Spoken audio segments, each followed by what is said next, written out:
Pakistan's Pathway to the Bomb, Ambitions, Politics, and Rivalries, by Mansoor Ahmed. Introduction. 50 years ago, Pakistan launched its quest for the bomb under a multicolored tent in the historic city of Multan in Punjab province on January 20th, 1972, which culminated in the nuclear tests in 1998. In this book, I describe Pakistan's nuclear emergence through the prism of the influential personalities who helped shape the country's nuclear program from its inception in 1956 until the 1998 nuclear tests. It details the interplay among the technocratic, political, military, and civil, bureaucratic, elites under the influence of intense bureaucratic politics and nuclear myth-making, who have determined Pakistan's pathway to the bomb. It sheds light on the drivers and determinants of the process, rather than the external causes of vertical nuclear proliferation in Pakistan, and therefore fills an important gap in the understanding of Pakistan's dramatic nuclear history. While the enduring security dilemma with India was the raison d'etre of Pakistan's quest for the bomb, the politics and rivalries within the country's nuclear elite ultimately determined the direction and growth of the nuclear program. Other challenges were the technology denials and non-proliferation sanctions that spurred technological determinism and nuclear nationalism.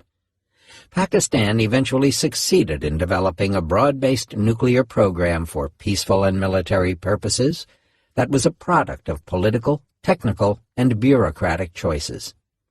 The journey spanned 5 decades and included several projects and thousands of scientists and engineers. But the scholarly and journalistic literature and discourse on Pakistan's nuclear history essentially revolves around Abdul Qadir Khan, the longtime head of the Khan Research Laboratories, KRL, one among several key projects in the nuclear program. A.Q. Khan was first widely perceived as the so-called father of Pakistan's bomb, and more recently as the key organizer of and player in an illicit proliferation network that supplied centrifuge technology to Iran, Libya, and North Korea through a nuclear black market that bears his name. This has produced an incomplete picture of the vertical proliferation process in Pakistan that ignores the crucial role of domestic elites. The scientists, engineers, politicians, and civil military bureaucracy as either enablers or impediments to progress.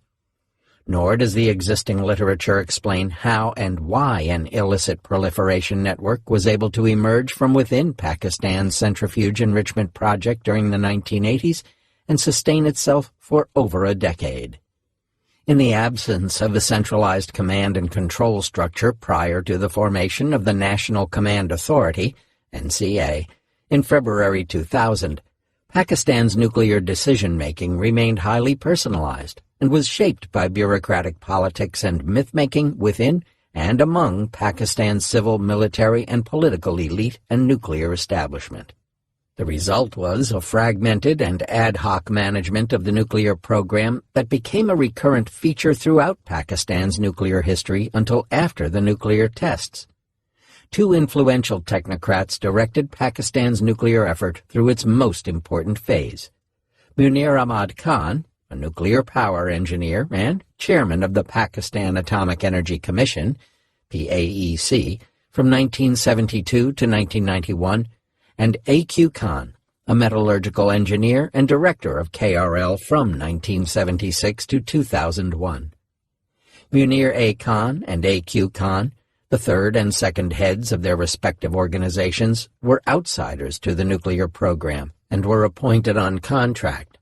Their terms in office marked the most decisive and eventful period in Pakistan's nuclear history, with enduring legacies for the country and the world.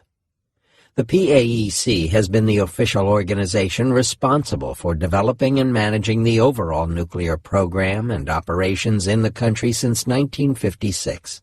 Entrusted to build a nuclear deterrent capability in 1972, this organization handled several projects and laboratories that were tasked with developing the nuclear weapons design, manufacturing, and testing infrastructure, as well as the nuclear fuel cycle, including uranium exploration, processing, conversion, and fuel fabrication, the building of power, research, and military reactors, and fuel reprocessing.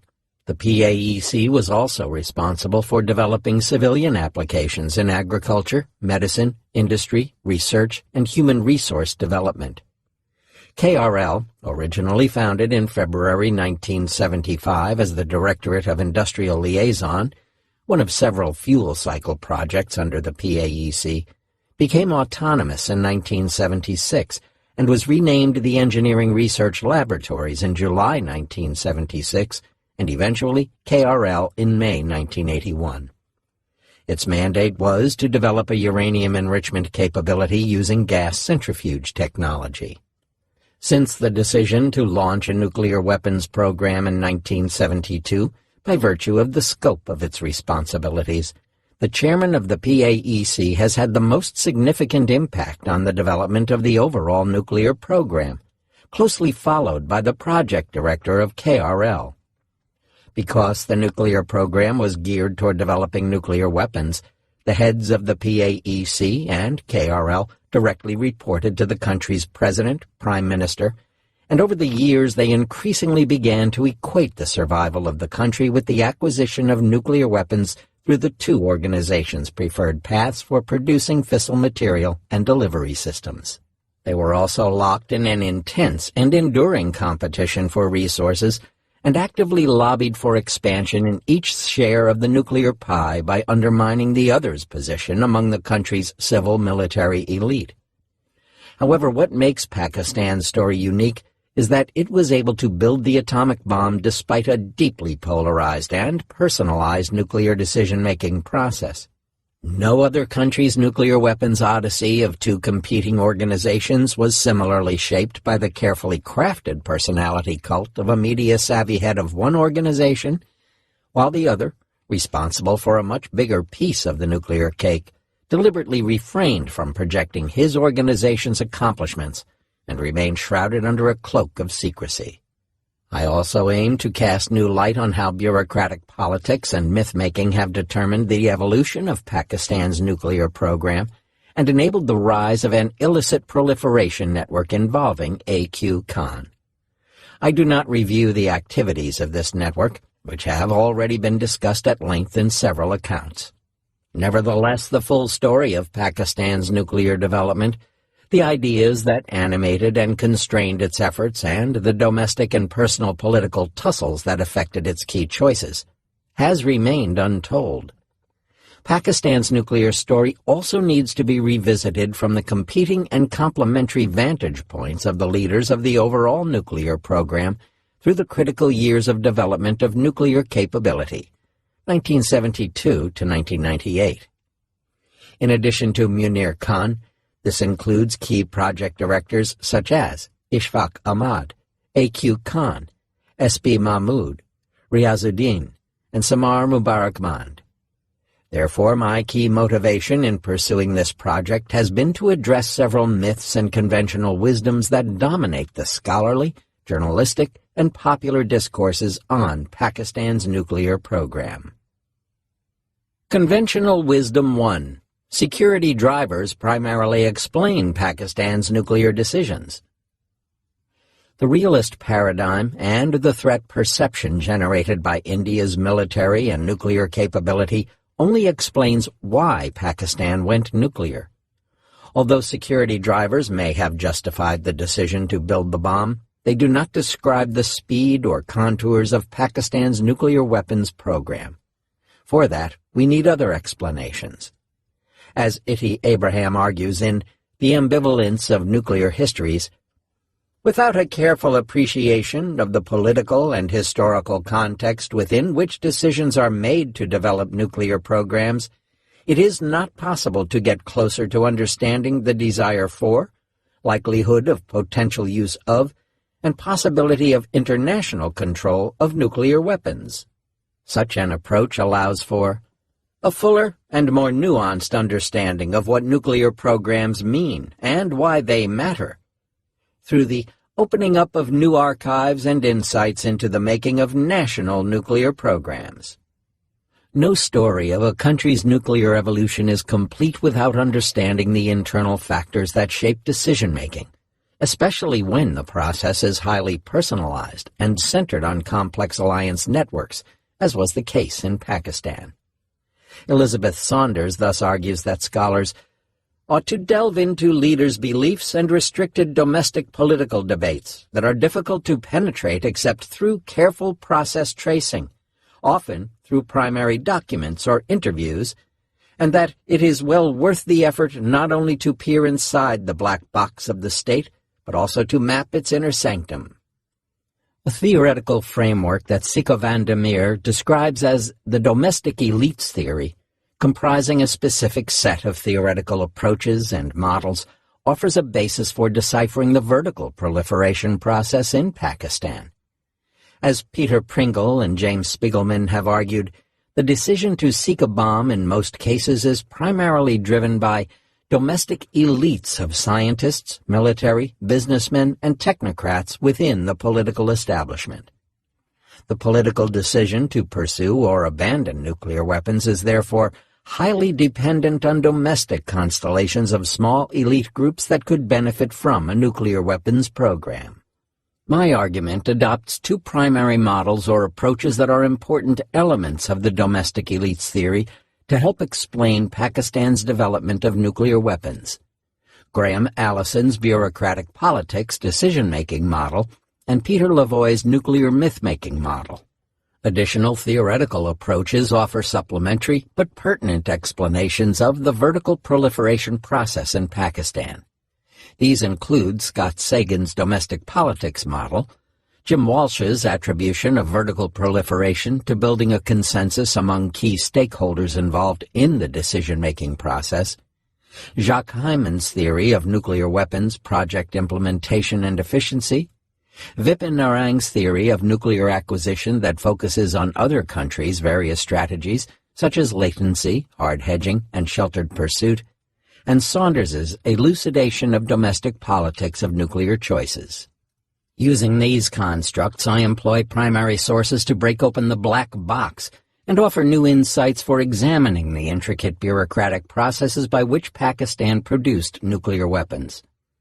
I also show how political and military leaders in Pakistan saw value in empowering Munir Khan and A.Q. Khan by delegating operational authority to implement nuclear policy decisions, but that also produced unintended consequences.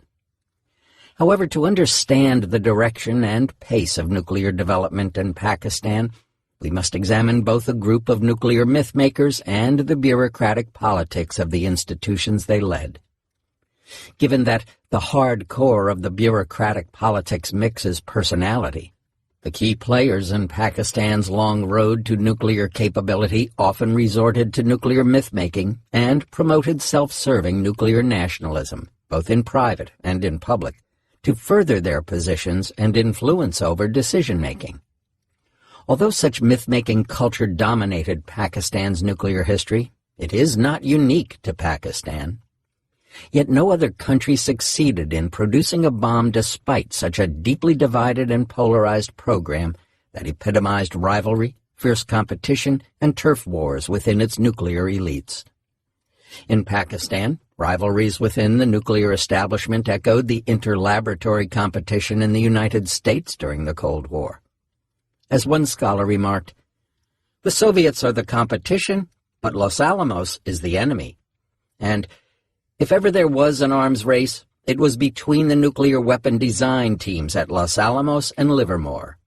While the Los Alamos-Livermore rivalry started only after the Manhattan Project had succeeded, Pakistan's nuclear weapons program experienced similar feuds throughout its covert phase, 1972 to 1998. At the national level, bureaucratic politics within Pakistan's nuclear enclave produced duplication, sunk costs, and negative competition. On a personal level, many key players, two of whom were heads of the nuclear program, I.H. Usmani and Munir Khan, and two who were project directors, A.Q. Khan and S.B. Mahmood, along with Abdus Salam and others, suffered from the effects of bureaucratic politics and rivalries.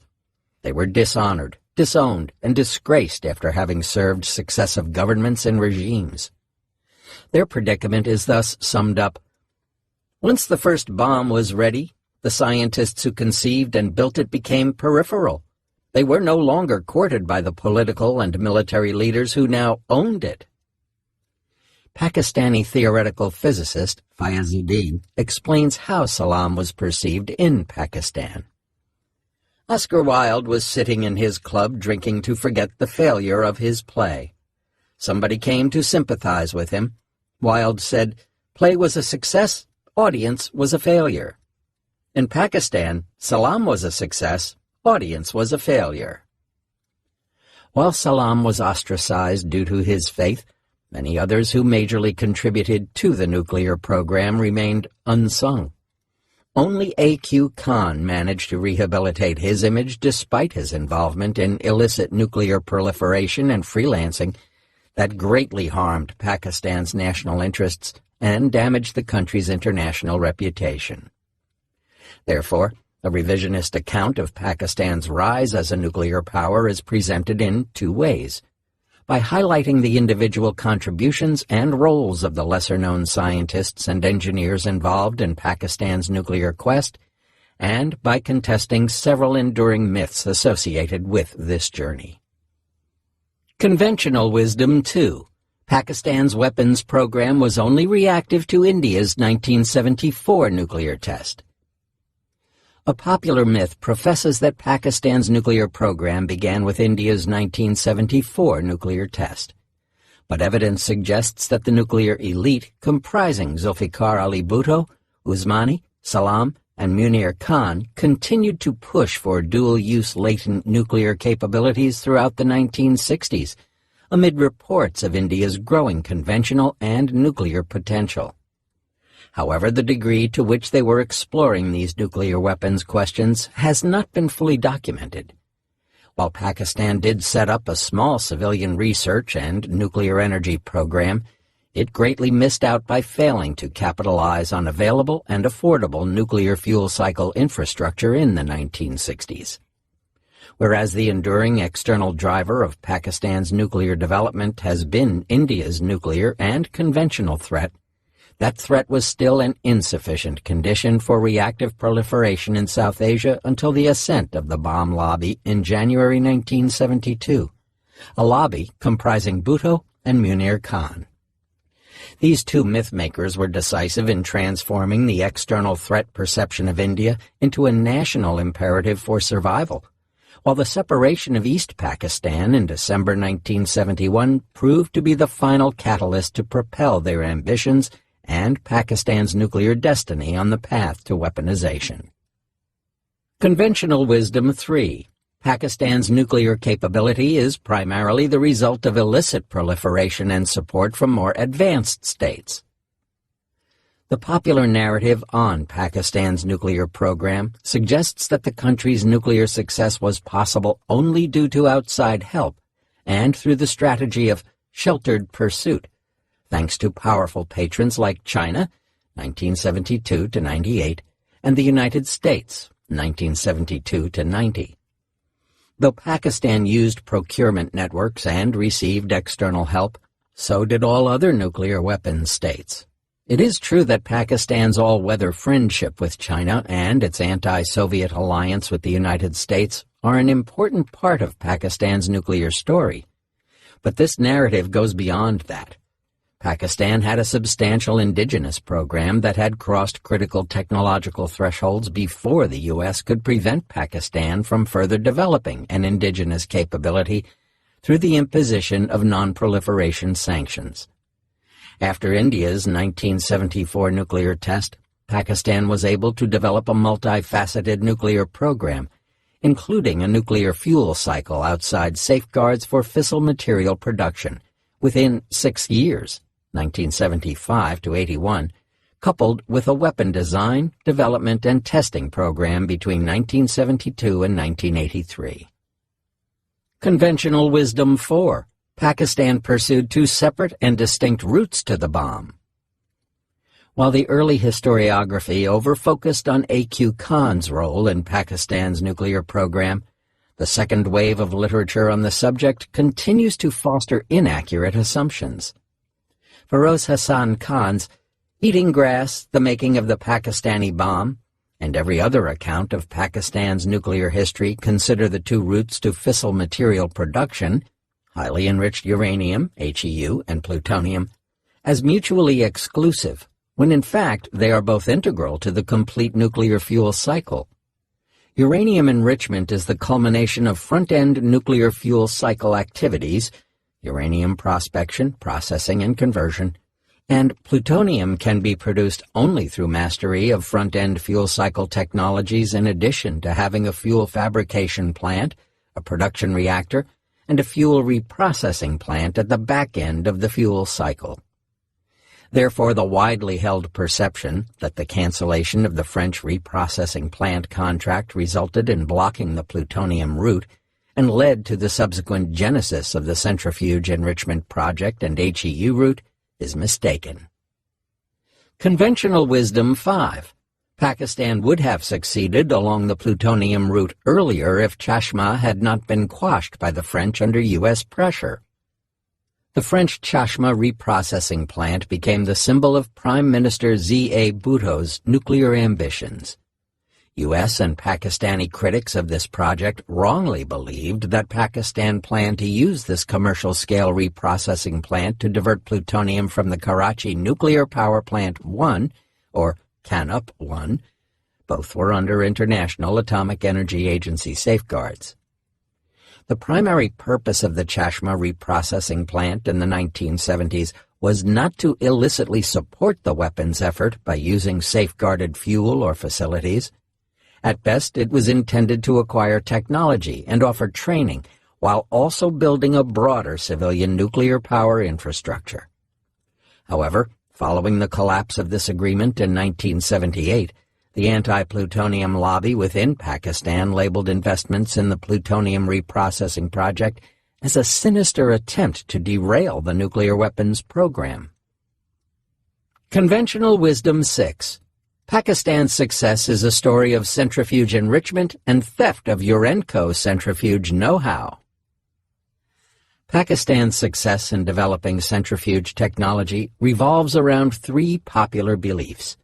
It was based on A.Q. Khan's theft of classical centrifuge design information from the Netherlands-based Uranium Enrichment Corporation, Urenco. It was virtually impossible for a developing country like Pakistan to master the enrichment process without illicit foreign assistance, and Pakistan's nuclear program leapfrogged ahead only following the theft of Urenco centrifuge designs. However, Pakistan's success at centrifuge enrichment was not the linear process or the product of a magic wand. Despite foreign procurements and design input, like other fuel cycle projects, the enrichment program succeeded due to indigenous research and development, R&D, conducted by a dynamic team of technical staff extending over several years. Success also depended on mastery over the front end of the nuclear fuel cycle for supply of crucial feedstock in the form of uranium hexafluoride gas. Conventional wisdom 7. Pakistan's centrifuge enrichment project was stalled before the emergence of A.Q. Khan, who set up a procurement network. This popular narrative suggests that the nascent centrifuge project was moribund when A.Q. Khan took over in 1976. However, in the first 18 months of its infancy, February 1975 to July 1976, the centrifuge project did achieve the foundational milestones that were key to its successful execution in later years under Khan. Khan had also forcefully argued with Pakistani decision-making elites for taking charge of this project and had warned that it could never succeed otherwise. The centrifuge effort continued to struggle for 10 years before the first 25 kilograms of weapons-grade HEU was produced after his takeover in 1976. Pakistan's success in developing a centrifuge enrichment project during the 1970s is also attributed to the setting up of the nuclear black market by Khan. The truth is more complex, as an import procurement network for the entire nuclear program had already been put in place before 1976 by Shafiq A. Butt. Its centrifuge import chain was later separated by Khan and eventually converted to an import-export enterprise during the 1980s. Khan's myth-making made him appear as the only major contributor to the program, so subsequent revelations of his proliferation network seemed more important than they truly were. Conventional wisdom 8. Pakistan's nuclear program was controlled and managed by the military before 1998. Many believe that Pakistan's nuclear weapons program was developed and managed by the Army during the crucial years 1972 to 1998. In the absence of a centralized command and control structure, nuclear decision-making remained ad hoc, with successive political and military governments respecting the professional autonomy of the heads of the PAEC and KRL, both reporting directly to the country's chief executive and not to the Army chief. However, policy decisions for allocation of resources for competing initiatives and projects were sometimes subject to compromise, confusion, and delay due to bureaucratic politics and the effects of myth-making, which resulted in inefficient utilization of time and limited resources. Sources. This work draws on hitherto untapped primary sources. Conducting research on this subject has two additional complexities that are unique to Pakistan, namely the strict compartmentalization of information that led to only a few individuals, presidents, prime ministers, and the various leaders of the nuclear program, with a holistic and detailed picture of the dynamics, decisions, and events through 3 decades of nuclear weapons development. Also unique to the Pakistani program was the demise of most of the other important scientists, engineers, civil military bureaucrats, and political leaders involved in the program at various stages, leaving A.Q. Khan in prime position to influence the narrative. He, and others at lower levels of authority and influence, had only a partial and incomplete picture of decision-making at the top and the overall program activities outside their respective domains. Among the primary sources used here, interviews with several key scientists and engineers, on and off the record, offer unprecedented insights into Pakistan's nuclear history, especially accounts of internal feuds and rivalries. One of the most insightful of these interviews and discussions was with my uncle, Munir Khan, in March 1999, a month prior to his death. I prompted him to offer his side of the story in the wake of an intense public feud over the 1998 nuclear tests. Each subsequent passing year fueled my desire to dig deeper into the simmering controversy that overshadowed Pakistan's nuclear quest and the conflicting narratives shaping the public discourse. In addition to interviews and off-the-record discussions, during the past 15 years I have been able to assemble a body of empirical evidence of unpublished primary sources, including letters and personal correspondence and speeches. These have been an invaluable resource for untangling the complex web of misinformation, misperceptions, and myths that have hegemonized the discourse on Pakistan's nuclear history. While I employ primary sources in search of what was, as opposed to what came to be known, of the people and the politics of the nuclear program in Pakistan, I have tried to accommodate competing and opposing versions of events, controversies, and debates. During my Stanton Nuclear Security Junior Facility and postdoctoral fellowships at Harvard Kennedy School's Belfer Center for Science and International Affairs, 2015 to 2018, I was able to further bolster the primary and secondary sources used in refining and recalibrating the framework and arguments presented here. Literature Review. Much of the contemporary literature on Pakistan's nuclear program and history cited herein revolves around A.Q. Khan, mainly due to his illicit proliferation activities involving Iran, Libya, and North Korea. Indeed, as R. Scott Kemp says, A.Q. Khan has become a pop icon for contemporary proliferation, related to gas centrifuge programs in these countries. Hassan Abbas's Pakistan's Nuclear Bomb, A Story of Defiance, Deterrence, and Deviance, is the latest addition to the list of works that looks at Khan's motivations for engaging in proliferation activities, while others discuss his role in Pakistan's nuclear program. The second category of books deals with the development of Pakistan's nuclear program, of which Steve Weissman and Herbert Krasny's The Islamic Bomb, Shahid-ur-Rahman's Long Road to Shagai, and Naeem Salik's The Genesis of South Asian Nuclear Deterrence are important works. The latter presents a historiography of Indian and Pakistani nuclear policies and postures. Long Road to Shagai is not incredibly detailed and lacks rigor and accuracy in some instances, although it offers interesting insights. The Islamic Bomb is a useful and largely reliable source, but is devoid of citations.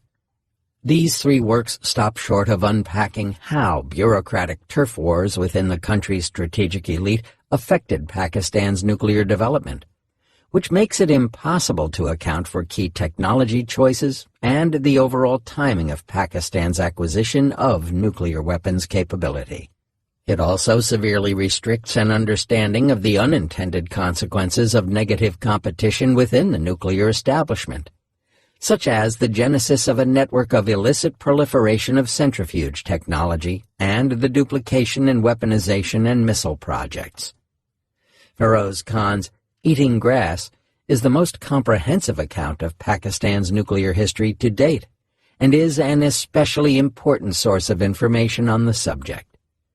It derives its strength from interviews of the key scientists, engineers, and civil military officials who were largely familiar with events, decisions, and controversies, but lacked the full picture due to compartmentalization of information. Therefore, it does not offer a top-level insight on nuclear decision-making and suffers from a lack of perspective of Munir Khan and A.Q. Khan. Although Eating Grass does not have an overall theoretical framework, it flags 7 themes for understanding why Pakistan went nuclear. Its concise analysis and description of the nuclear fuel cycle and fissile material production stops short of explaining the causes and consequences of various decisions, controversies, and debates. While I have conducted numerous in-person interviews, the unique primary source material collected during my research coupled with in-depth secondary source research provide corroborating evidence, wherever possible and necessary, that confirms, calibrates, or refutes what has been said in interviews or in published materials. This has enriched my ability to analyze the bureaucratic tug-of-war behind the scenes that shaped Pakistan's eventful march to developing a nuclear weapons capability. More specifically, the 3 most recent accounts of Pakistan's nuclear program: Nuclear Black Markets, 2007, by the IISS, International Institute for Strategic Studies, Feroz Khan's Eating Grass, 2012, and Abbas's Pakistan's Nuclear Bomb, 2018, like several earlier books, continue to push misplaced and long-held beliefs. For example, Feroz Khan and Abbas assert that there is almost a consensus among experts that the centrifuge project was going nowhere before A.Q. Khan, and the IISS dossier states that the PAEC's failure to procure a plutonium reprocessing facility was partially blamed on its hesitant leadership and outmoded bureaucracy. In contrast, A.Q. Khan's success in achieving his objectives confirmed the value of being freed from bureaucratic constraints. Regarding duplication of weaponization between KRL and the PAEC in the early 1980s, Feroz Khan states, "The competition for the bomb design lasted about 6 years, after which the president reversed his decision, returning the bomb design project to the PAEC. He also asserts that, in 1993, for the first time in the nation's history, the locus of nuclear program decision-making was transferred from the President's office to Army headquarters. Feroz Khan writes that the theoretical physics group allowed PAEC scientists to reduce the Chinese CHIC-4 bomb's original size by more than half, and the weight to around 500 kilograms in the first stages of modifications. At another point, he says, frustrated with the lack of progress on the plutonium front, Bhutto was intrigued by A.Q. Khan's proposal. These interpretations have affected the relevant scholarship without arriving at a factually correct analysis of events and controversies. The truth is much more complex. I provide answers to these controversies with supporting evidence. Overview of the chapters. Chapters 1 and 2 offer an assessment of the factors that produced Pakistan's successes in launching a small, research-oriented civil nuclear program between 1956 and 1972, and explore how turf wars between Pakistan's powerful civilian bureaucracy scuttled several attempts to build the plants and facilities required for acquiring nuclear latency, prior to the Nuclear Non-Proliferation Treaty, NPT, came into effect in 1970. This turf war produced two parallel and like-minded coalitions of nuclear hawks that took control of the nuclear program after the dismemberment of East Pakistan in December 1971, which marked the beginning of the pursuit of nuclear capability and a redirection of the program. Chapter 3 analyzes Pakistan's efforts to obtain, through international cooperation, nuclear fuel cycle facilities within safeguards between 1972 and 1974, an effort that was effectively scuttled due to India's surprise nuclear test in May 1974. India's first nuclear test irreversibly propelled Pakistan on the path to developing nuclear weapons and to completing the fuel cycle outside safeguards within 6 years, which was the most significant step in building nuclear capability. Chapter 4 explains how and why Pakistan chose the centrifuge method for enriching uranium in the wake of India's May 1974 nuclear test, and examines the status of the centrifuge project prior to the arrival of and takeover by A.Q. Khan in 1976. Equally significant is the examination of how and why he became part of Pakistan's nuclear program. Chapter 5 details the genesis of the import procurement chain for the centrifuge project before and after A.Q. Khan's arrival in Pakistan, and the circumstances that triggered its administrative separation from the PAEC in the summer of 1976.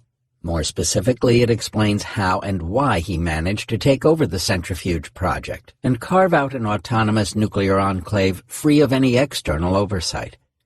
Particularly illuminating is the description of the bureaucratic infighting that helped him fortify his position and power base in Pakistan. Chapter 6 explores the controversies and challenges faced during the research and development phase of the centrifuge project, 1975 to 1980. It highlights the fundamental contribution of the team of scientists and engineers who succeeded in producing the first working prototypes and cascades of centrifuges, and describes how the project's import procurement chain, originally established by S.A. Butt, was later taken over by A.Q. Khan and made dependent on a private network of suppliers in Europe that eventually evolved into an illicit export network of centrifuge technology. Chapter 7 details the causes and consequences of the collapse of the Franco-Pakistani, Chashma, reprocessing plant agreement in 1978 and the domestic and international nuclear politics underlying it. While it is inaccurately viewed as a failure of Pakistan's plutonium ambitions, Pakistan was successful in developing plutonium production and reprocessing capabilities outside safeguards between 1973 and 1997, even in the face of opposition from within Pakistan's civil-military elite and international non-proliferation sanctions. Chapter 8 traces Pakistan's effort at the design, development, and testing of nuclear weapons in parallel with efforts to establish a nuclear fuel cycle.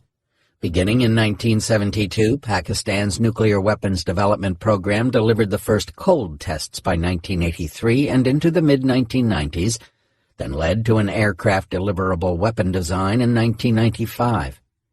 This chapter also sheds light on the impact of Pakistan's path to weaponization on the country's civil-military elite and examines the drivers and effects of duplication in weaponization initiatives between the PAEC and KRL during 1982 to 1987. Chapter 9 describes how bureaucratic rivalries within Pakistan's nuclear elite spilled over to ballistic missile and conventional weapons programs during the 1990s, which peaked at the time of the May 1998 nuclear tests. It examines how myth-making and nuclear rhetoric shaped Pakistan's domestic nuclear narrative during the 1980s and 1990s, which undermined the official policy and exacerbated command and control dilemmas for successive governments. Chapter 1: Bureaucratic Inertia and the Nuclear Option.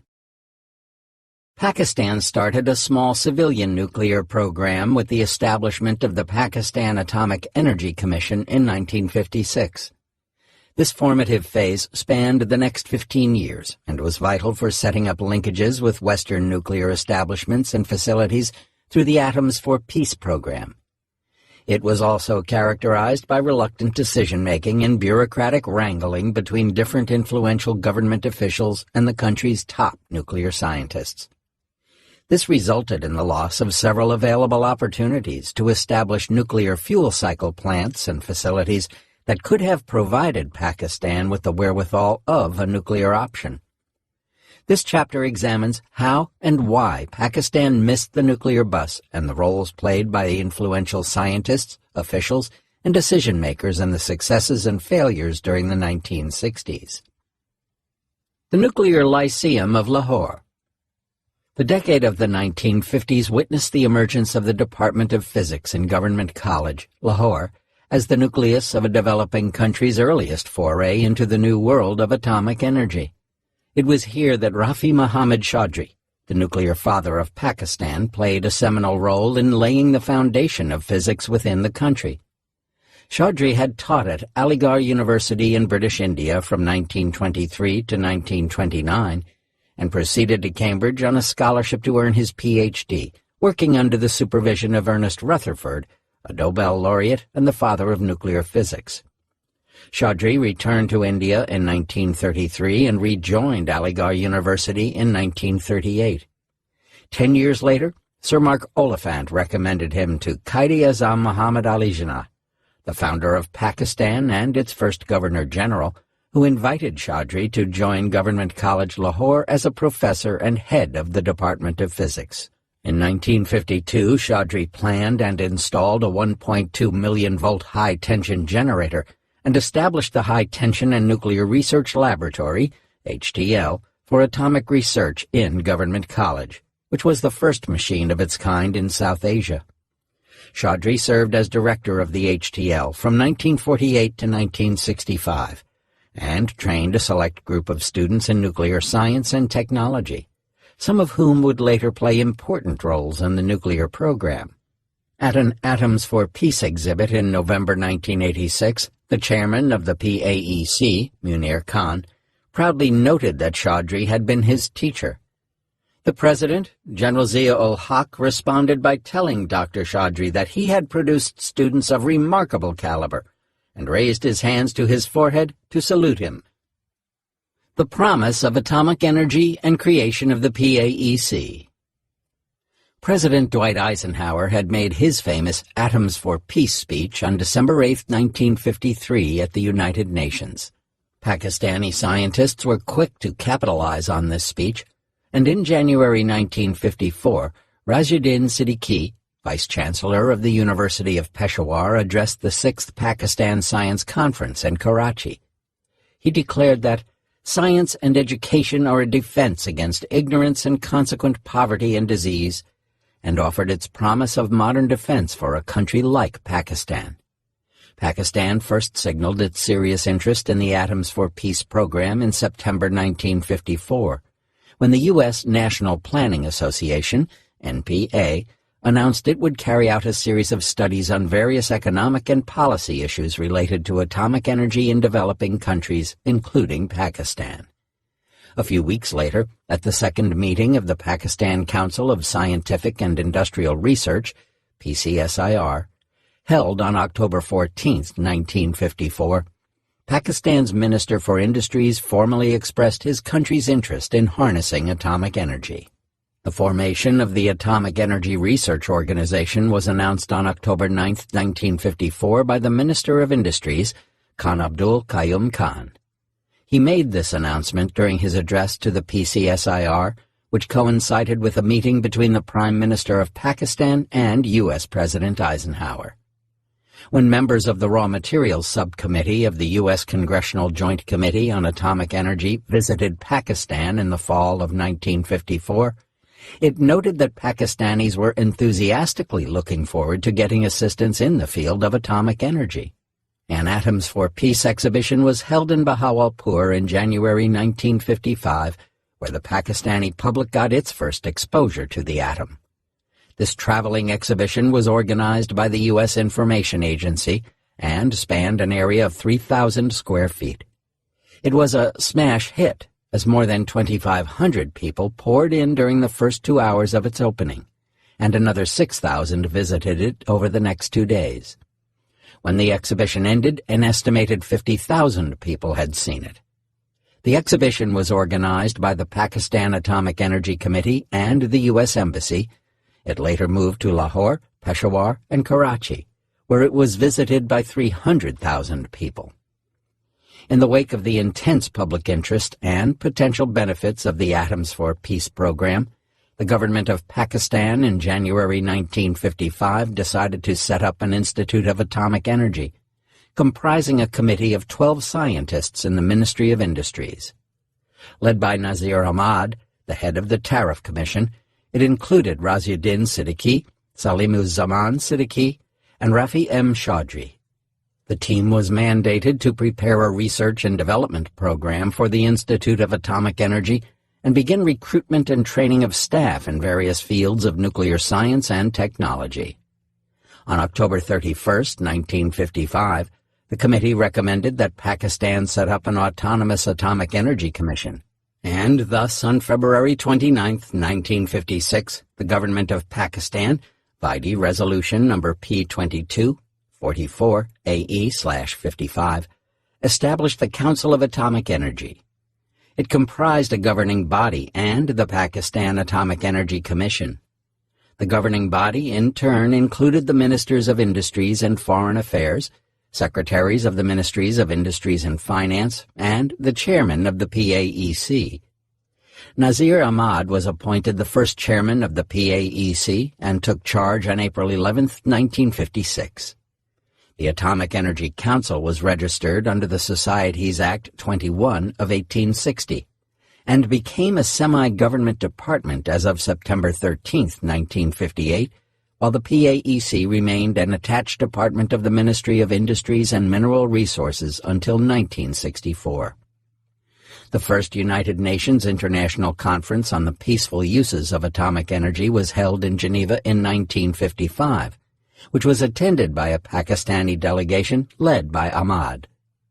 There, the United States offered a grant of U.S. $350,000 to help countries taking part in the conference to launch research projects and programs in the peaceful uses of atomic energy. In March 1956, at the request of the Pakistani government, U.S. atomic energy consultants visited the country to assess the feasibility of setting up a research reactor facility.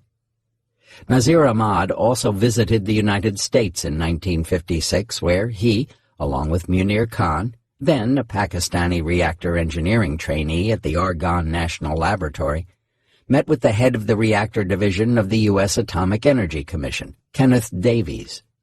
Ahmad told Davies, "I want to buy a research reactor which does everything, which should do research, which should produce power, which should breed." On May 21, 1956, Ahmad informed the PAEC governing body about the U.S. offer of financial assistance to meet the cost of the research reactor and briefed them on the visit of the U.S. atomic energy consultants. In 1957, plans were formulated to set up experimental facilities to train manpower. A small laboratory, with limited facilities, was set up at the West Wharf in Karachi in 1957. These were truly humble beginnings. The office of the newly established PAEC in 1958 was on the second floor of a building on Victoria Road, with a bicycle repair shop below.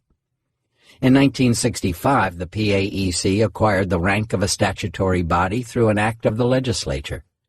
Following extensive deliberations, the PAEC governing body proposed the acquisition of a medium-sized research reactor, such as the CP5, the DIDO, or a swimming pool research reactor, and sought funds for its purchase from the U.S. international cooperation agencies or other aid or donor agencies.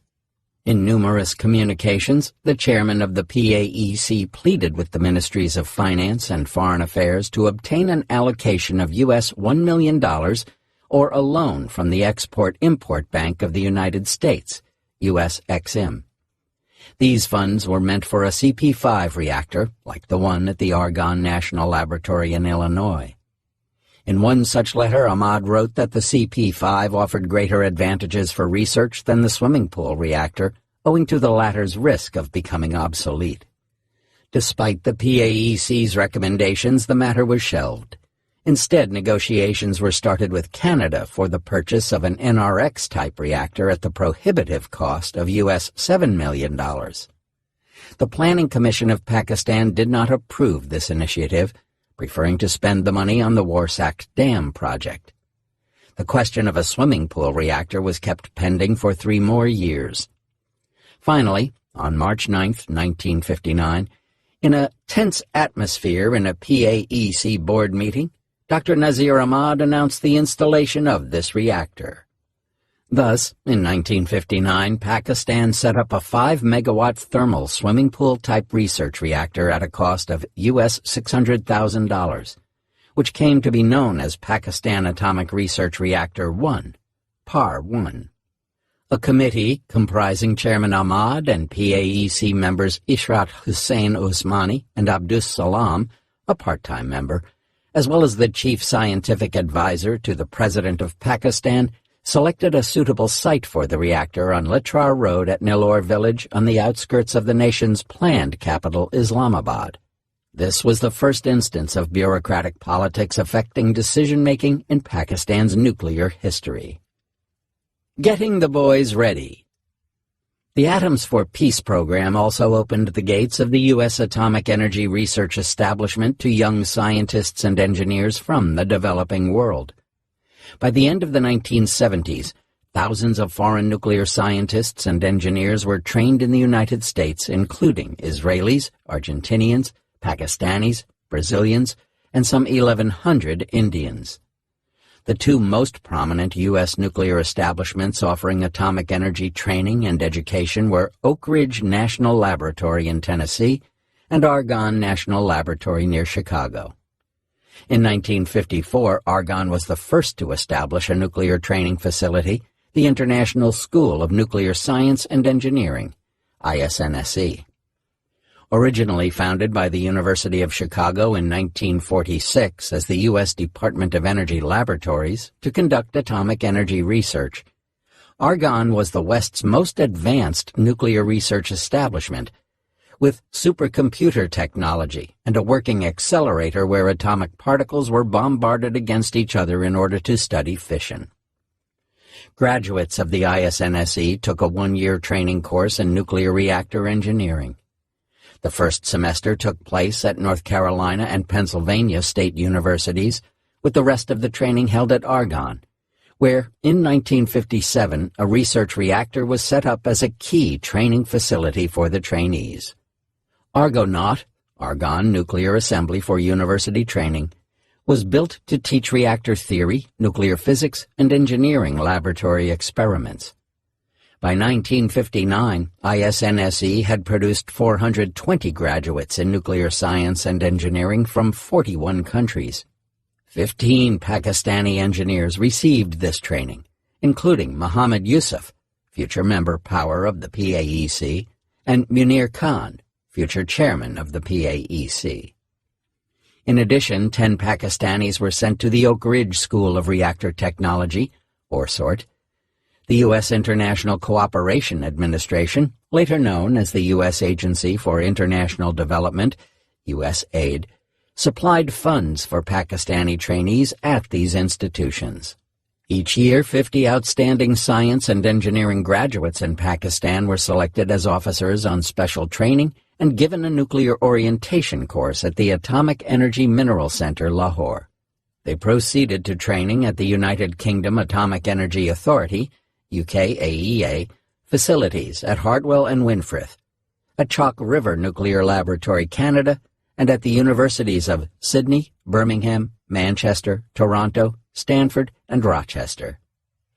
U.S. institutions included the University of North Carolina, the first institution in the world to set up a nuclear engineering program in 1953, the University of Michigan, Pennsylvania State University, and the Massachusetts Institute of Technology. Graduates of these institutions and ISNSE became leaders of nuclear programs in their home countries and served as pioneers for the newly created International Atomic Energy Agency, IAEA, established in 1957 as part of the Atoms for Peace program. Prominent among them were Winan de Villiers from South Africa and Munir Khan from Pakistan. While foreign students were being trained under Atoms for Peace, Pakistan became a member of the IAEA, supported by the United States. Throughout the formative phase of its nuclear program, Pakistan depended on the U.S. and other Western countries for acquisition of hardware and technology and manpower training in nuclear science and technology. On August 11, 1955, the United States and Pakistan signed a 5-year agreement for cooperation in the peaceful uses of atomic energy. This enabled Pakistan to obtain funding for a small research reactor and technical literature on nuclear science and engineering. By 1961, 144 Pakistani scientists and engineers had either completed or were undergoing foreign training in nuclear science and technology. Another 600 Pakistani scientists and engineers were sent abroad for specialized and higher studies. 106 of them returned with PhDs by 1967. The Professor and the Civil Servant.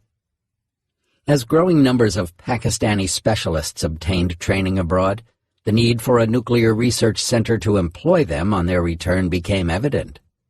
The answer was the Pakistan Institute of Nuclear Science and Technology, or PINSTEC. However, throughout the 1960s, the development of the nuclear program largely depended on the advice and team effort of Abdus Salam and Ishrat Usmani.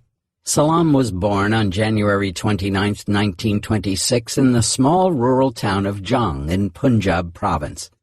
He had already made a name for himself in the years preceding independence in 1947, as he had excelled in every examination at Punjab University in Lahore, and then proceeded to Cambridge University in 1946, where he equally made a mark and earned a double first in the mathematics and physics tripos examinations.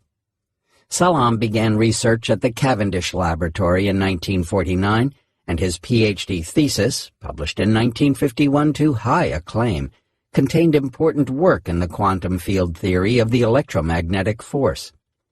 Salam was instantly recognized as a major contributor to the field. After a brief trip to Princeton University, Salam returned to Pakistan in 1951, where he served as a professor at Government College, Lahore, and as head of the mathematics department at Punjab University.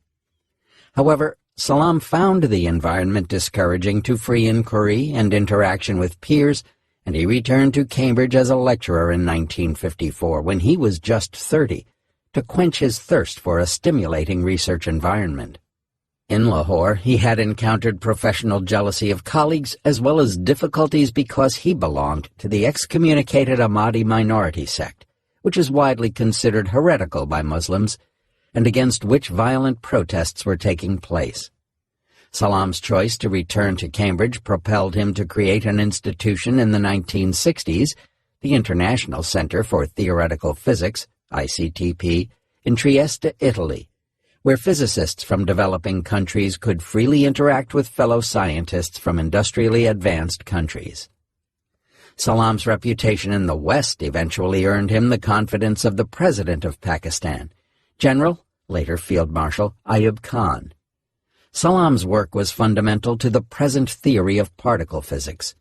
Salam's second and most important contribution in the field was his theory of unification of two fundamental forces of nature, weak and electromagnetic forces, for which he shared the 1979 Nobel Prize in Physics with two Harvard University physicists, Steven Weinberg and Sheldon Glashow. This work was in the tradition of Newton, Maxwell, and Einstein. The unified theory was prepared in its final form in 1967 and led to further exploration of Salam's earlier work on the ideas of unification. Usmani served as the PAEC's second chairman from 1960 to 1972, but had joined the organization on May 21, 1959, as member research. He belonged to a respected family from Delhi and Aligarh and obtained a Bachelor of Science honors degree from Aligarh Muslim University in 1936 and a Master of Science in Physics from Bombay University. In 1937, he went to Imperial College London to carry out research in atomic physics under the supervision of Nobel laureate P.M.S. Blackett. Usmani completed his Ph.D. in 1939. His thesis was entitled, A Study of the Growth of Compound Crystals by Electron Diffraction. Upon return to British India, as no physics jobs were available, Usmani took the civil service exam and joined the Indian Civil Service, ICS, in 1942. At the time of independence in 1947, he opted to migrate to Pakistan, where he served as Chief Controller, Imports and Exports. Earlier, he had worked with the British physicist and Nobel laureate Sir John Cockcroft on the Scientific Council of the Central Treaty Organization, CENTO, and at the Oak Ridge Laboratory in the U.S. This was in 1958 when President Ayub Khan had asked Salam to help in the creation of the PAEC. Salam later recalled his fortuitous meeting with Usmani. When I first accidentally met him in a railway carriage in 1957, he had just been asked to run the Pakistan Geological Survey, after a versatile spell as Director General of Customs, Imports and Exports. I had no real difficulty in overcoming his opposition to accepting President Ayub Khan's invitation to take over the Pakistan Atomic Energy Commission. When Usmani took over as chairman in March 1960, he developed a close working relationship with Salam, who was appointed as the president's chief scientific advisor in 1961, making him an ex officio member of the PAEC. Usmani quickly initiated setting up R&D and training facilities, including two atomic energy centers, one at Lahore in 1961 and the other at Dhaka in 1962. These centers featured the best research facilities in Pakistan at the time, including a 14 mega-electron-volt neutron generator and a subcritical assembly of Magnox-clad natural uranium rods. A Van de Graaff linear accelerator and an IBM 1620 computer were placed at the Dhaka Center. Moreover, among the first steps started by Lahore Center, the AEMC, was exploration of uranium deposits in Pakistan. This continued from 1960 to 1963, when uranium deposits were found in Dera Ghazi Khan district in southern Punjab province. Mining of uranium began the same year, and the geologist who discovered the deposits, Khalid Aslam, received Pakistan's first national award. Salam's collaborations with Usmani were pivotal for Pakistan's nuclear progress. Their efforts typified the impact of the domestic politics model, whereby nuclear energy establishments drive the development of national nuclear programs. Usmani, a former ICS bureaucrat himself, was known as a top administrator with a broad vision, knowing the intricacies of bureaucracy in a country dominated by bureaucrats who helped to bring some dignity and respect for the scientific profession in Pakistan. Usmani was also a passionate advocate for developing nuclear energy as a symbol of Pakistan's progress and national pride. He made sure there was considerable social prestige and personal incentive to become a nuclear scientist. He doled out perks such as frequent trips abroad, freedom in selecting or planning projects, special allowances, and significantly higher starting salaries. Although many of their initiatives were unsuccessful, Salam and Usmani were able to produce a critical mass of high-level scientific manpower in Pakistan. This was made possible by a training program of more than 500 young scientists in areas of experimental and theoretical physics, nuclear and radiation chemistry, health physics, biology, agriculture, and engineering. Salam also succeeded in securing the government's approval to establish the Space and Upper Atmosphere Research Commission, SUPARCO, of which he was the founding chairman. He also was able to use his influence with Ayub Khan to secure the president's personal approval for the Karachi nuclear power plant, CAN-UP, against the wishes of his advisors. However, Usmani's style and penchant for speaking his mind created significant difficulties with the civil bureaucracy. At the inauguration of the first International Nuclear Physics Conference in Dhaka in 1967, for example, Usmani said publicly of his opponents, "There are fossils in Pakistan government who would prefer fossil fuel for energy production." He implied that economic considerations were being preferred over the acquisition of nuclear technology and facilities. His remarks earned him the wrath of the country's powerful civil bureaucracy. Years earlier, while serving as a member of CENTO's Scientific Council, Usmani had also earned the disdain of British scientists, one of whom asserted, "I myself have never encountered such a fascinating blend of arrogance, charm, effrontery, lucidity, inconsistency, sophistry, egomania, and sheer phosphorescent ignorance." PINSTEC and CAN-UP, embracing nuclear power. In the late 1950s, when Pakistan began its nuclear program, the country encountered two major constraints: the dearth of appropriately trained manpower and the absence of even a rudimentary practical scientific and industrial infrastructure. The solution was to set up research, development, and training centers. The first major step in this direction was the establishment of PINSTEC at Nilore, near Islamabad. Designed by world-renowned architect Edward Durrell Stone, PINSTEC blends Eastern elegance with Western functionality. It was dubbed the Nuclear Taj Mahal. The foundation stone of PINSTEC was laid on April 20, 1963 by Zulfikar Ali Bhutto, Minister of Industries and Mineral Resources, including atomic energy. The 5-megawatt thermal PAR-1 reactor installed in PINSTEC's dome-shaped building by AMF Atomics was designed to use HEU fuel, which was supplied by the United States through the IAEA. The scientists and engineers of PINSTEC commissioned the reactor themselves. On December 21, 1965, at 7:05 p.m., the first criticality was achieved.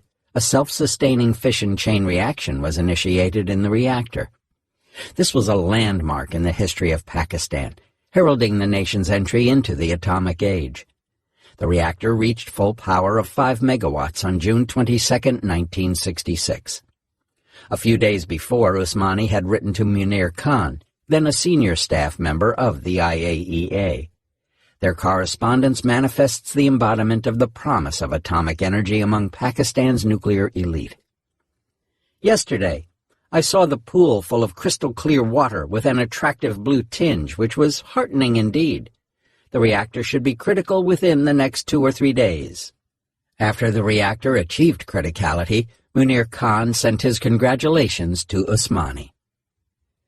"It is a great occasion for Pakistan and for you personally, who has done so much to build the PINSTEC Center and develop nuclear activities in Pakistan.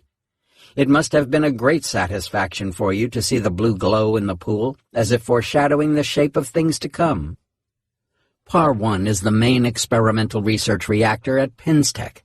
It has been extensively employed for work in nuclear research and technology, training of manpower, and production of radioisotopes, first produced in 1967. The R&D program gained momentum once the laboratories were completed and most of the staff was shifted from AEMC in 1972. PINSTEC started off with 4 divisions in 1966, which would only become fully operational in 1974.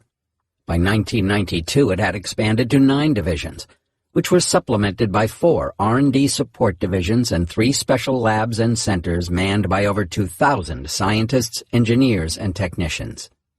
Usmani also pioneered feasibility studies for introducing nuclear power into Pakistan as early as 1960.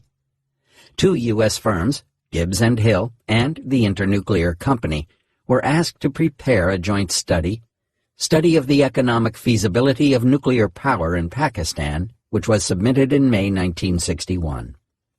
The Gibbs & Hill report became the standard reference on nuclear power in Pakistan. In addition, the 1962 IAEA report, Prospects of Nuclear Power in Pakistan, suggested that the growing energy requirements of Karachi could easily be met by nuclear power instead of natural gas. Usmani vigorously carried out the marketing of nuclear power prospects in Pakistan to attract potential suppliers. In 1962, Pakistan began negotiations with Canada for a nuclear power plant to be set up in Karachi. Following the submission of a proposal in 1964, an agreement was signed between Pakistan and Canada, whereby Canada pledged a soft loan of Canadian $23 million, with credit of another Canadian $24 million, and promised to train Pakistani manpower to commission and run the plant. On January 5, 1964, the Executive Committee of the National Economic Council of Pakistan gave approval for the construction of the 137-megawatt electric Karachi nuclear power plant, CANUP. In May 1965, Canada General Electric Company, CGE, signed a contract with the PAEC to build CANUP on a turnkey basis. Pakistan sent 46 trainees to Canada for training in commissioning and operating CANUP.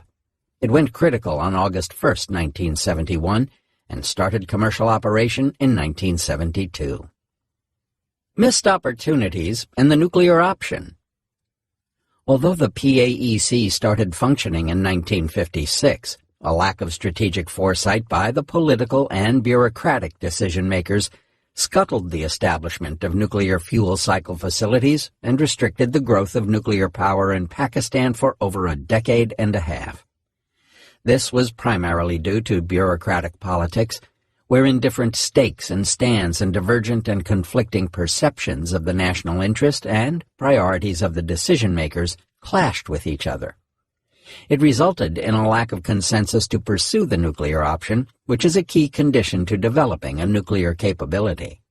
When the PAEC recommended the setting up of the CANUP project, it was said to have been opposed at various stages by Mohammad Shoaib, the finance minister, Usman Ali, secretary of the Economic Affairs Division, EAD, and Saeed Hassan, deputy chairman of the Planning Commission.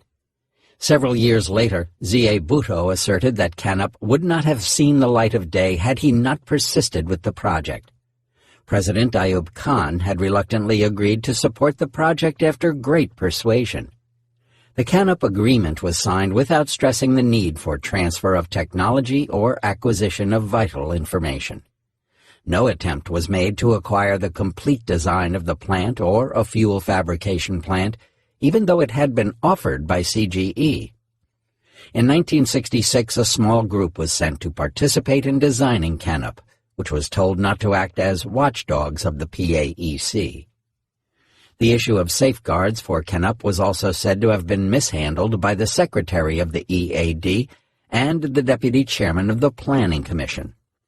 On December 18, 1964, Usmani wrote that the secretary of the EAD had been talking about safeguards for the Karachi reactor without any brief from the PAEC or the Foreign Office. The Finance Ministry also sought to isolate and oust the Foreign Office, headed by Z.A. Bhutto, from vital negotiations with Canada concerning CANUP, particularly on safeguards.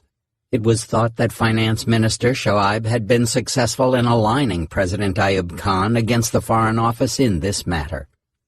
Aga Shahi, then a senior Foreign Ministry official, wrote on September 1, 1965, "The matter is now being dealt with by the Deputy Chairman, Planning Commission. We have done all we can to project the Foreign Office's viewpoint. On January 1, 1965, while on an official visit to Moscow, Bhutto sent a telegram in which he advised that in the forthcoming negotiations with the Canadians, Pakistan would have to ensure that, regardless of the safeguards it may accept, the nuclear option would be retained, akin to India's contract for the Rajasthan atomic reactor.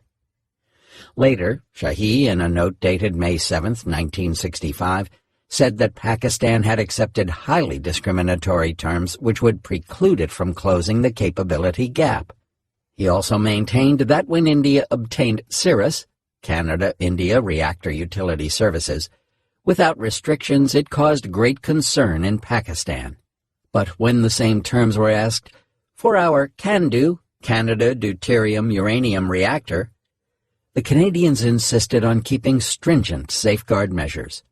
His pleas not to accept discriminatory terms were overruled by the powerful ministries of finance and economic affairs and resulted in stringent safeguards for CANUP.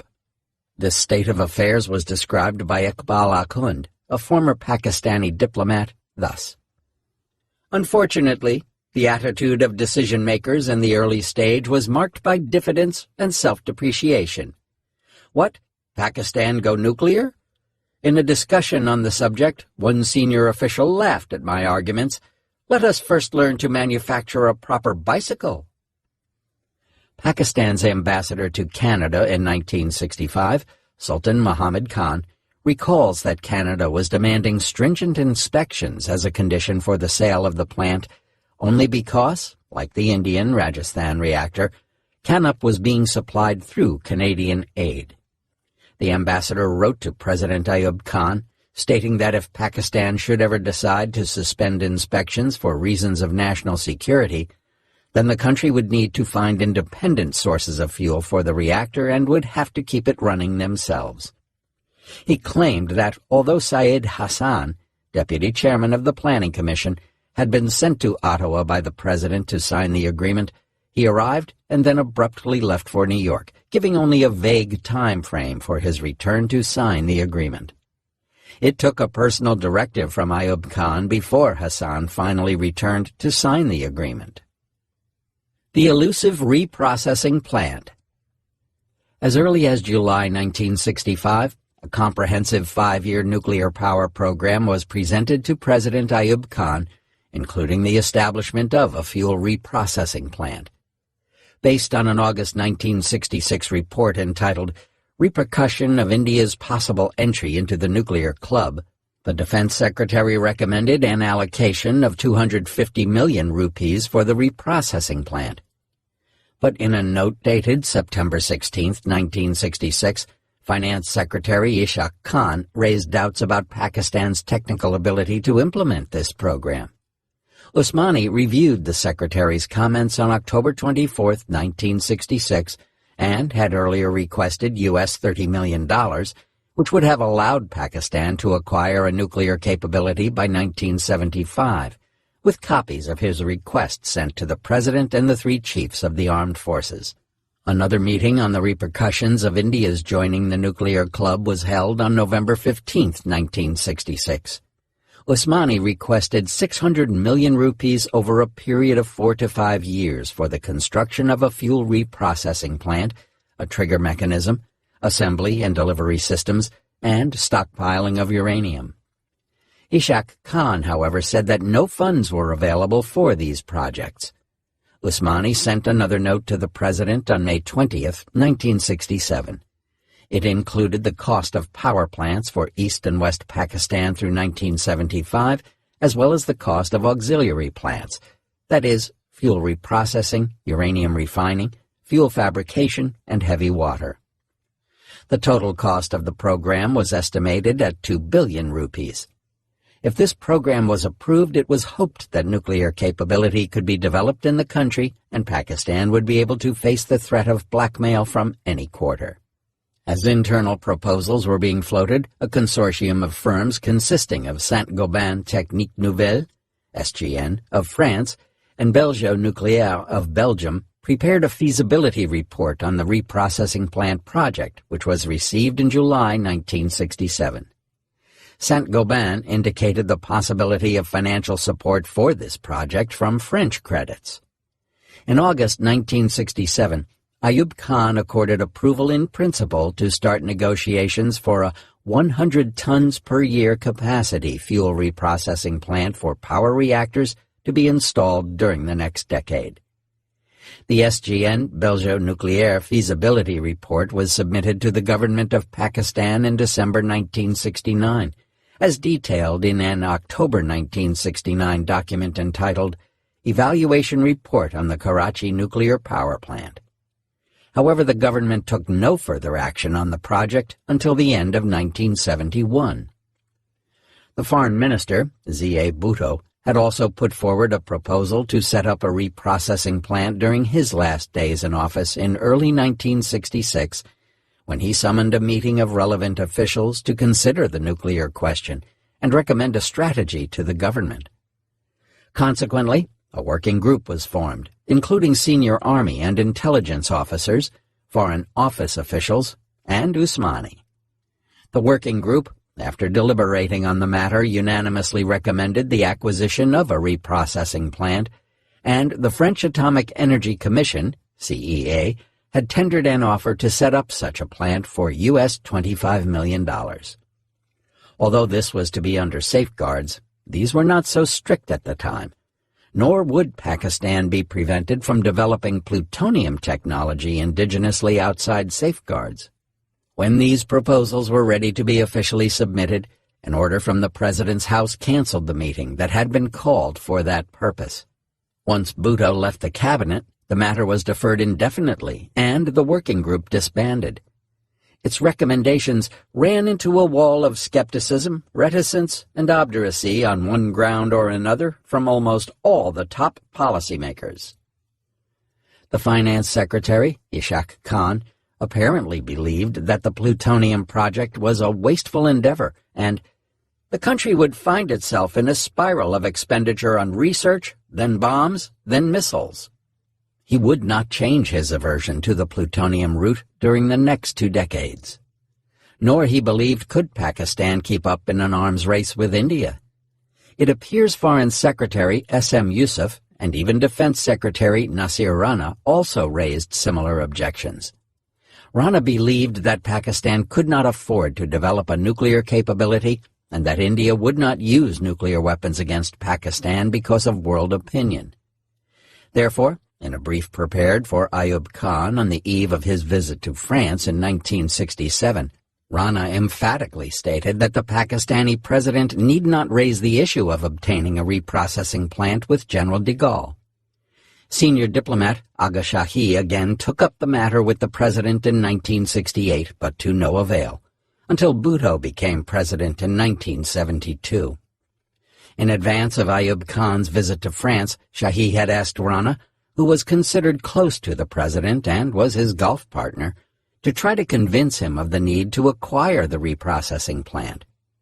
The plant already had the active support of Usmani, Salam, and Munir Khan. But the president's reaction, as Rana conveyed it to Shahi, was, "Why is the Foreign Office so jittery? What will India do with nuclear weapons? How will they deliver the nuclear system?" This proposal was discussed in a cabinet meeting held on May 17, 1967, and the president decided to constitute a high-level committee led by Fida Hussein, principal secretary to the president. Usmani, in a note to Hussein dated July 15, 1967, said that a reprocessing plant could be set up by 1975 at a cost of U.S. $25 million. Another meeting of the Interministerial Committee to consider repercussions of India's possible entry into nuclear club was held on April 17, 1968. During this meeting, the Army argued that Pakistan should acquire the nuclear option to meet India's challenge, and Usmani was asked to indicate the requirements for Pakistan to acquire the nuclear option if all funds were provided. The Defense Secretary, Inayatullah, sent a reminder for action on this request to Usmani on May 24, 1968. The following month, Usmani submitted a report entitled Nuclear Program, Nuclear Deterrence. This report assumed that two safeguarded facilities, Canup and the reprocessing plant, could be used for production of plutonium. The Nuclear Deterrence Committee, formed on June 17, 1968, reached consensus that the PAEC proposal for a peaceful route to nuclear capability should be followed. One veteran nuclear scientist, S.A. Hasnain, recalls that this committee had been in existence since 1964 when India had commissioned its first fuel reprocessing plant. Usmani and Salam had tentatively broached the topic of nuclear explosives as early as 1962. Usmani had asked Hasnain to study unclassified literature on nuclear explosives. Hasnain submitted a 5-page report, but the chairman did not show any further interest in the subject. Salam had also asked Hasnain to prepare estimates of bare critical masses of enriched uranium. Hasnain informed Salam of the report he had prepared for Usmani, who adhered to a strictly atoms-for-peace policy. Hasnain later maintained that Salam was actively interested in the weapons applications of atomic energy. However, in 1969, Usmani again asked Hasnain to prepare a report on the requirements for weapons-grade plutonium and possible use of Canup for that purpose. Hasnain's 10-page report stated that reactor-grade plutonium was not suitable for weapon purposes, but the production of weapons-grade plutonium in Canup remained a technical possibility if it were possible to reduce the fuel burnup of some part of the fuel bundles to 1,000 megawatt-day per ton of uranium without affecting the normal operation adversely. Hasnain emphasized that since Canup was to be under IAEA safeguards, it could not be employed for weapons-grade plutonium production. He added that the plutonium route was much more technically complex than the enriched uranium route. At another meeting of the Nuclear Deterrence Committee held under the chairmanship of the advisor to the President on November 10, 1968, it was decided that, 1. Pakistan should have a long-term nuclear power program that could not be delinked from nuclear deterrence. 2. Pakistan should not sign the NPT approved by the UN General Assembly unless India signed it. 3. The plutonium route could be taken. And 4.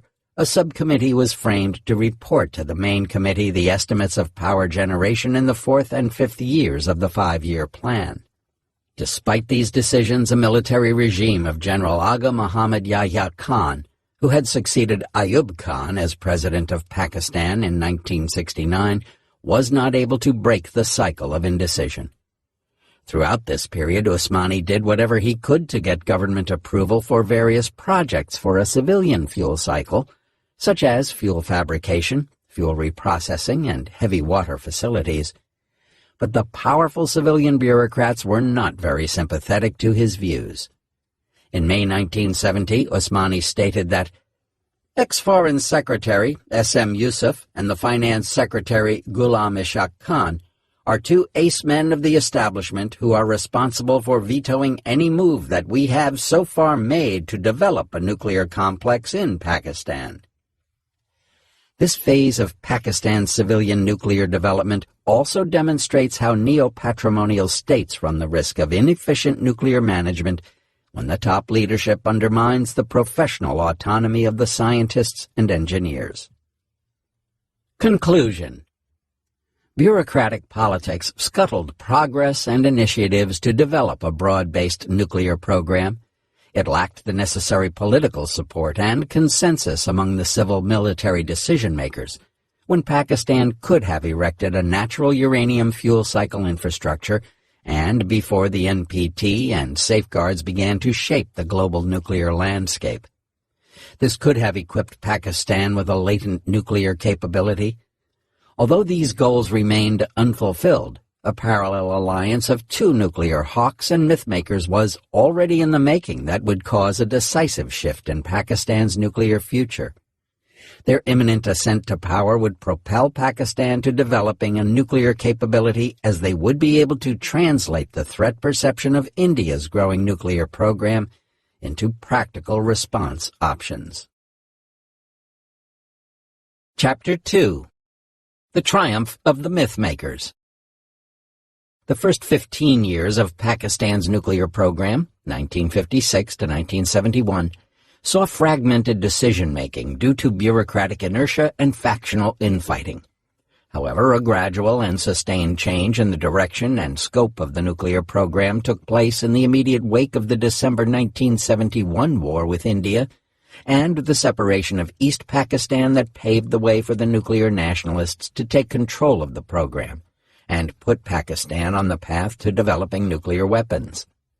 This chapter looks at the dynamics underlying the rise of nuclear mythmakers, which marked the beginning of the most significant phase of Pakistan's journey to develop nuclear capability. The Nehru-Bhabha-like alliance.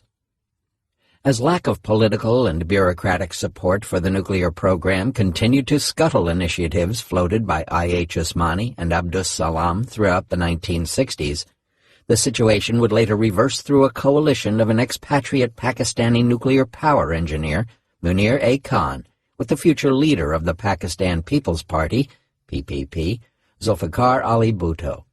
Their decisive roles triggered and sustained the vertical proliferation process in Pakistan. Munir Khan was born in 1926 to a middle-class family of lawyers and jurists in Lahore. He obtained a bachelor's degree in physics and mathematics in 1946 from Government College, Lahore, and a B.S. in science and electrical engineering in 1949 from Punjab University's Engineering College, Lahore, before proceeding to the United States on Fulbright and Rotary scholarships 2 years later. In 1953, he became the first Pakistani to complete an M.S. in electrical engineering at North Carolina State University, Raleigh. Khan was elected to the Sigma Chi Research Society of America in recognition of his research work, and from 1953 to 1956 he did postgraduate research at the Illinois Institute of Technology, Chicago, specializing in systems and planning engineering. While there, he also worked as a system planning engineer with the Commonwealth Edison Company, Chicago, which pioneered the first commercial nuclear power reactor in the United States. In 1956, he was selected to participate in the Atoms for Peace program's third batch of nuclear engineering trainees at the International School of Nuclear Science and Engineering, Argonne National Laboratory. Upon graduation in 1957, he continued as a reactor design engineer in Argonne's Nuclear Engineering Division and worked on modifications to the CP-5, Argonaut, and experimental boiling water reactors. In May 1957, he joined the reactor engineering section of AMF Atomics, a division of American Machine and Foundry Company in Greenwich, Connecticut, as a reactor design engineer and worked on the thermodynamic design of the Japan Research Reactor, too. He was assigned to the Heavy Water Research Reactor Group and performed a large variety of tasks requiring analytical studies on an advanced level. His employee recommendation letter from AMF Atomics added, "Mr. Khan demonstrated a thorough grasp of the principles of reactor engineering and the ability to apply these to the speedy and efficient execution of his assigned tasks. We were consistently satisfied with his technical performance, and he is leaving many friends at AMF." While he was still at AMF Atomics, Munir Khan received an offer from its first Director General, Sterling Cole, to join the IAEA. "I welcome your interest for the reason that persons of your training and zeal are the type which are needed by the agency." He left AMF Atomics in March 1958 to return to Pakistan and secure the necessary permission from Prime Minister Malik Feroz Khan Noon to join the IAEA's Nuclear Power and Reactors Division in September 1958. He also received an offer to work in the Westinghouse Test Reactor Group from the Atomic Power Department of Westinghouse Electric Corporation in May 1958, but instead chose to join the IAEA in Vienna. In September 1958, Khan represented the 300 nuclear engineering students from 50 countries who were trained at Argonne's International School at the Second UN International Geneva Conference on the Peaceful Uses of Atomic Energy. Khan was the agency's first Asian staff member in professional grade P5 and rose to the position of Section Chief of Nuclear Power Reactor Technology and Applications, 1964 to 68, and director of the Nuclear Fuel Cycle and Reactor Engineering Section, 1968 to 72, where he was known as the Reactor Khan. His major responsibilities included developing and implementing programs in the field of research, power, heavy water, and breeder reactors in developing countries and in the United States and Canada, 1960 to 65, advanced gas-cooled reactors, plutonium utilization, and coordinating programs for research and theoretical estimation of uranium depletion and plutonium buildup in power reactors in the U.S., USSR, UK, France, and Canada. In 1961, he prepared a technical feasibility study on behalf of the IAEA on small power reactor projects for the USAEC, and undertook several advisory missions on nuclear power projects on behalf of the IAEA to Japan, Yugoslavia, Turkey, Iran, the Philippines, and Singapore. He also served as a scientific secretary to the third, 1964, and fourth, 1971, UN International Geneva Conferences on the Peaceful Uses of Atomic Energy. While at the IAEA, he continued to interact closely with both Usmani and Salam in establishing PAR 1 and CANUP. He also used his influence to secure much-needed support from the IAEA Board of Governors for an international center for theoretical physics envisaged by Salam. Z.A. Bhutto took over as President of Pakistan on December 20, 1971, and later served as Prime Minister, 1973 to 77. Educated at the University of California, Berkeley, and Oxford, Bhutto returned to Pakistan in 1951 to practice law. Bhutto joined the federal cabinet of General Muhammad Ayub Khan in 1958, and given his exuberance and youth, was assigned half a dozen government portfolios, including fuel, power, and natural resources, as well as atomic energy affairs. As early as 1961, as a cabinet minister, he began articulating his ideas about the potential role of atomic energy in Pakistan's economic development and national security. He stated, Pakistan was determined not to be left behind in the atomic race. During a cabinet meeting in 1963, Bhutto raised the question of India's growing nuclear program and declared that Pakistan must also develop a matching capability. Apparently, Ayub Khan remained unconvinced. If India went nuclear, we would buy a nuclear weapon off the shelf somewhere. However, on March 11, 1965, Bhutto's famous remark was published in an interview with the Manchester Guardian that would epitomize Pakistan's pursuit of the bomb.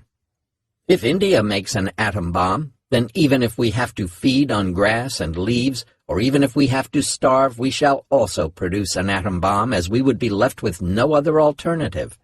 The answer to an atom bomb can only be an atom bomb. Only a week before this interview, Ayub Khan and Bhutto, now his foreign minister, had raised the question of India's growing nuclear capabilities with the Chinese Prime Minister Zhou Enlai in Beijing. The 1965 Indo-Pakistani War also transformed the Pakistani leadership's perceptions regarding India's emerging nuclear threat, which prevented Pakistan from signing the NPT in 1968. This kept the door open to retain the nuclear weapons option. Munir Khan had known Bhutto before he set up the PPP, and their early friendship evolved into a lifelong alliance. While attending North Carolina State University in 1952, he heard from colleagues at Columbia University that, 2 years before, a young man called Bhutto passed this way. He said he was going to be the Prime Minister of Pakistan. They met for the first time on November 27, 1958, when Bhutto, a prominent lawyer from Sindh, was a member of the Pakistani delegation to the UN General Assembly, and Khan was working with AMF Atomics. They met again in Dhaka, the capital of former East Pakistan, in 1964. While Usmani was floating proposals for establishing fuel cycle facilities to Ayub Khan, Munir Khan attempted to separately approach the president soon after the September 1965 war to discuss the acquisition of nuclear plants and facilities for developing the nuclear option. The president advised Khan to see my foreign minister, Bhutto, as he himself was not very knowledgeable about these atomic bombs. Bhutto and Khan met again in October 1965 in Vienna. Khan later remembered Bhutto as a young man at that time, 2 years younger than he was. Bhutto had embarked on a trip to the Eastern Bloc countries to explain Pakistan's position on the war. The Pakistani ambassador to Czechoslovakia, Mahmud Shafkat, drove Bhutto to Vienna, where he met Khan at the Hotel Imperial's presidential suite. Half an hour into the conversation, Khan told Bhutto, "You cannot win a conventional war against India. You will be perpetually at a disadvantage, and from what I know about Israel, you have got to have deterrence. Israel is developing nuclear weapons, and now India is developing nuclear weapons. I can tell you, I have visited their reprocessing plant, and I have visited their research reactor."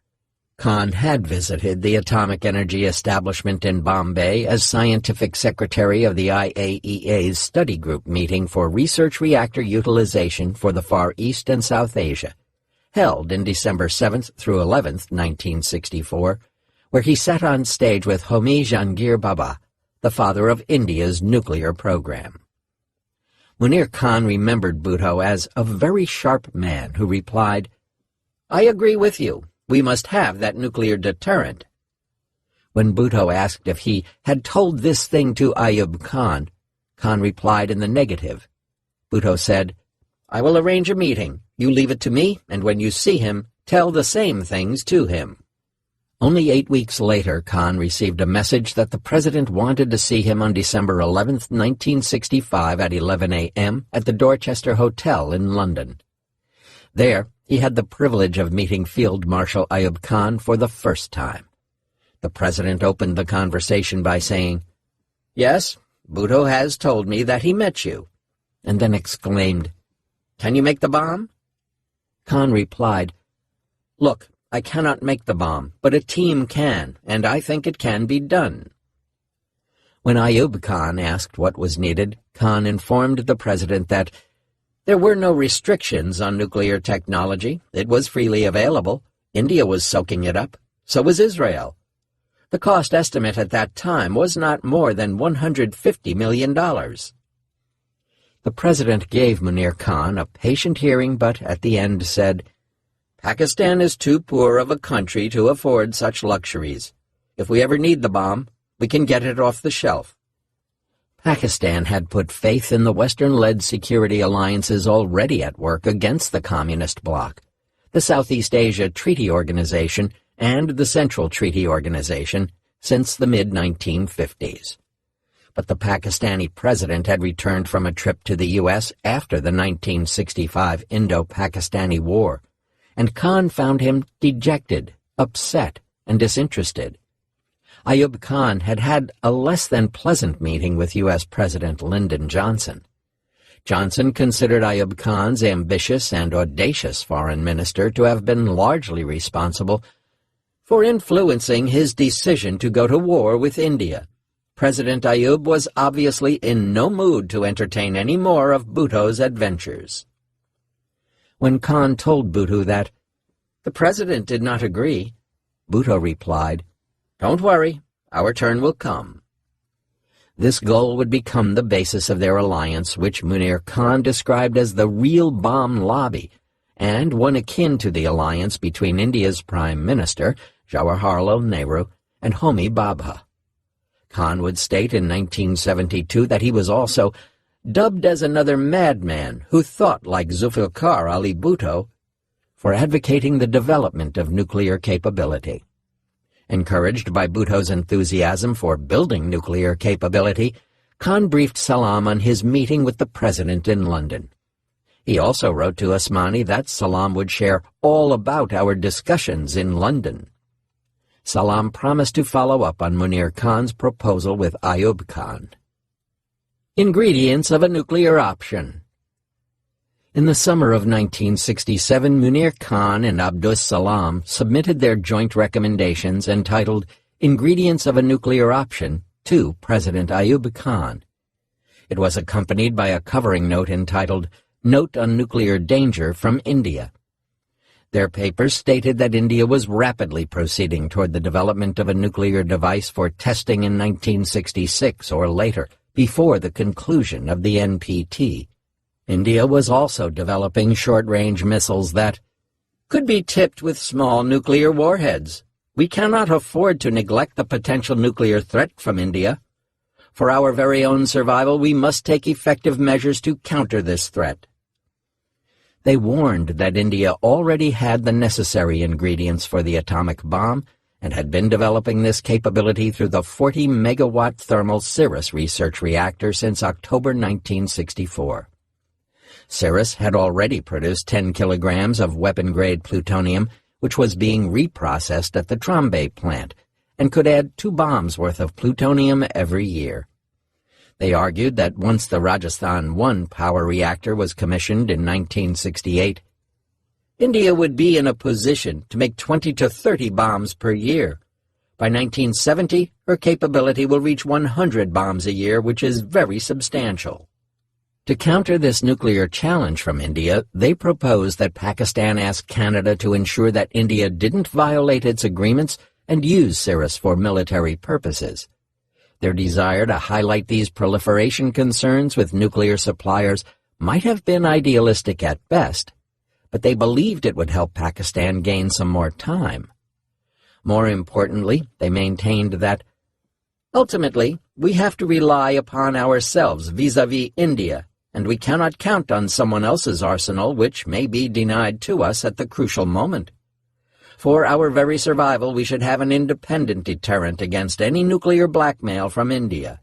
World public opinion will not give us any tangible defense. Pakistan was 10 years behind India in technical know-how and needed 6 more years to produce the fissile material, plutonium, for the device, during which time Pakistan could catch up if a top priority program was initiated in order to be in a position to meet India's nuclear challenge independently. Asserting the strategic value of a latent nuclear program, they asserted that the mere presence of such a program would serve to deter India. But the nuclear threat from India is real and not just imaginary. We can't afford to ignore it only at our peril. We should therefore act without delay and take appropriate measures. The report's accompanying proposal for acquiring nuclear capability stated, "It is our thesis that Pakistan is within a short striking distance of acquiring such an option. A small but decisive effort at this juncture of history may determine the future pattern of power within the subcontinent and in a longer-range view of the Islamic world. Further, a conjunction of elements as favorable as exists today for acquiring the nuclear option may not occur again for a long time to come." Included was a complete proposal that discussed each of the elements needed for setting up a natural uranium fuel cycle: a refining plant for uranium, a fuel fabrication plant, a reactor for producing plutonium, and a reprocessing plant. It estimated that it would take 5 years to set up the required plants and facilities for nuclear capability at a cost of US $150 million. If steps are taken today, this outlay will guarantee an option of 10 Hiroshima-like devices per year from 1972 onwards, in addition to normal power production from the Canup reactor. The proposal also included a section entitled International Safeguards and Inspections and Their Possible Impact on the Recommended Project, which warned that all non-nuclear NPT signatory states would be required to place their nuclear programs under a strict system of inspection conducted by the IAEA. Pakistan had repeatedly indicated its willingness to adopt international safeguards, provided India did the same. In fact, Pakistan had taken the first step and opened its Par-1 research reactor to regular inspection. India had so far refused to open any of its facilities to similar inspection. Canada had supplied the Canup reactor to Pakistan under a bilateral safeguards agreement, stipulating that when the agreement expired in 1969, the safeguards would be transferred to the IAEA with the prior consent of the two countries. In this context, the report suggested that Pakistan should do so only if India did the same. Any compromise on this issue will be most damaging to our national interests and security. The proposal cautioned that it would not be possible or desirable to misuse any nuclear plant or facility that was once under safeguards, or use it for military purposes, without incurring heavy international repercussions for Pakistan. Salam and Khan emphasized that Pakistan's primary purpose should be to acquire plutonium technology and a reprocessing plant as part of its nuclear program. This plutonium could be placed under international safeguards for future use in power reactors. According to them, the mere presence of this material in substantial quantities on our soil provides the necessary option if at any time we choose in the supreme national interest to opt out of NPT. The more plutonium we accumulate, the more know-how we acquire, the more secure the country can feel in case of any untoward eventualities. Even if both India and Pakistan agreed to sign the NPT and accept international safeguards for their entire nuclear program, we must, for our development and security, master the limits of plutonium technology in any case. We feel this price over 15 years is not too high for this. The proposal also discussed the military know-how, including the trigger mechanism, other components, and safety mechanisms required for a nuclear device. Salam followed it up a few months later and went to see the president, who told him that he had seen their proposal and sent it to his Secretary of Finance, Ghulam Ishaq Khan, who said no to funding it. Since Ayub Khan was not interested, his advisers and other powerful civil bureaucrats who were already averse to such proposals shelved it altogether. But the president made a note of it in his diary. Nevertheless, it assured that the only way forward for a nuclear Pakistan would have to be through a new political technical coalition between nuclear enthusiasts and an eventual change in the power structure in the country. The bomb lobby and the Multan meeting. After Bhutto resigned from Ayub Khan's cabinet in the wake of the Tashkent Agreement of January 1966, Munir Khan invited him to Vienna to relax and take time off. In the following years, they would continue to hold meetings in Europe and Pakistan. In one such meeting, Bhutto announced his and his wife's arrival in Vienna on short notice, and Khan hosted him at the elegant Dry Husarin restaurant. Bhutto's visits to Europe took place when his ideological and political philosophies for the formation of the PPP were taking shape. Moreover, from 1966 onward, the two also held meetings at Bhutto's residence at 70 Clifton, Karachi, and exchanged views through letters. In one letter in December 1969, Bhutto thanked Munir Khan for his concern on a failed murder attempt made on him in the town of Sadiqabad, and added, "I will not be deterred by a small clique of people who are determined to resort to force to prevent enlightened progress. We shall continue to go to the people and strive hard to promote their well-being. A new chapter is going to begin in the politics of Pakistan from next year. We will certainly play our role in a positive manner befitting the prestige of this great nation." The men's budding alliance was beginning to reinforce Bhutto's enthusiasm for nuclear weapons, as reflected in his book, The Myth of Independence. Bhutto wrote that any future war against Pakistan, like all wars of our age, was capable of turning into a total war, adding that it would be dangerous to plan for less, and our plans should therefore include the nuclear deterrent. He warned against India's nuclear developments, which would not only enable India to blackmail Pakistan with her nuclear advantage, but would impose a crippling limitation on the development of Pakistan's science and technology. Due to the ongoing civil strife in East Pakistan, at Pinstek there was a lot of political polarization and tension between Bengalis and non-Bengalis. This atmosphere was not conducive to productive work, and the overall program was becoming directionless. Adding to the tense atmosphere, two rival associations, or unions, surfaced there. one advocating rebellion against Usmani and the other in his support. The Association of Nuclear Engineers for a Nuclear Pakistan, headed by Sultan Bashiruddin Mahmud, which intended to fight the case for a nuclear Pakistan, called itself the Bomb Lobby. The other organization, known as the Association of Nuclear Scientists and Engineers, was headed by Zafarullah. Mahmud, along with two other engineers, submitted a report to Usmani that called for establishing a nuclear weapons program, asserting that nothing worthwhile was being done in the program. The 1971 Indo-Pakistani War began shortly afterward, and on December 16, 1971, Pakistani forces surrendered in East Pakistan. The next day, about 250 young scientists and engineers from Tech protested against the government of General Aga Muhammad Yahya Khan and the fall of East Pakistan in defiance of a ban under Section 144. They hastily prepared placards and held small speeches declaring that what had happened in East Pakistan the day before was not a military defeat but a technological defeat, and India would not have dared to attack if Pakistan had the atomic bomb. Their bosses issued show-cause notices to the protesters, but before any disciplinary action could be taken against them, Bhutto had assumed the position of civilian chief martial law administrator and president of Pakistan on December 20, 1971.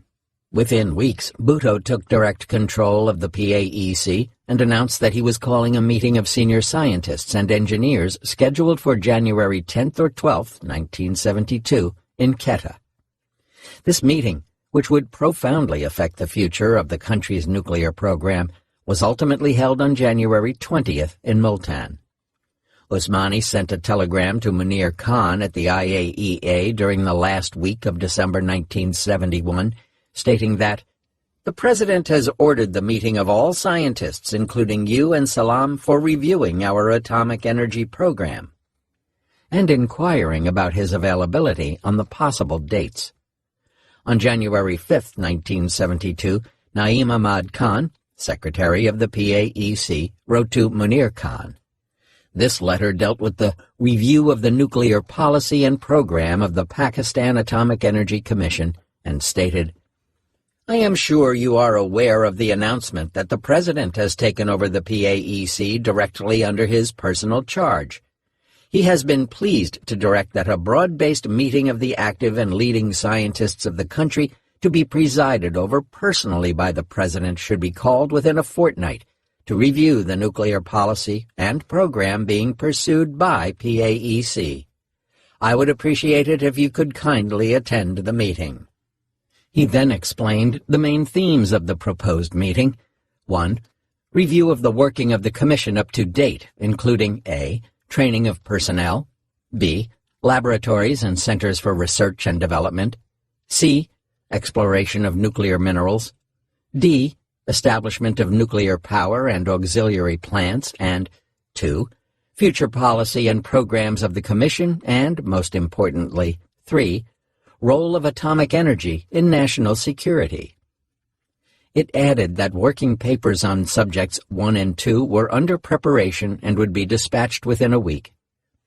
As for item 3, it will be discussed in the meeting itself. As soon as Munir Khan arrived from Vienna, Bhutto asked him to prepare a status report on Pakistan's nuclear infrastructure and suggest ways and means to decide the future course of action. Bhutto had already made up his mind on the future and forbade Khan to return to Vienna until after the meeting was over. As witnessed by nuclear scientist S.A. Hasnain from Tech, Munir got a full month between Bhutto's personal call to him on 20 December 1971 and the public announcement at Multan on 20 January 1972 to prepare for his new job. His visits to most of the PAEC establishments and to Tech helped identify the causes of the polarization within the nuclear program. As requested, Khan submitted his report to the President prior to the Multan meeting. It dealt with such topics as nuclear energy, manpower, and union activities, and concluded that the major problem was the absence of a clearly defined program and a firm plan of action, which was causing frustration among the scientists and other staff, and was considered too small for a program geared toward developing the nuclear option. A survey report by a British expert's IAEA-sponsored sabbatical visit to Pinstech in the summer of 1970 had concluded that Pakistani manpower trained abroad during the previous decade was trained in subjects that were largely irrelevant to the needs of the nuclear program. Therefore, they couldn't be absorbed into the required jobs in Pakistan, especially when reactor engineers were needed more than men with degrees in high-energy physics. Munir Khan's January 1972 report to Bhutto separately drew the same conclusion. Usmani viewed the newly formed associations within Pinstech as a plot to oust him, and had started a dialogue with its office holders by encouraging the belligerents to speak their minds. Often, these meetings turned into ugly confrontations. Then, in a final effort to restrain the young engineers at the Multan meeting, Salam and Usmani urged them to keep their organization's interest foremost in their speeches and asked them to exercise discretion. The Multan meeting took place in the garden of the residence of the Chief Minister of Punjab Province, Nawab Sadiq Hussain Qureshi, under a shamiana, or colored canopy tent. The meeting began with Usmani, Salam, and Bhutto seated on stage. Usmani called each speaker by name. After S.B. Mahmood caught Bhutto's attention, his short, fiery speech demanded a nuclear weapons program. Bhutto then declared, "No more speakers," and went to the podium. "I want to know how much time you can do it in," he asked. This triggered an outpouring of jubilation among the audience, many of whom tried to outdo one another in giving the shortest possible time frame for building the bomb. The atmosphere had suddenly become electric. Saki Muhammad Bhutta stood on his seat and kept shouting, 3 years, and Mahmood kept repeating, 5 years, and someone else shouted, 7. Another experienced scientist jumped in and broke the magic of the moment. "It isn't like making firecrackers, you know. We don't know how long it will take. It's all nonsense. It can't be done that way." Bhutto, the realist and the politician, was amused. "Well, much as I appreciate your enthusiasm, this is a very serious political decision which Pakistan must make. So, can you do it?" The audience responded, "Yes, we can do it, given the resources and given the facilities." Bhutto replied, "I shall find you the resources and the facilities." This captured the mood of the moment and inspired the enthusiastic scientists and engineers to do their utmost to build the bomb in the shortest possible time. It was now clear why Bhutto had assembled Pakistan's best and brightest minds in Multan, to announce his decision to replace Usmani and signal the pursuit of nuclear capability under a new chairman. According to Ishfaq Ahmad, who headed the PAEC from 1991 to 2001, the original intent of the meeting was to have a small group to review our capability and where we stood, and to announce a change in leadership. But then things got out of hand and it became a tamasha, public drama. Bhutto ended the formal proceedings with the announcement, "I have decided to make some immediate changes in the structure of the Atomic Energy Commission. Dr. I.H. Usmani is being made Secretary of the new Ministry of Science and Technology, and I have brought a young, energetic nuclear engineer with so many years of exposure and experience at the IAEA who can steer up this program." According to a different account, Bhutto remarked, "I am very proud of what you people have done in the PAEC, but there is always a time to come and a time to go." Turning to Usmani, he said, "You have been chairman now for 12 years. I think it is time that we make a change. I hereby appoint Munir Ahmed Khan as the new chairman of the Atomic Energy Commission." One veteran scientist maintains that Usmani had asked Bhutto not to divert the program toward the weapons program at the Multan meeting. However, Ishfaq Ahmad asserts that the bomb was not specifically mentioned during the meeting, and Bhutto only indicated his expectation from the scientists to deliver, should India test a nuclear device. Bhutto had therefore signaled his resolve to launch a nuclear weapons program, with a renewed consensus within the ranks of Pakistan's Western-trained scientists and engineers under a new leadership, an action akin to the one in India by Homi Bhabha and Nehru 3 decades before. Since 1965, Bhutto and Munir Khan had emphasized the country's security problems and the political and military strength that nuclear weapons offered, thereby creating the nuclear myth in Pakistan. Events had finally put them in control of the nuclear program. Unceremonious departures and the new nuclear elite. Shortly after the Multan meeting, Munir Khan left for Vienna and sent a cable to Bhutto that presented his acceptance of the new job on the condition that, first, he would report directly and only to the president, and, second, that his status would be equal to that of a secretary to the federal government. Bhutto replied in the affirmative.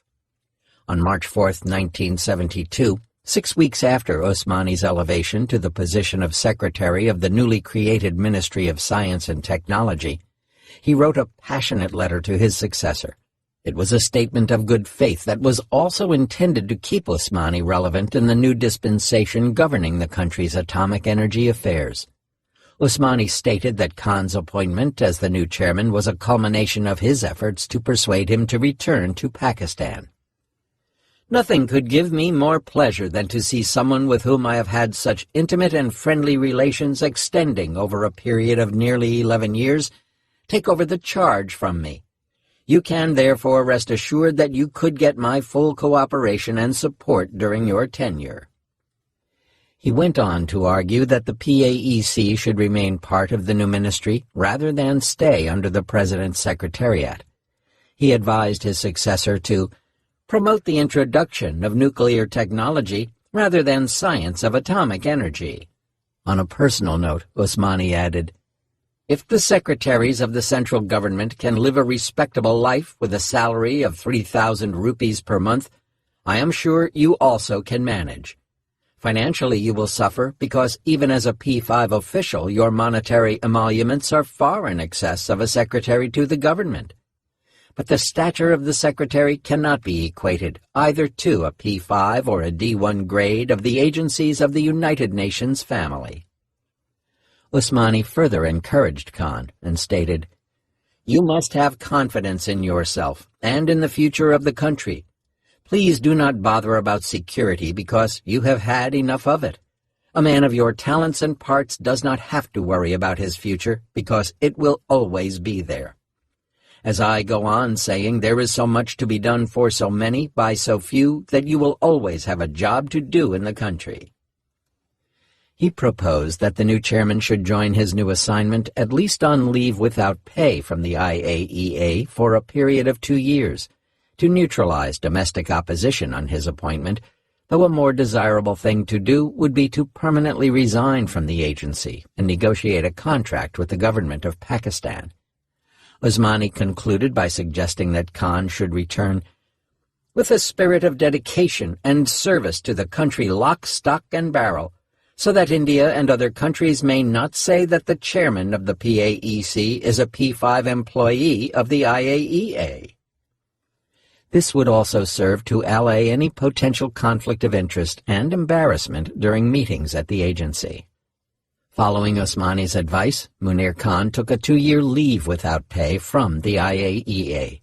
He would permanently resign from the IAEA on May 8, 1974, just 10 days before India's first nuclear test. He took over from Osmani on March 13, 1972, on a monthly salary of 3,325 rupees. On his first day, he sought Osmani's guidance. From his seat, Osmani replied, "I have been chairman for 11 years. Many people will come to you and talk to you across this table. In 99% of the cases, they are rascals, and don't believe them. Nobody is loyal."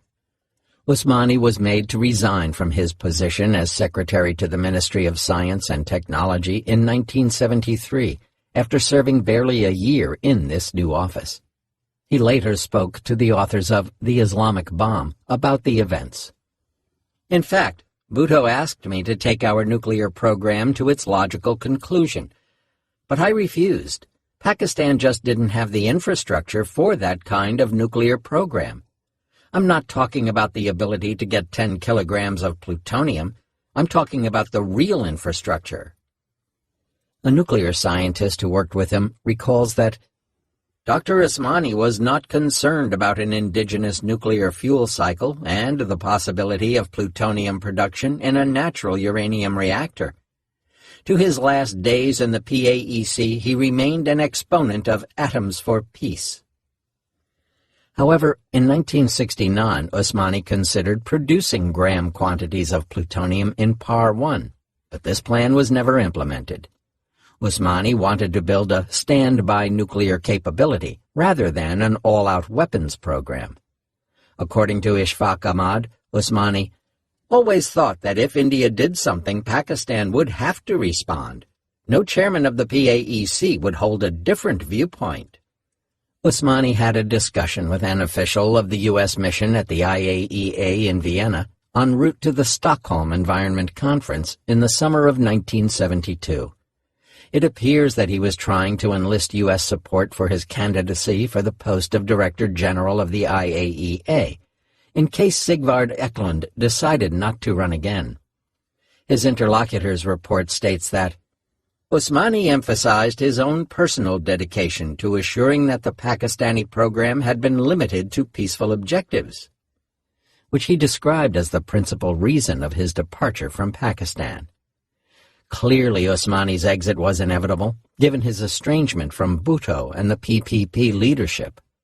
Bhutto and Usmani also didn't see eye to eye and had developed a dislike for each other, as is evident from Usmani's remark that Bhutto was a megalomaniac, and I distrusted everything he did in Pakistan. In 1986, Usmani stated, I don't think the Multan meeting has any significance at all, except that it gives an inkling of the working of the mind of the late Prime Minister Bhutto, who had already decided to replace me, for reasons I don't want to disclose, nor do I wish to discuss. Usmani also could not secure the PAEC's control under his newly created Ministry of Science and Technology. He was conspicuously absent at the landmark event in Pakistan's nuclear program, the inauguration of the Canup reactor in November 1972. The fact that Usmani wasn't invited showed that he had fallen from grace, given that he had started work on Canup and had brought it closer to completion before he was replaced. The newspapers covering Canup's opening reported that Usmani's name was indeed mentioned by Salam, and that Munir Khan did pay tribute to his predecessor and regretted Usmani's absence due to illness. Canup's inauguration was also an occasion for Bhutto to recall his past endeavors for acquiring the nuclear option and his discussions with Khan since 1965 for the future direction of the nuclear program. The president expressed the hope and satisfaction that the PAEC was on the move with a well-defined and broad-based program for the future, and he promised his government's all-out support and resources. The reorientation of Pakistan's nuclear program after the Multan meeting shows that a technological system grows and drifts when scientists, bureaucrats, and politicians have vested interests in the growth and durability of the system. Despite Usmani's best efforts, this was not possible earlier because the desired consensus among the key stakeholders within Pakistan's decision-making elite never existed. The reasons behind Usmani's absence at the Canup inauguration ceremony were more complex than plain opposition to nuclear weapons. According to the then Foreign Secretary, Agha Shahi, Usmani's departure was triggered because he was suspected of being a CIA informant and helping the agency gather Chinese nuclear test data. Within a few years, Shahi would join hands with A.Q. Khan and cast aspersions on Munir Khan's commitment to the nuclear program. Pakistan International Airlines, PIA, had enjoyed the unique privilege of operating direct flights to China beginning in 1964. One of those routes traveled between Dhaka in East Pakistan and Shanghai. In one suspected covert operation, PIA planes were sprayed with special paint that attracted particles containing nuclear isotopes, which would then stick to the aircraft's surface. These planes would purportedly collect data during flights over Chinese territory. The Chinese Prime Minister, Zhou Enlai, raised the issue with Bhutto in a March 1973 meeting, and expressed concern that despite the great trust between the two nations, Pakistani planes were being used against China. Bhutto's response to Zhou Enlai was that he had already remedied the situation by removing Osmani. The matter was earlier brought to the notice of President Ayub Khan by the head of the Intelligence Bureau. The president noted in his diary that, "The Americans are engaged in extensive espionage work, especially on PIA's Chinese flights. Several Pakistanis have been subverted and caught. Investigations are progressing." Ishfaq Ahmad, then director of PINSTEC, dismissed the idea that either PIA planes or Usmani or the Dhaka Atomic Energy Center's director were engaged in any such activity. But Bhutto suspected that this act was indeed espionage conducted by Osmani at the behest of the Americans. Nonetheless, eventually the case was dismissed, but Bhutto had gathered enough grounds to dismiss Osmani. Others would later suspect that Munir Khan had joined hands with Bhutto to unceremoniously oust Usmani. Khan asserted that he had nothing whatsoever to do with Usmani's ouster, and Bhutto did not invite Usmani to Kantup's inauguration due to the presence of a large Chinese delegation. The Chinese guests were led by Jiang Chengji, the deputy director of the Atomic Energy Institute in Beijing, who played a key role in the Chinese nuclear weapons program. Usmani later joined the United Nations and worked on renewable energy and environmental issues, and became a critic of nuclear energy. However, Usmani, being a former ICS bureaucrat, never escaped the history of contentious relations with Bhutto and other leaders in the PPP. His aristocratic style clashed with Bhutto's more socialist outlook, although Bhutto was a feudal landlord himself. Usmani had also been critical of Bhutto when he was the government minister in charge of atomic energy affairs, especially on the question of the awarding of a contract for building Par 1 at PINSTEC. Usmani had also had a falling out with J.A. Rahim, another former ICS bureaucrat who went on to become one of the founding members of the PPP, served as its Secretary General, and then became Minister for Presidential Affairs in Bhutto's first cabinet. In 1973, Usmani publicly criticized Rahim's decision to appoint an engineer as finance minister, stating that the appointee, Mubashir Hassan, was a misfit for the portfolio of finance. Hassan later evoked the same widespread political support Munir Khan enjoyed among the top ranks of the PPP. Hassan said that he and Khan were nationalists like Bhutto, but he expressed his intense dislike for Usmani. While Usmani's obstinacy fueled Bhutto's antipathy toward him, Khan seemed more pliable and able to keep sensitive information secret. The new chairman also had a relative advantage over Usmani, his international work experience. His biographical data at the time stated, "Mr. Munir Khan brings to his new job a high international standing in the field of nuclear power, broad experience in the applications of atomic energy and development of nuclear programs, and worldwide scientific contacts with important nuclear research establishments, nuclear industry, and the atomic energy commissions of a large number of countries and international organizations." Following Usmani's removal from the Ministry of Science and Technology in the wake of the Chinese test controversy, he fell out with Khan. 9 years later, Usmani did not mince words about his successor with the authors of The Islamic Bomb, describing him as a charlatan, a man whose ambitions were purely personal. An engineer among physicists. In his address to the PINSTEC staff and directors in March 1972, Munir Khan eulogized I.H. Usmani as a man with a great vision and big dreams, full of drive and enthusiasm, able to work against heavy odds, and who built the PAEC from almost nothing. The new chairman cited his faith in the country and its scientists as a motivating factor for assuming his new assignment, and returning to Pakistan from the IAEA. He set out a new direction for the PAEC that called for developing nuclear technology in support of a nuclear power program and for defense and security with nuclear research in key and limited areas only, emphasizing that the time for pursuing science for its own sake was now over.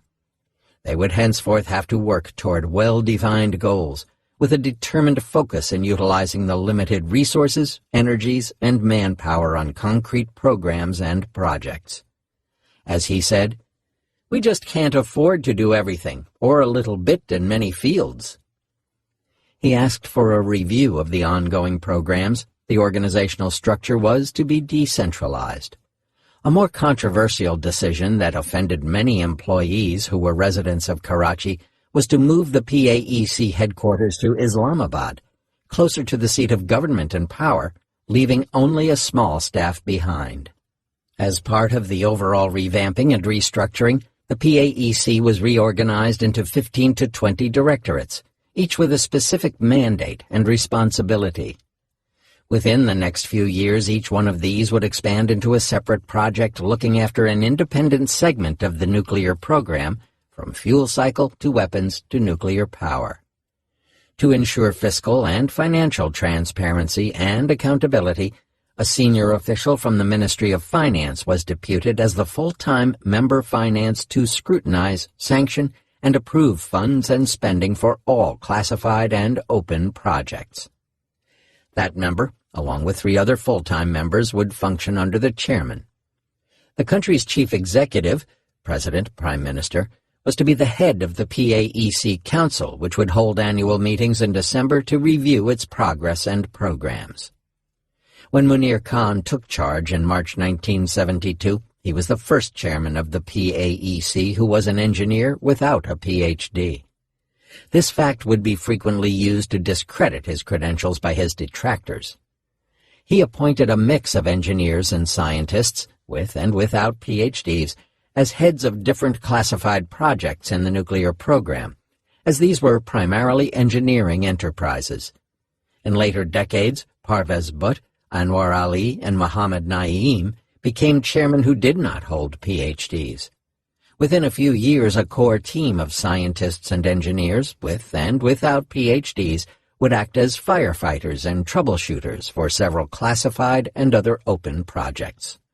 Appointing engineers or non-PhDs as heads of important classified projects caused resentment among those with higher qualifications who felt discriminated against.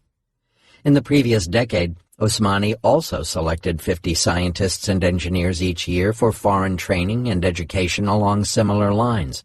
That is, scientists were sent for PhDs, and engineers were confined to master's programs or on-the-job training. Osmani had initiated a policy of not supporting PhD studies for engineers, which emerged from his belief that a PhD made a person too specialized in a narrow field, leading to an inability to take a broad picture. While this policy remained unchanged under Munir Khan, engineers had to exert harder when faced with R&D needs.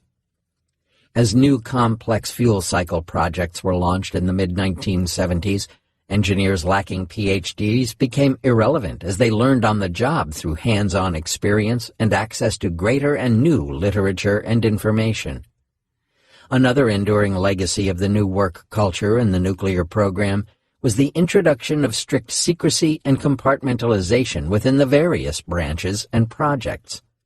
This approach was epitomized by Munir Khan, whose obsession with secrecy was legendary. He became known for speaking in, sometimes inaudible, whispers with colleagues and subordinates and using code words during phone conversations. Throughout his 19 years in office, 1972 to 1991, the right hand did not know what the left hand was doing. Only Khan would have the complete picture of the entire nuclear program. This culture of extreme secrecy has been hailed by many scientists and engineers involved in classified projects as the key to Pakistan's nuclear success.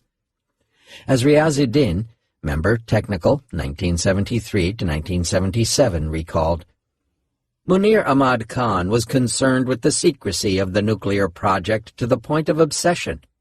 Whenever I met him in his office, the thick curtains were always drawn, and he would turn the radio on to create some background noise to obscure our conversation. This obsession with secrecy would cost him dearly. All the strategic nuclear infrastructure was completed during his tenure as chairman of PAEC. In spite of this, he did not get the credit he deserved. However, Riazuddin argued that Khan's policies stood vindicated when the illicit nuclear proliferation network surfaced in 2003. Salvaging the nuclear flagship. Kanup's inauguration triggered controversy over the absence of Usmani, the first major challenge that Pakistan's nuclear establishment had to grapple with in its first year. There was deep demoralization and widespread destabilization, and nearly half of the 500 scientists and engineers trained in the previous decade had opted to leave for Bangladesh after the 1971 Indo-Pakistani War. Bengalis working in the program in general had been distrusted, but especially so at Kanup. Their departure left the PAEC with less than 300 scientists and engineers, including doctors, geologists, civil, mechanical, and electrical engineers, and a small number of nuclear technologists and physicists. The number was 283, to be exact. The war also triggered an abrupt departure of the Canadians working at Kanup. Nonetheless, the country's only power reactor had to be completed and commissioned. It was built to supply electricity to Pakistan's largest metropolis, Karachi, and the success or failure in its commissioning would symbolize the same for the PAEC and its new chairman. Munir Khan managed to employ his contacts in the IAEA and diplomatic skills to bring back some Canadians to Kanup, but only temporarily. The team that enabled Kanup's successful commissioning included Sardar Ali Khan, S.B. Mahmood, Pervez Butt, and 7 junior engineers. Khan immediately tasked them with developing the design of an indigenous production reactor, similar to the 40-megawatt thermal Canadian NRX Cirrus. They completed the design of the Pakistan nuclear reactor, PACNUR, in 8 months, but the project was put on hold for 13 years due to manpower and resource constraints and the priority for completing the nuclear fuel cycle. Kanup's inauguration was an international event with delegates from 45 countries participating in a concurrent seminar organized on the sidelines. Kanup was also the first nuclear power plant commissioned anywhere in the Muslim world. The leader of the 8-member Chinese delegation, Jian Shengji, stated that they were greatly honored to attend the inauguration. As China had no nuclear power plants, Pakistan was ahead of her in this field, and it was one area where China could learn from Pakistan. And indeed, the Chinese technical team did have discussions with Pakistani scientists and engineers. Jiang congratulated the Pakistani scientists for their research and the peaceful uses of atomic energy, and extended his country's full support in further developing its research programs. Being the first power reactor in the Muslim world, Kanup was a technological artifact for display. When Muammar Gaddafi visited Pakistan in February 1974 to attend the Islamic Summit Conference, Munir Khan took him on a guided tour of Kanup. It was also the first power reactor of its kind that Chinese scientists and engineers got to see for themselves, owing to restrictions put in place by the Coordinating Committee for Multilateral Export Control, COCOM, during the Cold War.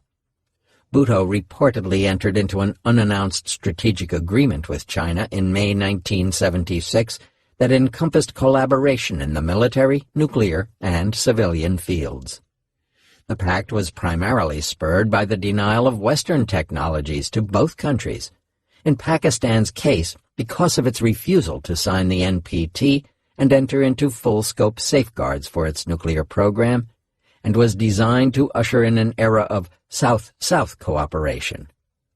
According to Feroz Khan's Eating Grass, the Pakistan-China relationship was mutually beneficial. Every piece of technology that Pakistan managed to acquire was available to the Chinese for reverse engineering. thus providing China with new technology and Pakistan with an opportunity to develop its own engineering expertise. The most enduring and tangible manifestation of this shared effort to overcome technological denial was in the field of nuclear power. A key philosophy that flowed from technological challenges was that of jugaad, or resorting to innovative and local improvisation. Given the relative weakness of industrial and engineering capacity within Pakistan, jugaad symbolized the resolve to make do with available resources to get the job done. As explained by Ishfaq Ahmad, "We could pick up pieces of junk and put them together and make it work. Pakistan did not look for fancy things. The PAEC culture taught, don't demand we need this or that, but find a jugaad and improvise if you can." Jugaad characterized the work culture in almost all classified and open projects in the nuclear fuel cycle and weapons programs. The approach's first test arrived right after the inauguration of CANUP, the challenge of heavy water leaks. CANUP is a can-do-type heavy water-cooled and heavy water-moderated reactor for which Canada was also supplying heavy water, which was very expensive. Pakistan could not afford persistent heavy water leakages. S.B. Mahmood, CANUP's principal engineer, invented a device for the detection of heavy water leaks in can-do-type reactors, which was later patented under his name as SBM Probe. This, he said, was Pakistan's contribution to can-do-type reactors throughout the world. Over the years, a 15-ton per annum heavy water upgradation plant was built at CANUP for the continuous maintenance of its required inventory. In the wake of CANUP's startup, the manpower training needs was anticipated, which was addressed by the Karachi Nuclear Power Training Center that was set up in 1973 and later became the Karachi Institute of Nuclear Power Engineering. Conclusion. The ascendancy of like-minded nuclear nationalists, Zia Bhutto and Munir Khan, demonstrates that nuclear myth-making and bureaucratic politics are based on building coalitions that can win government debates and drive decision-making in a desired direction. I.H. Usmani was either unable or unwilling to pursue the nuclear option, especially with his skeptical Ayub Khan, who was under the influence of powerful civil bureaucrats and advisors. Bhutto was a strong proponent of nuclear technology for defense and security, and Munir Khan was equally enthusiastic. They had developed an alliance that could advance the common goal of acquiring a nuclear capability, which they began to pursue within days of Bhutto assuming the office of the president. Usmani's aversion was shaped by his belief that a meaningful nuclear program was not practical or possible for a developing country with a very small industrial base that lacked the required resources and know-how. Nuclear myth-makers are important for many reasons, but one of them is convincing their societies of the technical feasibility of the endeavor. Khan believed that a diverse nuclear program, including nuclear weapons efforts, was within Pakistan's reach. In any event, the nuclear optimists who replaced Usmani in 1972 were unaware of what was in store for them in the coming years. Chapter 3. Facing the Smiling Buddha. Pakistan's nascent nuclear program fundamentally shifted its focus and orientation after the Multan meeting in January 1972. The path ahead was replete with restrictions on technology acquisition, non-proliferation sanctions, and unforeseen technical challenges. Pakistan eventually succeeded due to the perseverance of the political and technical decision-makers and the dedication and ingenuity of thousands of scientists and engineers. In 1972, the country had a basic nuclear infrastructure comprising PINSTEC, CANUP, and the AEMC.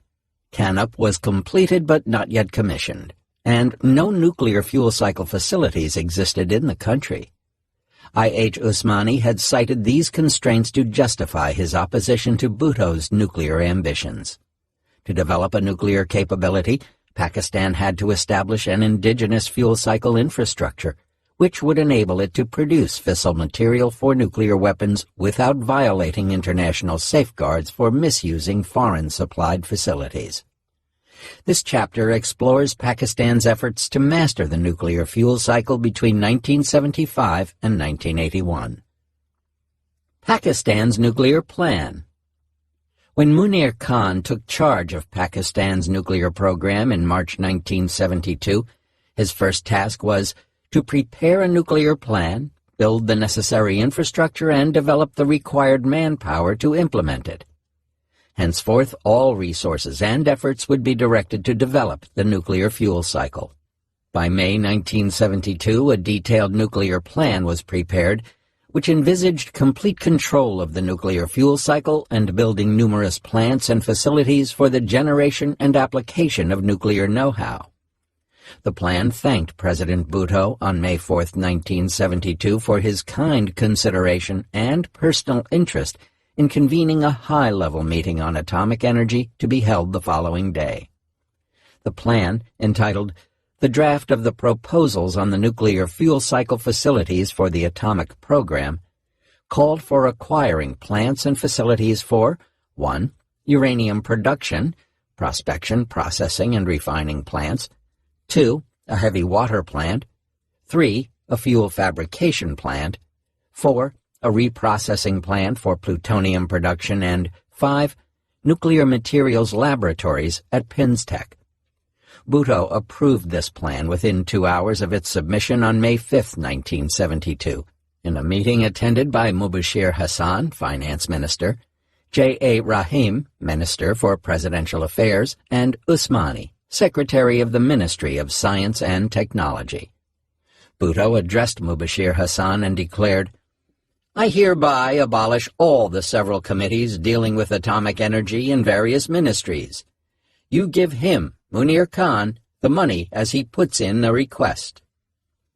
Bhutto added that the chairman of the PAEC would report directly to him, an arrangement that would continue for the next 3 decades. These changes offered the head of the nuclear program with much-needed freedom to act and the access to the country's political leadership that was previously lacking. Pakistan's nuclear success depended on the realization of several interconnected variables. Of these, securing professional autonomy and resources and delegation of executive authority from the civil bureaucracy to the now independent PAEC were pivotal. In this respect, Jacques Hymans explains, nuclear weapon projects are highly complex technical enterprises that are very expensive and large-scale, pushing the technological envelope and requiring intense long-term collaboration across diverse scientific specializations. Pakistan also needed time, resources, and efficient management of a clandestine nuclear weapons program. As James Walsh argues, a nuclear aspirant with no technical base can take a decade or more to yield results, even without the burdens imposed by export controls. It takes time to build reactors, to train personnel, to construct reprocessing or enrichment facilities, to produce fissile material in sufficient quantities, to work out the inevitable bugs and problems, to weaponize, and so on. In terms of the organizational and bureaucratic prerequisites, the sheer size and managerial complexity of the program make nuclear weapons a politically costly affair.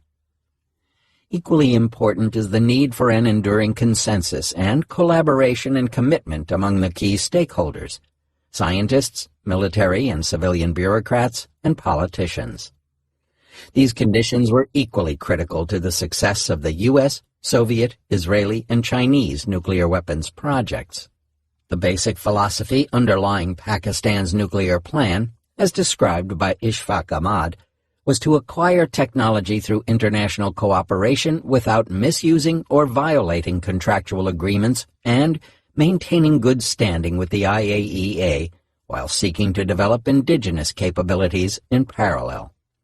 In this respect, Munir Khan also maintained, "We don't have a training system for the kind of cadres we need, but if we can get France or somebody else to come and create a broad nuclear infrastructure and build these plants and these laboratories, I will train thousands of my people in ways that otherwise they would never be able to be trained.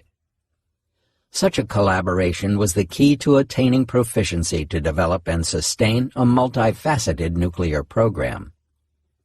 And with that training, the blueprints, then we could set up separate plants that would not be under safeguards, that would not be built with direct foreign assistance. But I would now have the people who could do that. If I don't get the cooperation, I can't train people to run a weapons program.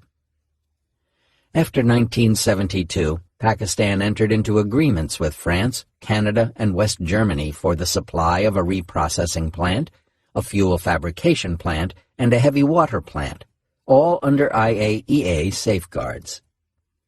At the inauguration of CANUP in November 1972, President Bhutto lauded the PAEC's well-defined and broad-based program for the future. 1 year after the meeting in Multan, Bhutto introduced Munir Khan to Lieutenant General Gul Hassan Khan, the former army chief and ambassador-designate to Vienna, as the man who would deliver the bomb.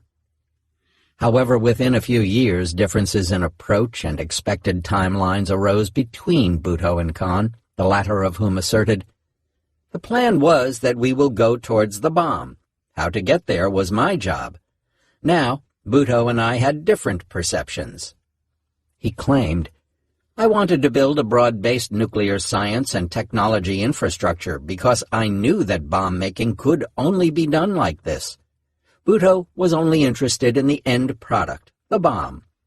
He used to think that since the U.S. could build the bomb in 3 years in 1945, so could we." While there was no fixed timeline, the expectation was to obtain the required technologies and set up the necessary plants and facilities under safeguards in the shortest possible time, preferably before the 1977 general elections, to give Bhutto immense political advantage in domestic politics. This approach was only workable before the founding of the nuclear export control cartel that came to be known as the London Nuclear Suppliers Group, LSG-NSG, which was set up following India's 1974 nuclear test, which had triggered enormous non-proliferation alarm among the West's supplier states. The nuclear Taj Mahal. During its second phase of development, Pinstech, considered one of the most beautiful nuclear research centers anywhere, also had to be equipped with equipment, manpower, and a work plan. Within a few years of the 1972 Multan meeting, Pinstech was recognized as the leading nuclear center in the entire Muslim world, and it has retained that position ever since. The complex has played a key role in achieving nuclear capability for Pakistan. It became the main R&D center for acquiring mastery over the nuclear fuel cycle. Within a year of CANUP's inauguration, it became clear that Pakistan could not depend indefinitely on foreign supplies of nuclear fuel.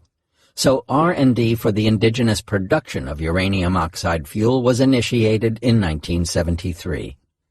Pinstech made the first fuel element for CANUP in less than 2 years, after Canada cut off supplies of fuel in 1976. The development of nuclear fuel cycle projects was supervised by Muhammad Yunus, who was then the PAEC's Director of Fuels and Materials. Yunus remained the point man for all fuel cycle projects led by Usmani and Munir Khan. He died before full production began in 1980 and was succeeded by Naimat Ali Javed. With clearly defined goals to develop the nuclear fuel cycle in 1972, the need for setting up R&D facilities was felt, but it was evident that Pinstech's design and infrastructure did not have room for large-scale modifications or expansion. Thus, other projects would be erected outside the Pinstech quadrangle, such as the new lab's reprocessing plant coupled with the uranium metal laboratory and applied chemistry division and laser laboratories. Another enduring legacy of Pinstech has been its training of manpower. The centerpiece of the training program was the Reactor School, launched in 1967. Its faculty, all with advanced international qualifications, comprised the best minds in the field and offered 16 months of training to selected students.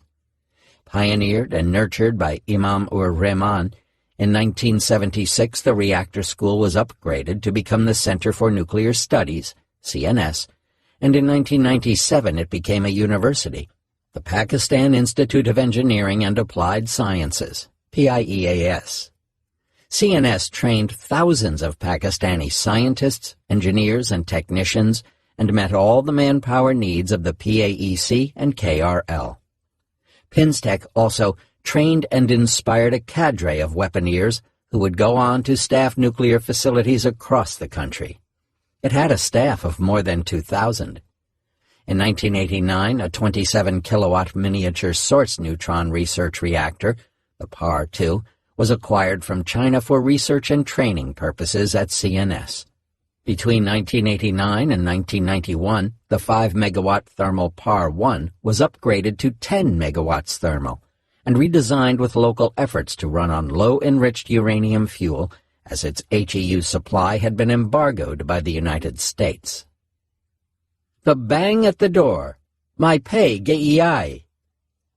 At 8:05 a.m. on the morning of May 18, 1974, India carried out its first test of a nuclear device at the Pokhran site in the desert of Rajasthan, only about 50 miles from the Pakistani border.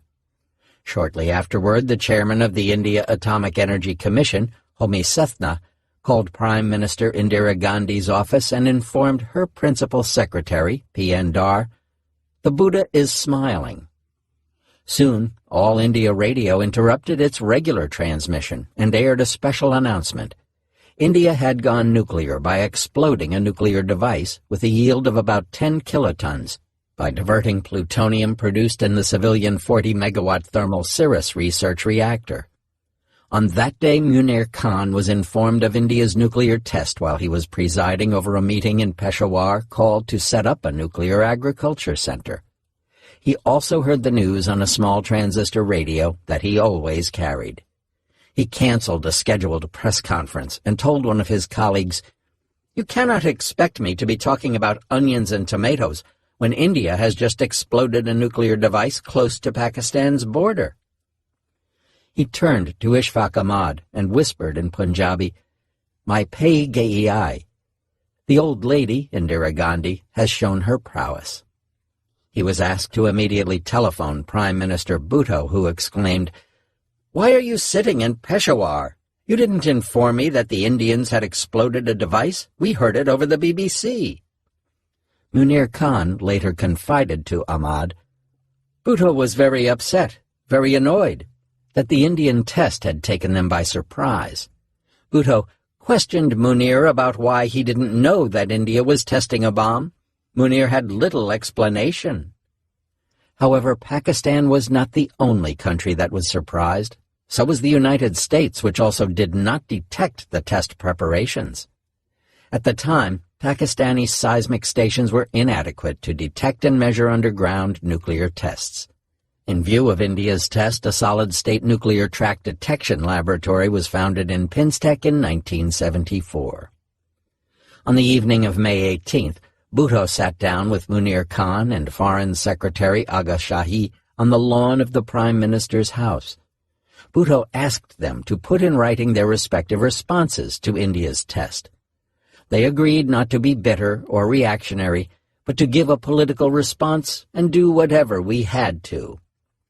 The next day, Bhutto and Khan flew together to Lahore and held a press conference at the governor's house where the Prime Minister gave Pakistan's political response and proposed a nuclear weapon-free zone, NWFZ, in South Asia. The Prime Minister declared, "There is no need to be alarmed over India's nuclear demonstration. I give a solemn pledge to all our countrymen that we will never let Pakistan be a victim of nuclear blackmail, nor will we accept Indian hegemony or domination over the subcontinent." Indira Gandhi wrote to Bhutto on May 22nd and reaffirmed the peaceful intent and nature of India's test and nuclear program. Bhutto responded on June 6th by stating, "It is well established that the testing of a nuclear device is no different from the detonation of a nuclear weapon. I need hardly recall that no non-nuclear weapon state, including India, considered mere declarations of intent as sufficient to ensure their security in the nuclear age. In fact, years later, Raja Ramana, one of the architects of Pokhran-1 and a former chairman of India's Atomic Energy Commission, confirmed that India's so-called peaceful nuclear explosion was indeed a nuclear weapon test. Following the test, a PAEC meeting was held on May 23, 1974 in Islamabad, with the chairman and all 6 members in attendance, including Salam, who had specially arrived from London. A few days later, Munir Khan declared, "India's test had opened the floodgates for nuclear weapons, and unless decisive action is taken, the membership of the nuclear club will not stop at 6.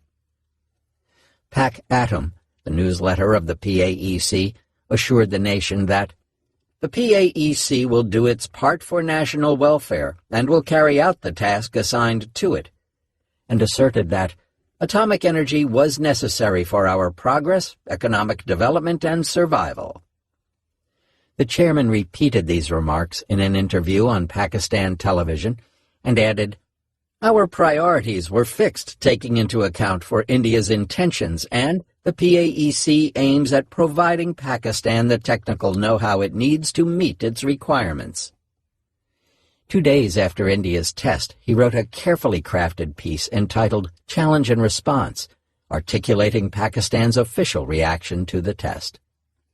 Meanwhile, Bhutto launched a diplomatic offensive and reached out to the United States, the UN Security Council, and China. He sought security assurances, and at the UN again proposed South Asia to be an NWFZ. In a letter to U.S. President Richard Nixon, he declared, "Pakistan was exposed to a kind of nuclear threat and blackmail unparalleled elsewhere." He added, "If the world community failed to provide political insurance to Pakistan and other countries against nuclear blackmail, these countries would be constrained to launch nuclear programs of their own." Bhutto's pleas went unheeded everywhere, and Pakistan would have to face a de facto India alone. Pakistan's nuclear decision-makers now had an acute realization. They had no choice but to acquire essential nuclear technology under safeguards if possible, without it if necessary, in order to neutralize India's nuclear edge. Pakistan took up the matter at the IAEA Board of Governors meeting on June 8, 1974. Despite initial opposition from industrialized countries, the board succeeded in getting India's test on the agenda for discussion.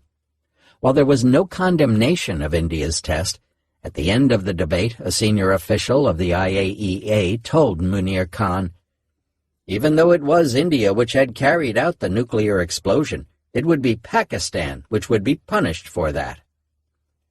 This prediction proved true. In the wake of Pokhran-1, the nuclear supplier states canceled their bilateral agreements with Pakistan.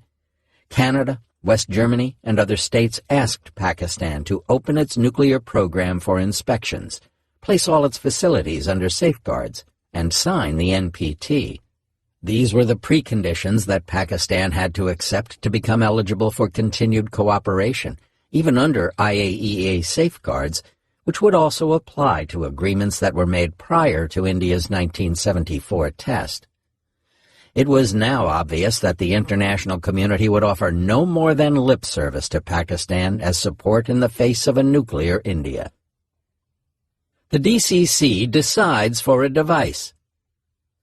With no support forthcoming from the world powers in the wake of India's nuclear test, Bhutto called a meeting of the Defense Committee of the Cabinet, DCC, on June 15, 1974.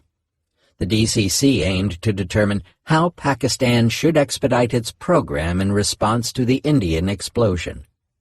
Participants included Foreign Minister Aziz Ahmad, Foreign Secretary Agha Shahi, Finance Secretary A.G.N. Kazi, Secretary of Defense Lieutenant General Fazal-e-Makim Khan, the 3 Chiefs of Staff of the Armed Forces, PPP Secretary General J.A. Rahim, and Information Minister Kausar Niazi. The PAEC was represented by Riazuddin, member technical, Since Munir Khan was away representing Pakistan at the IAEA board meeting in Vienna. Riazuddin outlined the progress on the nuclear fuel cycle and the ongoing work of the Theoretical Physics Group, bomb design, and WA Group, triggering mechanism. He also briefed the participants on the possibilities for production of fissile material since CANUP was under safeguards. Discussion turned to what should take priority, fissile material or the triggering mechanism. Riazuddin argued that given the urgency of developing the bomb, it was necessary to work simultaneously on the fuel cycle for fissile material production and weaponization. The DCC reaffirmed its full support for the PAEC's development plans for various projects while continuing diplomatic efforts for an NWFZ in South Asia. Rahim raised a question about using the Becker nozzle method for uranium enrichment. During the meeting, Bhutto was his usual self, making his remarks in a flamboyant and confident mood. He stated that India's test posed a serious threat to Pakistan's security as it had just dismembered Pakistan, adding that India's nuclear capability was a much greater threat than its conventional superiority. Bhutto remembered his futile efforts to implore Ayub Khan to begin work on the nuclear option. Aziz Ahmad and Shahi briefed the participants that none of the four nuclear powers, China, the United States, the United Kingdom, and France, had given any security assurances to Pakistan in the wake of India's test, nor had they supported Pakistan's proposal for an NWFZ. The only way forward for Pakistan, therefore, was to develop its own nuclear deterrent capability.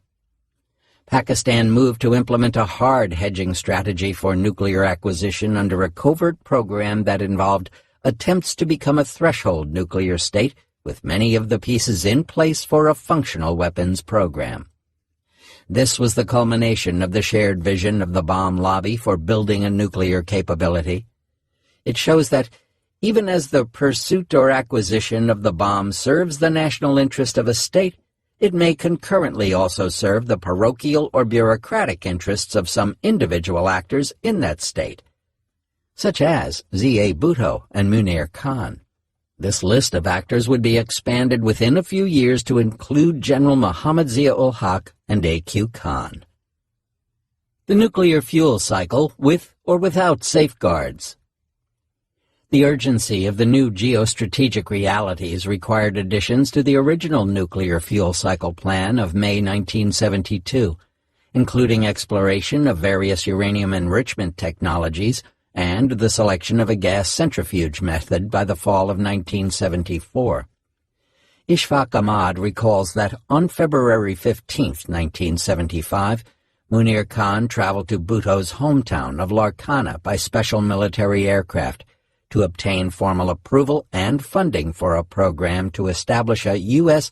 $450 million uranium enrichment route for producing fissile material, weapons-grade HEU, as part of the fuel cycle. This plan included the development of uranium conversion facilities at the Chemical Plants Complex, CPC, in D.G. Khan District, the construction of a gas centrifuge enrichment plant, and a nuclear weapons development program.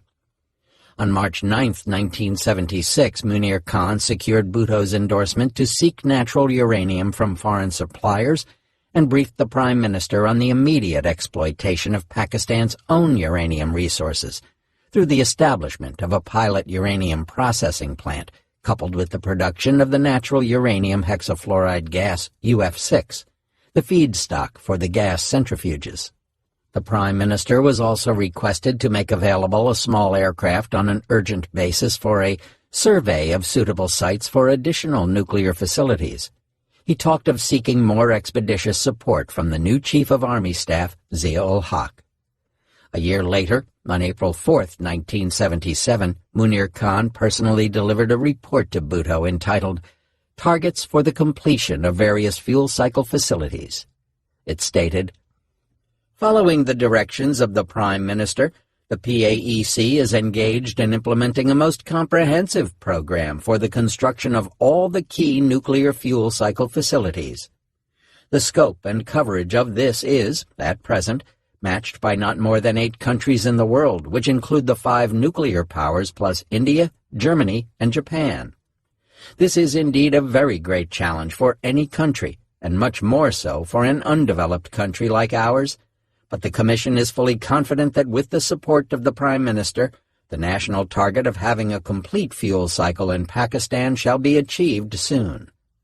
This report stipulated 1979 as the latest date for the completion of at least 10 fuel cycle plants. Bhutto reviewed and signed the report with instructions for it to be personally handed over to Munir Khan.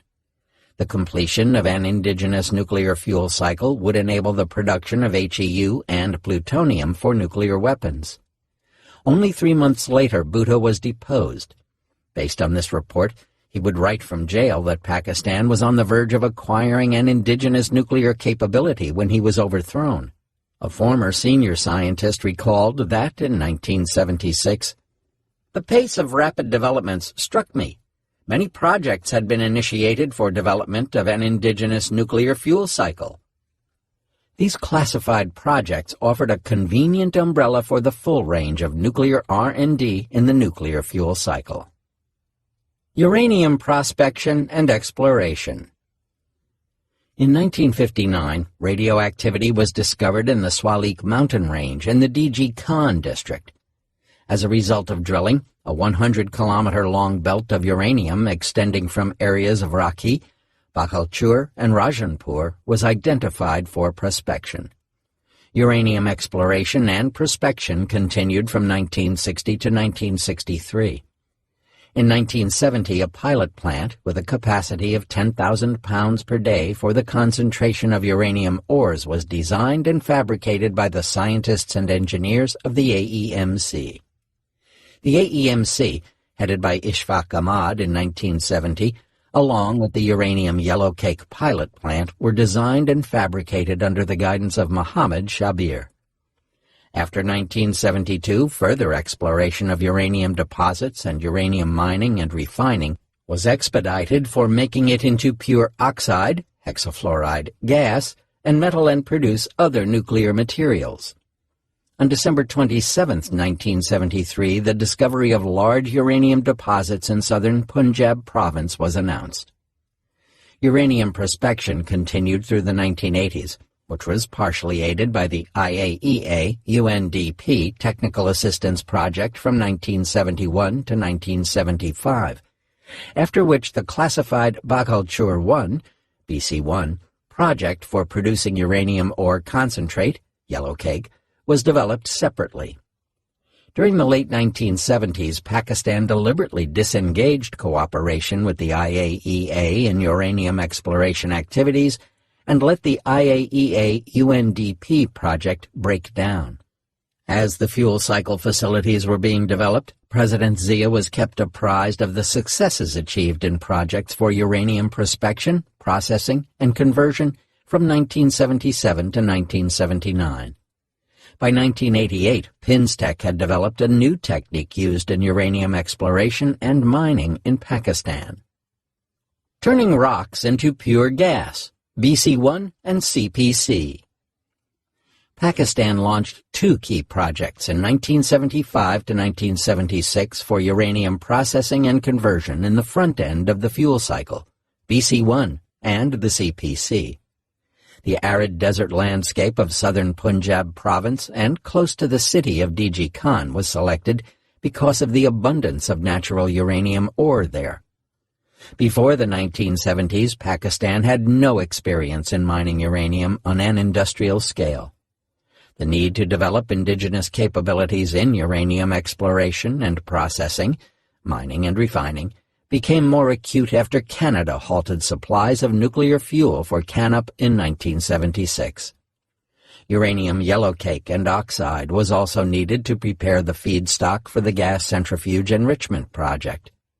Pakistan's uranium ore had a lower output per ton compared to the ore from Canada, so the indigenous uranium extraction plant was designed to reduce impurities and maximize uranium extraction. Pakistan's first uranium mill at BC-1 began producing yellowcake within a year of Canada's embargo on fuel supplies in 1976. It was managed by chemical, mechanical, and electrical engineers from AEMC with the help of local industries. BC-1 operations ended in 2000 after completion of the heap leaching operations of the stockpiled low-grade uranium ore. The in situ leach mining and processing project, ISLM&P, was set up in Kabul Kel in 1992 by the AEMC. It grew out of pioneering experimental work carried out at the AEMC from 1989 to 1992, especially on the application of a novel in situ leach mining technique. To circumvent procurement bottlenecks, a simple but useful strategy was devised. A post office box was set up for the BC-1 facility through which tenders and advertisements were issued. Uranium exploration and processing was a manpower-intensive task, as thousands of tons of natural uranium had to be mined and refined to produce the feedstock for one bomb's worth of enriched uranium. Although BC-1 was a separate facility, it was integrated with the CPC. BC-1 included an ore storage mill, a ball grinding mill, a sulfuric acid plant, a solvent extraction plant, and a tunnel dryer. Almost all the units of the uranium refining plant were manufactured in Pakistan. The PAEC also advertised BC-1 as the Muslim world's first hydrometallurgical mill. BC-1 and CPC's achievements in the front end of the fuel cycle were put on display at an Atoms for Development exhibition in November 1986. CPC would eventually produce uranium oxide, used in making nuclear fuel for CANUP, and UF6 gas for the gas centrifuge enrichment plant at KRL. As with BC-1, a separate post office box was set up for procurements for CPC. Mohammed Shabir, who headed the CPC for its first 17 years, emphasized, "If there is no uranium hexafluoride, there cannot be any enrichment, and producing hex is no child's play." At least half the steps involved in the production of HEU for nuclear weapons were completed and mastered at BC-1 and CPC. The centrality of uranium yellowcake and UF6 for enabling uranium enrichment was also recognized by A.Q. Khan. A centrifuge plant without an assured feed of high-purity UF6 is analogous to an oil refinery without a supply of crude. UF6 has been produced by 7 independent chemical plants at CPC. These include a uranium mill, which extracts uranium in the form of yellowcake, a plant to refine yellowcake to 99% purity, and another to produce ammonium diuranate, ADU, a plant to convert ADU to uranium dioxide, UO2, a plant to produce hydrofluoric acid, a plant to produce fluorine gas, a plant to convert UO2 to uranium tetrafluoride, UF4, and a plant to convert UF4 to UF6 of very high purity. According to Western reports released in 1981, CPC was dubbed as a small pilot-scale UF6 production plant built with the help of the West German chemical engineering firm CES Kalthoff. Small, by international standards, its estimated annual production capacity was 200 tons of UF6. It takes about 20 tons of UF6 to produce one significant quantity, 25 kilograms, of weapons-grade HEU at a 3,500 SWU per year, separative work unit per year, enrichment capacity with a tails assay of 0.60% U-235. In order to produce UF6, Pakistani scientists and engineers had to master vacuum and welding technology and nuclear chemistry, especially fluorine chemistry, a formidable challenge, as fluorine is the most reactive of all elements in the periodic table. Production of UF4 was a major obstacle that was overcome by Aminuddin Ahmed. The R&D for it was carried out at Pinstech. Pakistan awarded Ahmed the first-ever Tamga-e-Imtiaz, the fourth highest civil award, in 1981. Another important contributor to the CPC was engineer Nasrullah Khan Kazi. While CPC was being developed, it was visited frequently by Munir Khan, and a special landing strip was created for his use. Soon after the 1998 tests, during a Pakistan Nuclear Society ceremony, He termed CPC as unique in the world because it receives ore and sand and rocks and ships out pure finished products of uranium, zirconium, and other materials. U308, UF4, UF6. Like Pinstech, it is also the pride of Pakistan. However, for 2 decades the CPC was kept secret even from high-ranking officials, such as the governor of Punjab and the then Director General of Inter-Services Intelligence, ISI, Lieutenant General Ghulam Jalani Khan. He was not given any information about the exact nature of the work being carried out at CPC, and the Chief Minister of Punjab, Nawaz Sharif, was reportedly denied access to the airstrip. President Zia also visited CPC for the first time in 1987. Fabricating nuclear fuel, defying technological capitulation. The production of indigenous nuclear fuel epitomizes Pakistan's success in mastering critical nuclear technologies despite international sanctions. In 1973, the chairman of the PAEC went to Canada to try to renegotiate a deal for the nuclear fuel manufacturing plant that had been on offer in 1965. An agreement with Canada was signed in 1973 for the supply of a nuclear fuel manufacturing plant within 3 years, under the same IAEA safeguards that applied to Canup. Canada and Pakistan would co-produce nuclear fuel in the plant for the first 2 years, and thereafter Pakistan would have to produce the fuel independently. However, after India's 1974 nuclear test, Canada's non-proliferation priorities took precedence. Although this new policy was the result of India's actions, Pakistan had to face its immediate consequences. Pakistan rejected demands for signing the NPT as a precondition for continued nuclear collaboration for peaceful purposes, since it had already pledged to apply IAEA safeguards on the fuel fabrication plant. As a result, in late 1974, Canada abruptly halted the shipment of essential equipment destined for Pakistan while it was lying in port in Montreal. 2 years later, on December 23, 1976, Canada unilaterally cut off the supply of nuclear fuel, heavy water, spare parts, and vendor support for Canup.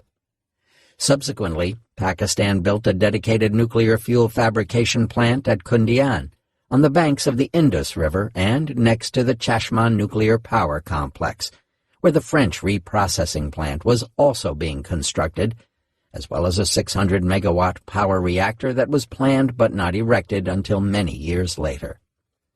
The Kundian Nuclear Fuel Complex, KNFC, can annually produce 24 metric tons of natural uranium oxide fuel and manufacture 1,500 fuel bundles for Canup. While KNFC was being developed, Zia-ul-Haq was briefed on its status in December 1977, learning that it was nearing completion despite difficulties in obtaining some of the key items. The initial production was expected to begin by June 1978. If we succeed in loading Pakistani-made nuclear fuel using local uranium, it will constitute a significant breakthrough in our nuclear program. God willing, we hope to achieve this next year, and that ultimately we will produce our own zirconium for manufacture of nuclear fuel, reported Munir Khan. The following year, Zia was informed that KNFC had been completed. We had great difficulty in designing and obtaining this equipment ourselves, but we can say now that we do not need the Canadian equipment. Our plant is ready. We hope that Canup will receive Pakistani-made fuel in the near future. Considerable R&D at Pinstech Laboratories went into the manufacture of natural uranium oxide fuel, with progressive improvements in the quality of the fuel to international standards. It was claimed that not a single fuel pellet produced by Pakistan failed during Canup's operation. KNFC enabled Pakistan to be one among only 10 countries in the world that could actually produce fuel for power reactors, starting from uranium mining to complete fabrication, including all the special materials involved. Pakistan also had to indigenously produce the special materials needed to manufacture the zircaloy tubes into which the uranium oxide pellets are placed and irradiated as fuel in a reactor. When Pakistan fabricated the first nuclear fuel bundle for CANUP, no developing country was ready to test it, even for a high price. So a test reactor facility was also set up at CANUP for quality assurance prior to use in the reactor. Zia was presented with the first fuel element for CANUP by Munir Khan only 2 years after Canada's embargo in 1978.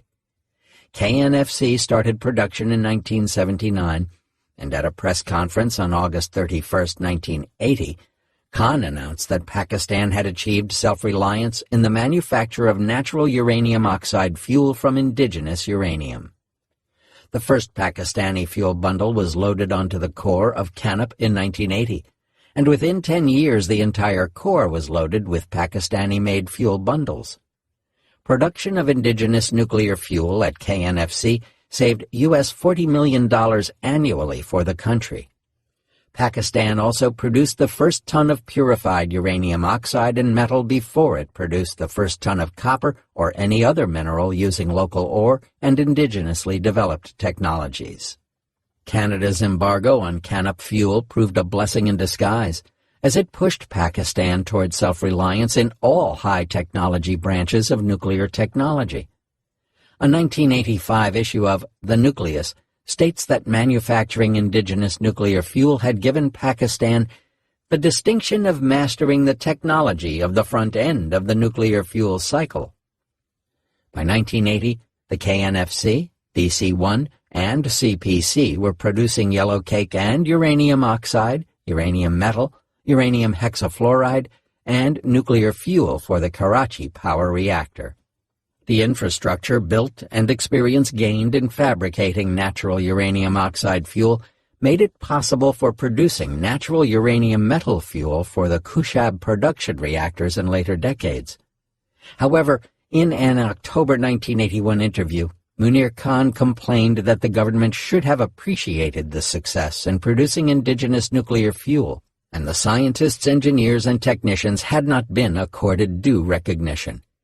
He most likely felt compelled to go public after Zia's regime had changed the name of the centrifuge enrichment plant at Kahuta from Engineering Research Laboratories, ERL, to A.Q. Khan Research Laboratories, KRL, only 4 months before. Conclusion. India's 1974 nuclear test caused an acceleration but not a fundamental change in Pakistani efforts in developing a nuclear capability. Pakistan's success in developing the nuclear fuel cycle within 6 years, 1975 to 1981, was the most significant accomplishment in the country's nuclear program. It was also an illustration of how technological determinism in the face of non-proliferation sanctions opened up both routes to producing fissile material, HEU and plutonium. It also enabled the continued operation of CANUP, Pakistan's only nuclear power plant, and by extension saved the country's small civilian nuclear energy program, under safeguards, from collapse. Without CANUP running on indigenous nuclear fuel, it would have been impossible for Pakistan to justify its stated official position of developing a peaceful program for harnessing atomic energy for power generation. Front-end fuel projects were also a yardstick to measure the performance of the PAEC and its leadership, especially in the eyes of the diametrically opposed governments of Zia Bhutto and Zia-ul-Haq, and an important channel for securing political support for several ongoing classified projects. Chapter 4. The Enticing Centrifuge. Pakistan embarked on the HEU route for producing fissile material for nuclear weapons shortly after India's 1974 nuclear test. Several projects in the front end of the nuclear fuel cycle for uranium exploration, processing, and conversion were initiated to develop the HEU route, of which the gas centrifuge project became the most famous. Weapons-grade HEU for the first generation of Pakistani nuclear weapons became available by the second half of the 1980s.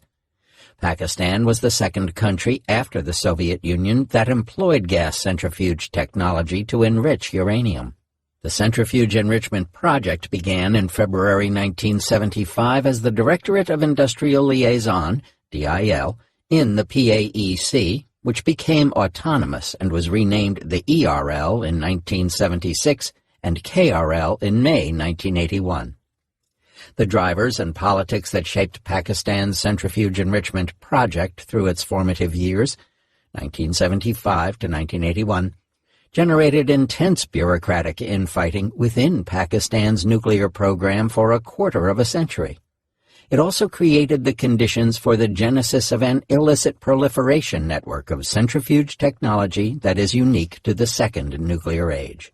The narrative of Pakistan's success in acquiring centrifuge technology is centered on the idea that it was possible only due to A.Q. Khan's theft of classified centrifuge designs from the Urenco in the Netherlands, and that Pakistan's centrifuge project was stalled until Khan arrived. It was also widely assumed that the centrifuge enrichment process was virtually impossible for a developing country like Pakistan to master. This chapter, coupled with chapters 5 and 6, will test these perceptions against available evidence. Specifically, this chapter describes how and why Pakistan chose to adopt the centrifuge method for uranium enrichment. It also explains how A.Q. Khan became associated with Pakistan's nascent centrifuge effort and traces the project's status prior to Khan's arrival in 1976. The gas centrifuge, technological masterpiece or simple engineering? Jesse Beams of the University of Virginia first succeeded in building a centrifuge inside a vacuum chamber for the physical separation of chlorine isotopes in 1937. In the spring of 1940, the centrifuge method for enriching uranium was given serious consideration by the Manhattan Project to produce nuclear weapons from technologies of super-industrial scale. The enormous effort and resources that went into the project, exemplified by the development of the gaseous diffusion process for uranium enrichment, was driven by wartime urgency, and because it was the first such engineering endeavor in history. Its success produced enduring myths of atomic industrial superiority, which was partially discredited when the Soviet Union and, later, the United Kingdom, France, and China also built the bomb. The Soviets' accomplishments were attributed to either nuclear espionage or the privilege of the technological elite. Accounts of horizontal nuclear proliferation in the second nuclear age have widely projected the centrifuge as a mysterious and glorified technical gem resulting from the machinations of a murky nuclear black market. After World War II, the Soviet Union was able to produce subcritical centrifuges with the assistance of German scientists led by Gernot Zippe, who had been captured at the end of the war. A small group of scientists and engineers led by Zippe later proceeded to replicate centrifuge technology for the United States and West Germany by addressing the shortcomings of earlier Manhattan Project centrifuge designs. The Soviet, British, and U.S. centrifuge programs successfully resolved all the technical weaknesses of the Manhattan Project centrifuges by applying known and well-established technical fixes of the early 20th century. They succeeded by using a minimum staff with only a few who were trained or educated from advanced institutions or possessed PhDs. Pakistan's centrifuge project also went through a similar experience during its formative phases of R&D. Non-proliferation experts and scholars widely subscribe to the view that centrifuge enrichment is one of the most complicated technical challenges in the world. They argue that centrifuge enrichment requires sophisticated technology in large and expensive facilities. A.Q. Khan similarly maintains that centrifuge enrichment is a Herculean task and an ultra-gas centrifuge is undoubtedly a mechanical miracle. Yet, as R. Scott Kemp's seminal research shows, the centrifuge was never a sophisticated or resource-intensive technology, but a rather simple one. Its development effectively demolished the myth of the Manhattan Project's techno-industrial greatness in producing enriched uranium for nuclear weapons, and nullified later non-proliferation controls based on the principles of technology denial to the have-nots. An April 1960 report, prepared by the U.S. Atomic Energy Commission, stated that a plant capable of producing 20 nuclear weapons per year could be built using simple centrifuges for U.S. $17 million in 2 to 3 years, and that this capability was already available to 20 or 30 countries. 3 separate reports by Hanford Engineer Works, Union Carbide, and General Electric concluded that in the 1960s it was possible for countries with no prior experience or industrial base to produce enriched uranium for nuclear weapons by developing a small centrifuge plant. In fact, the 1959 public release of the 98-page document ORO 315, detailing the entire development process of the Soviet centrifuge design, developed by Gernot Zippe, opened the door to the potentially unlimited proliferation of a relatively simple and affordable uranium enrichment technology around the globe. Although parallels can be drawn with the formative phases of other countries' centrifuge programs, Pakistan became enthralled with the prospect of acquiring a more advanced supercritical centrifuge design from the Urenco program, instead of the simple but less efficient subcritical Zippe design. Pursuing the more modern Urenco centrifuge designs later produced unintended consequences, such as a problematic and inefficient P1, resulting in considerable delays in producing the first significant quantities of weapons-grade HEU. Pakistan, Libya, South Africa, and Iran all had indigenous programs prior to receiving black market assistance, and that assistance diverted these programs towards more complex designs that also relied more heavily on export-controlled items. The Zippe experiment. Pakistani scientists and engineers briefly flirted with gas centrifuge technology as early as 1967, when the director of the AEMC, on his own initiative, formed a small centrifuge study group. The AEMC was a multidisciplinary nuclear research outfit in operation throughout the 1960s. Much of the country's R&D work at that time was carried out by the AEMC, as PINSTEC was not yet fully functional. The centrifuge study group included Samar Mubarakmand, S.P. Mahmood, Mohammad Hafiz Qureshi, who was particularly known for his extraordinary skill with mechanical gadgets and equipment, S.M. Kaim, and Saeed Chaudhry. They conducted a literature review of centrifuge technology and were able to build a rudimentary Zippe-type centrifuge. As most of them had left for Ph.D. studies abroad, their work ended abruptly after 1 year. The group, however, was not aimed at exploring the application of centrifuges for uranium enrichment. During one experiment, when the prototype was rotated at speeds approaching several thousand rounds per minute, it exploded, and Mubarakmand narrowly escaped being struck by pieces flying to his left and right. The choice of the centrifuge. Pakistan's May 1972 nuclear plan had envisaged complete control of the nuclear fuel cycle. However, it gave priority to first developing the natural uranium fuel cycle, whereas the enrichment component was kept as a backup. At that point, the only established technology for uranium enrichment was the resource-intensive and difficult-to-conceal gaseous diffusion method, which was considered beyond the reach of developing countries. After India's 1974 nuclear test and the resultant urgency to produce fissile material, it was obvious that Pakistan's nuclear plan would have to be adjusted to include uranium enrichment, in addition to fuel reprocessing and plutonium production. Pursuing both routes for production of fissile material as part of the fuel cycle would act as a hedge against expected technological roadblocks, and thus it became a strategic imperative. Munir Khan recalled that, once a decision had been taken to build the bomb, Pakistan started looking at both routes and looked at all methods of enrichment. It was committed to build it through whatever means. 1 year before India's 1974 nuclear test, France had flatly refused a request by Pakistan to train some scientists in enrichment know-how, especially the laser and ultra-centrifuge technologies. Nevertheless, in 1973, Pakistan concluded an agreement for the new lab's pilot-scale reprocessing plant with the French firm SGN, outside safeguards. The West Germans, however, offered technology transfer of a complete demonstration plant, based on the aerodynamic enrichment, or Becker nozzle enrichment process. It was developed at the Karlsruhe Nuclear Research Center, KFK, and was already in use in South Africa.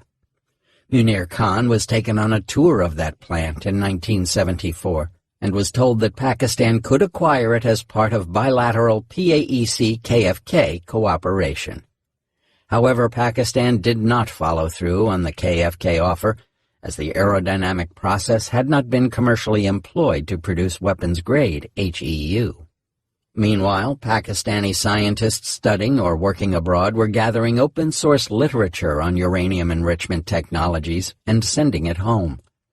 Following the Prime Minister's directives, issued on June 15, 1974, to fast-track the work on the nuclear weapons program, immediate feasibility studies were done on laser, Becker nozzle, and gas centrifuge technologies for uranium enrichment, excluding gaseous diffusion and electromagnetic separation. These studies were initiated before A.Q. Khan's letter to Z.A. Bhutto, dated September 27, 1974. They aimed to determine their relative strengths and weaknesses, while different groups in PINSTEC were assigned to carry out exploratory investigations on the various technologies. Mubarak Mond, later a member technical of the PAEC and leader of the nuclear test team in 1998, headed one such group. Munir Khan, Riazuddin, Mubarak Mond, and other engineers maintained that the choice of centrifuge technology over the commercially established gaseous diffusion method was made only after due consideration of the relative infrastructure, timescale, and energy requirements.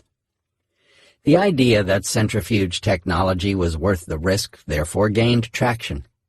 As a former chairman of the PAEC recalled, "Here we had one single small machine, the gas centrifuge, which was not a new invention, and we were familiar with its design and engineering.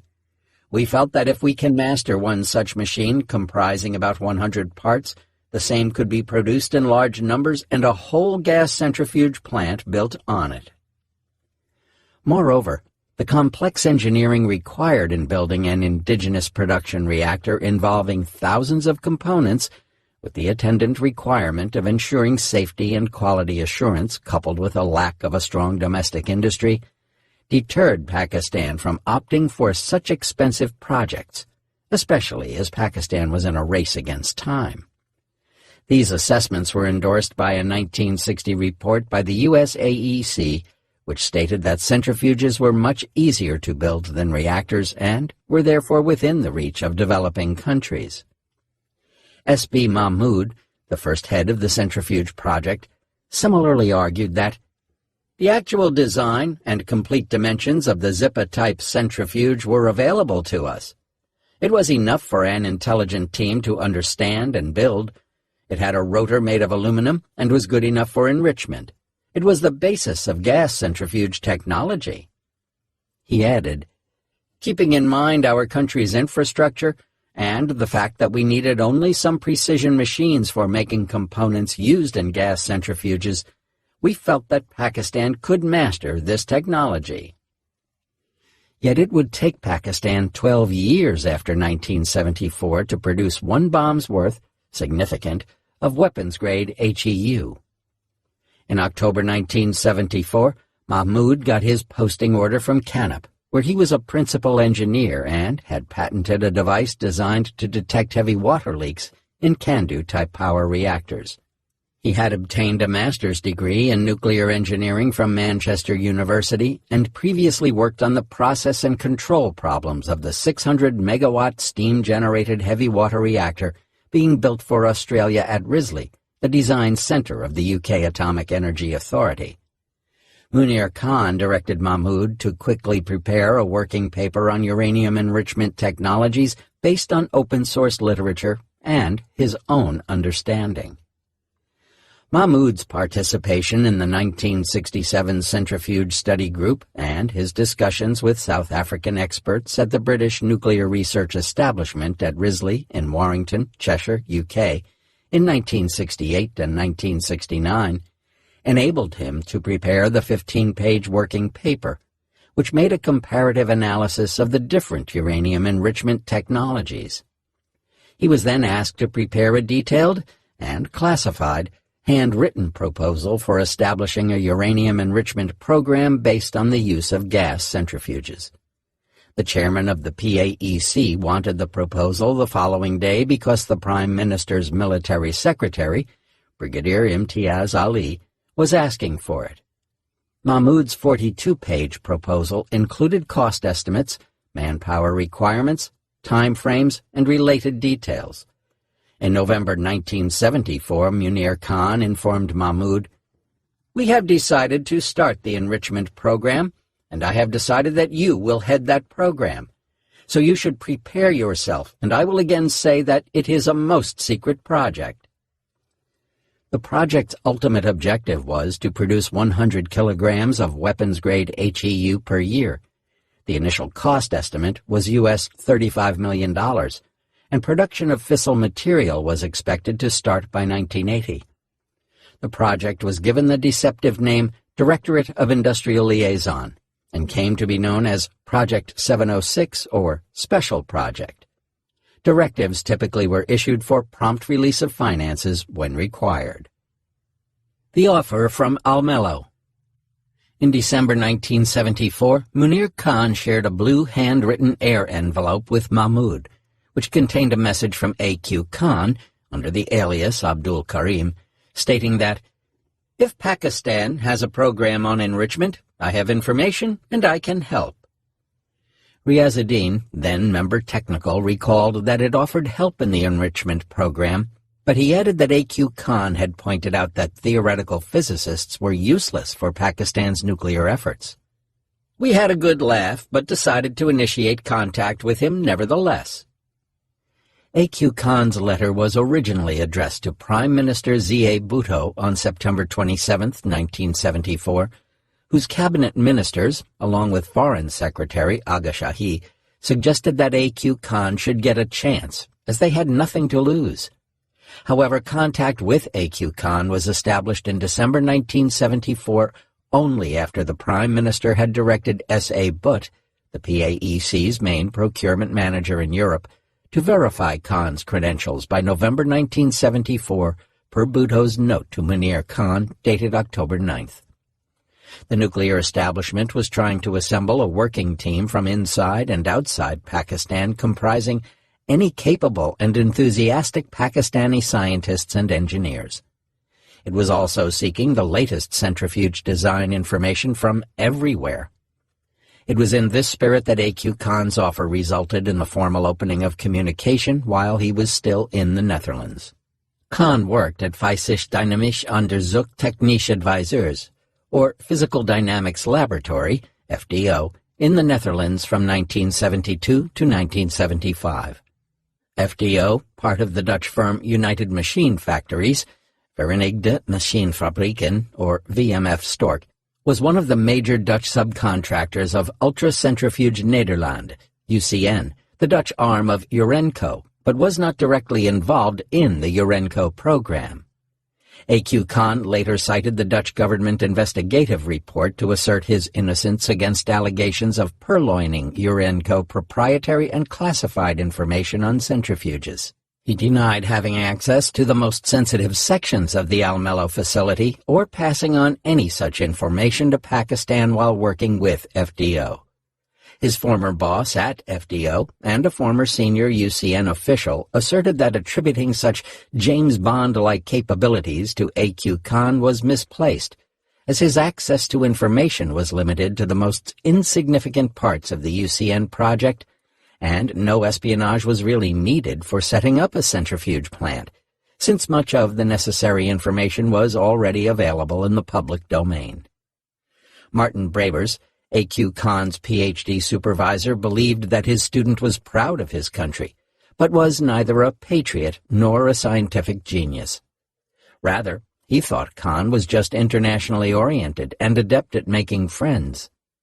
Khan's work at FDO involved translating classified centrifuge designs, thanks to his fluency in Dutch, German, and English, which enabled him to gain access to detailed designs of the Dutch SNOR, scientific nuclear orbital rotor, and CNOR, cultivated nuclear orbital rotor, centrifuges, and the German G2 centrifuge. He is also believed to have gained information about the M4 centrifuge and, most likely, the German G4 centrifuge. He was so confident of how much he had learned that he confided to a colleague he commuted to work with that he knew all the secrets of the centrifuge project and was himself capable of making a gas centrifuge. Khan likely had access to drawings for bellows, top and bottom end caps, magnetic suspension bearings, cascade piping, lower rotor assembly parts, top and bottom dampers, and etched bottom bearing balls.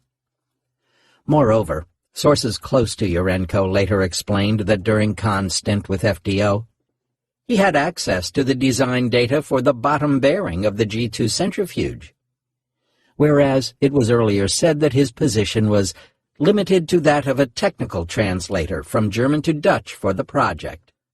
According to centrifuge experts, UCN had been under political pressure in the early 1970s to drop its SNOR-CNOR program in favor of the German G2 model.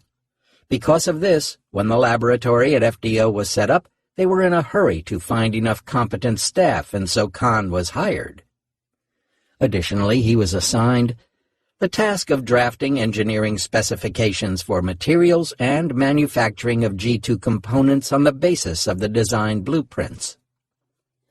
Decades later, when Pakistan's fourth-generation centrifuge was thought to have been deployed, it was speculated that its design was based on a Urenco model known as the SLM-TC-10, but that design information also could have been obtained long after Khan left FDO.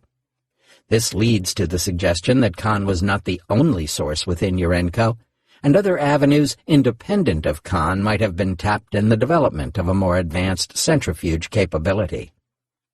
S.A. Butt initiated contact with A.Q. Khan on November 6, 1974, and reported on him by December 1, 1974. Butt stated that Khan could be helpful to Pakistan's nuclear program. Some accounts indicate that A.Q. Khan was keen to offer his services, as he had been rejected by other sections of the Pakistani establishment. Khan had written that a man of his special talents was being ignored. Having been awarded a doctorate in metallurgy, he had applied for a job at the People's Steel Mill in Karachi, only to be ignored. His letter to Bhutto complained that the incompetent officials of the People's Steel Mill did not utilize his talents, even though he had several published research papers and an internationally known book to his credit. A.Q. Khan was asked to come to Pakistan during winter vacations at the end of 1974.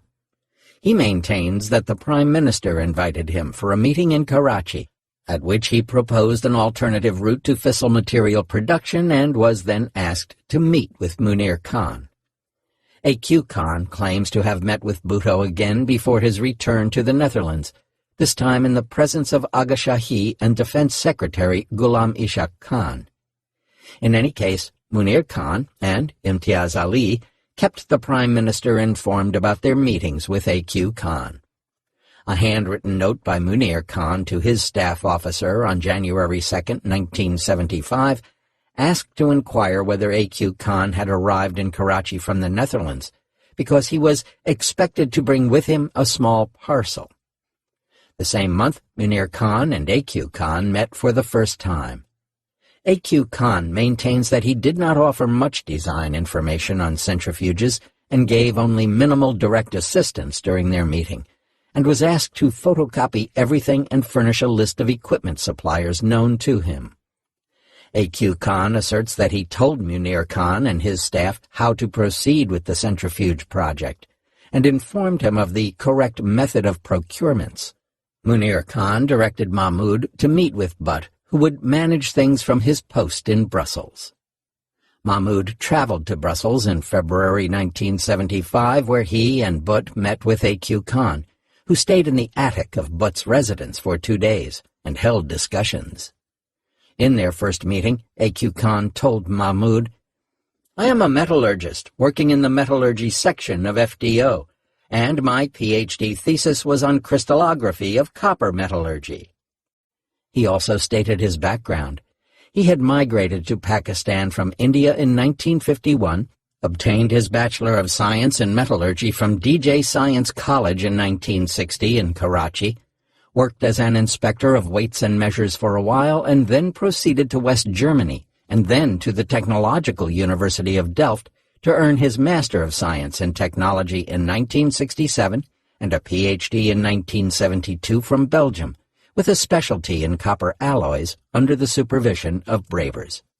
A.Q. Khan's PhD thesis, completed at the Faculty of Applied Sciences, University of Leuven in March 1972, was entitled "The Effect of Morphology on the Strength of Copper-Based Martensites." Khan spoke of his fluency in German, Dutch, and English, and noted that FDO was not directly involved in the design or manufacture of centrifuges. Rather, its mandate was fatigue and failure analysis of various parts of machines and equipment used at UCN's Almelo plant. He produced a few drawings of components that had failed and had come to him for translation and for metallurgical and fatigue analysis. In fact, Khan's Dutch employer, FDO, issued a reference letter in his favor when he submitted his resignation after arriving in Pakistan in December 1975. It said that he was employed with FDO from April 1972 to February 1976 as a senior metallurgical engineer in the Materials Engineering Department. He dealt with topics such as magnetohydrodynamic generators, corrosion science, failure analysis, coatings, metallography, materials science and materials specifications, scanning and transmission microscopy, ultracentrifuges, and X-ray analysis. The letter added, "He was a nice and competent engineer and was liked by all his colleagues." Upon his return to Pakistan in early 1975, Mahmoud reported that A.Q. Khan would be helpful for the centrifuge project. Meanwhile, Khan was asked to stay in the Netherlands, gather more information, and pass it on to the PAEC. Butt was asked to develop an arrangement for the flow of information. Thereafter, photocopies of centrifuge drawings were passed to Butt through Khan's brother, who was employed with KLM in Amsterdam, and Butt would then forward these to Munir Khan via diplomatic bag.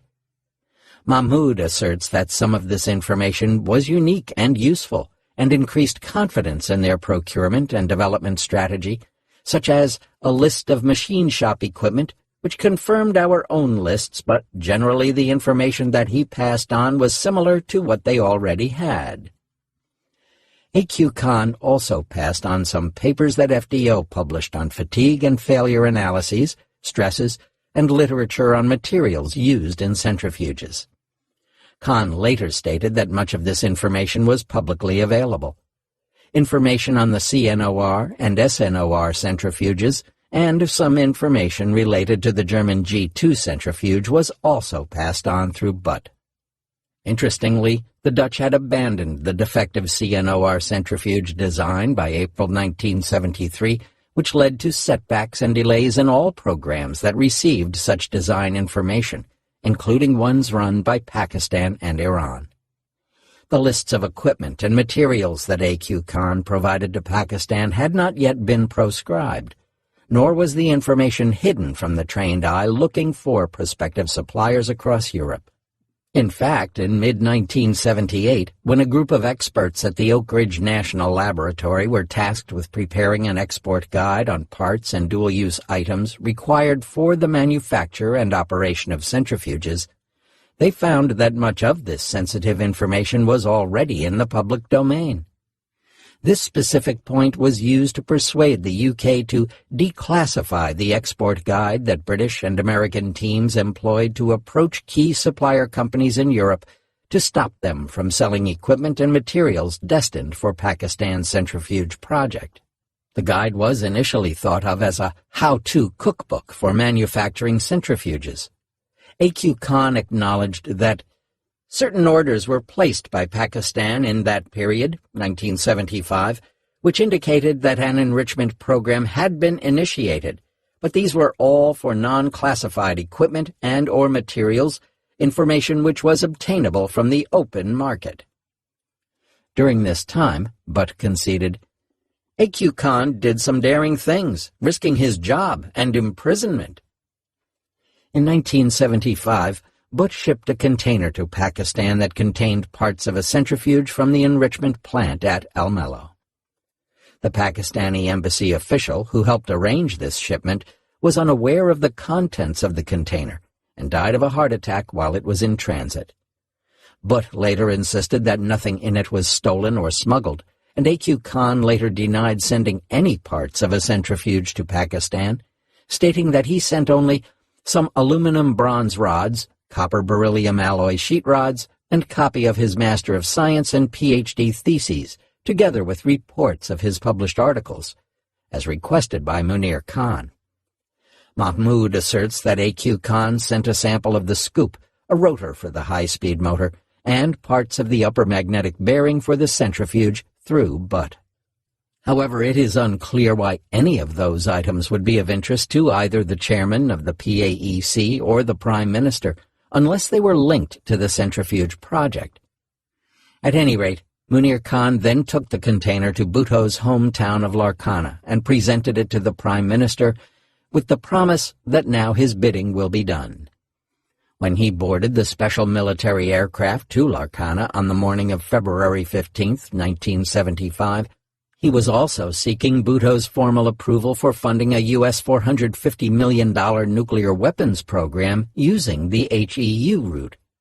Munir Khan returned to Islamabad the same evening and directed Mahmoud to begin work on the centrifuge project straight away, because Bhutto had signed the project proposal without even reading it. Shortly afterward, he told Riazuddin that he should ensure that the bomb must use the absolute minimum amount of HEU and certainly no more than 15 to 20 kilograms. Work on two important steps was undertaken as soon as Bhutto approved the project in February 1975. The selection of technical manpower and finding a suitable and secure site for an R&D laboratory. Bhutto had approved construction of the centrifuge R&D laboratory at Chaklala, as well as a subsidiary facility at Sihala in Rawalpindi. In doing so, Bhutto reaffirmed his faith in the PAEC by granting it full support and professional autonomy to develop the fuel cycle program. Chaklala and Sihala. The initial plan called for selecting the site for the main plant at Kahuta. The R&D laboratory was to be the basic stepping stone in Phase 1 of the project.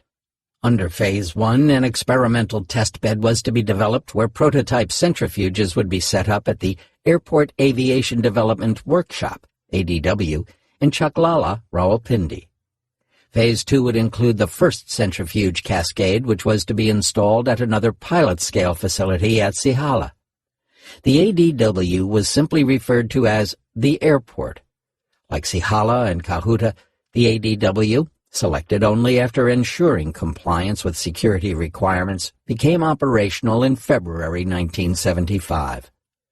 Because the Chaklala barracks were located adjacent to the existing airport, it provided a natural cover for the R&D facility. In order to maintain secrecy, it was said that ADW was manufacturing components for Canop or for helicopters. The Sihala facility was planned to be the intermediate stage between the ADW and the main enrichment plant at Kahuta.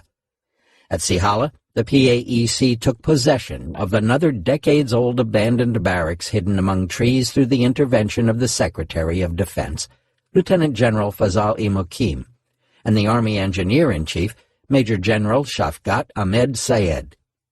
The original plan was to install the first 100 centrifuge experimental cascade at Sihala for producing a maximum of 10 to 12% of enriched uranium before moving to higher grades of enrichment at the main centrifuge plant at Kahuta. The first experimental centrifuge cascade became operational at Sihala by 1979. This strategic plan for the centrifuge project was implemented, with some amendments, after A.Q. Khan took over as director in July 1976. Raising the critical mass. Coupled with the selection of suitable locations for centrifuge R&D, a critical mass of scientists and engineers for the centrifuge project had to be raised within a year in 1975. Much of the technical staff was urgently recruited from Pinstech between 1975 and 1980, while several others were selected from other organizations in order to bring the most suitable manpower available onto the project. The first senior-level mechanical engineer selected for the centrifuge project was Ijaz Ahmed Khokhar from the Pakistan Industrial Technical Assistance Center, Lahore. Khokhar played a key role in the project's success by contributing to the preparation of designs for various components in the development of the gas centrifuges. A.Q. Khan was all praise for his abilities. Khokhar would make excellent three-dimensional drawings for the centrifuges. Khokhar later served as head of the Design and Development Division in KRL. About 10 people were selected from Pakistan Ordnance Factories, POF. Of these and others selected from within the PAEC, several later became directors and members in KRL. Pinstech scientists brought onto the project in 1975 and 1976 included Ashraf Chaudhry, a mechanical engineer, Fakhar H. Hashmi, a metallurgist who had studied with A.Q. Khan in Karachi, Gulham Dastagir Alam, and Javed Arshad Mirza, who served in the PAEC for 12 years before joining the centrifuge project. Alam, who would eventually rise to the position of Chief Scientific Officer under A.Q. Khan, became the head of the process engineering and vacuum side of the centrifuge project. Alam also led the team that, in June 1978, carried out the first successful experimental enrichment of natural UF6 accomplished through a centrifuge at ADW.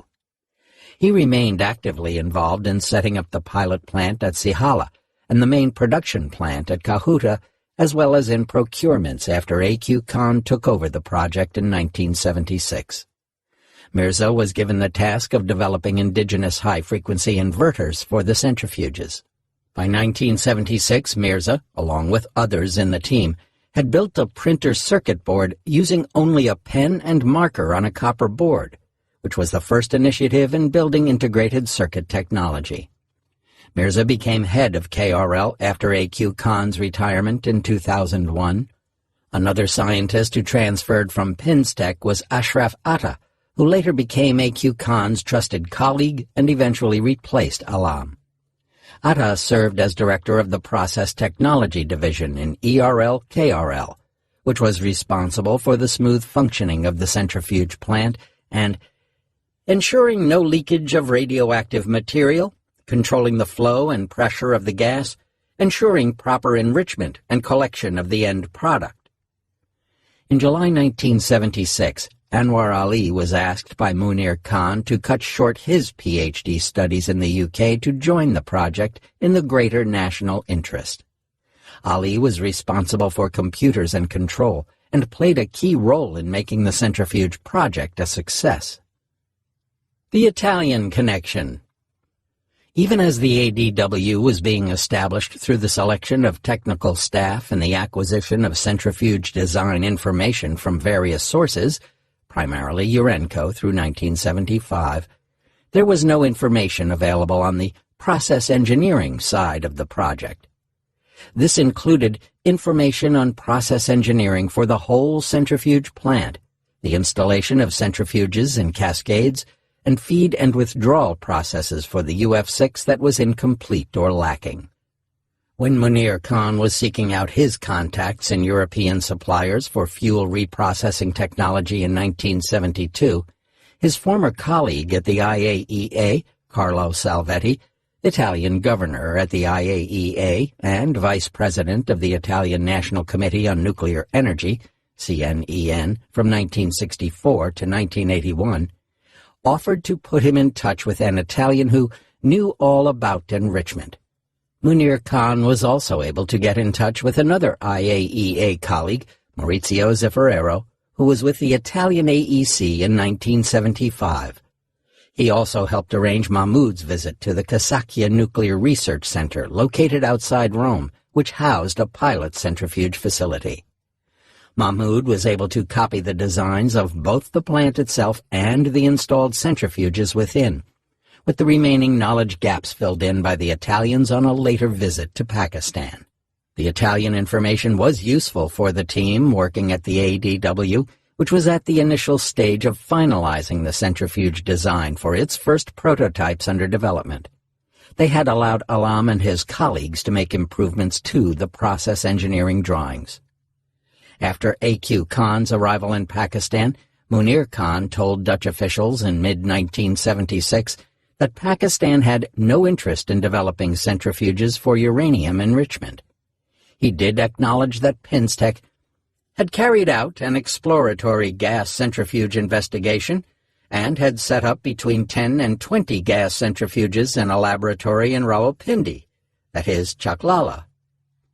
He explained that the experimental centrifuge effort in Chaklala was based on machine and cascade design information obtained from Italy and not from the Urenco program.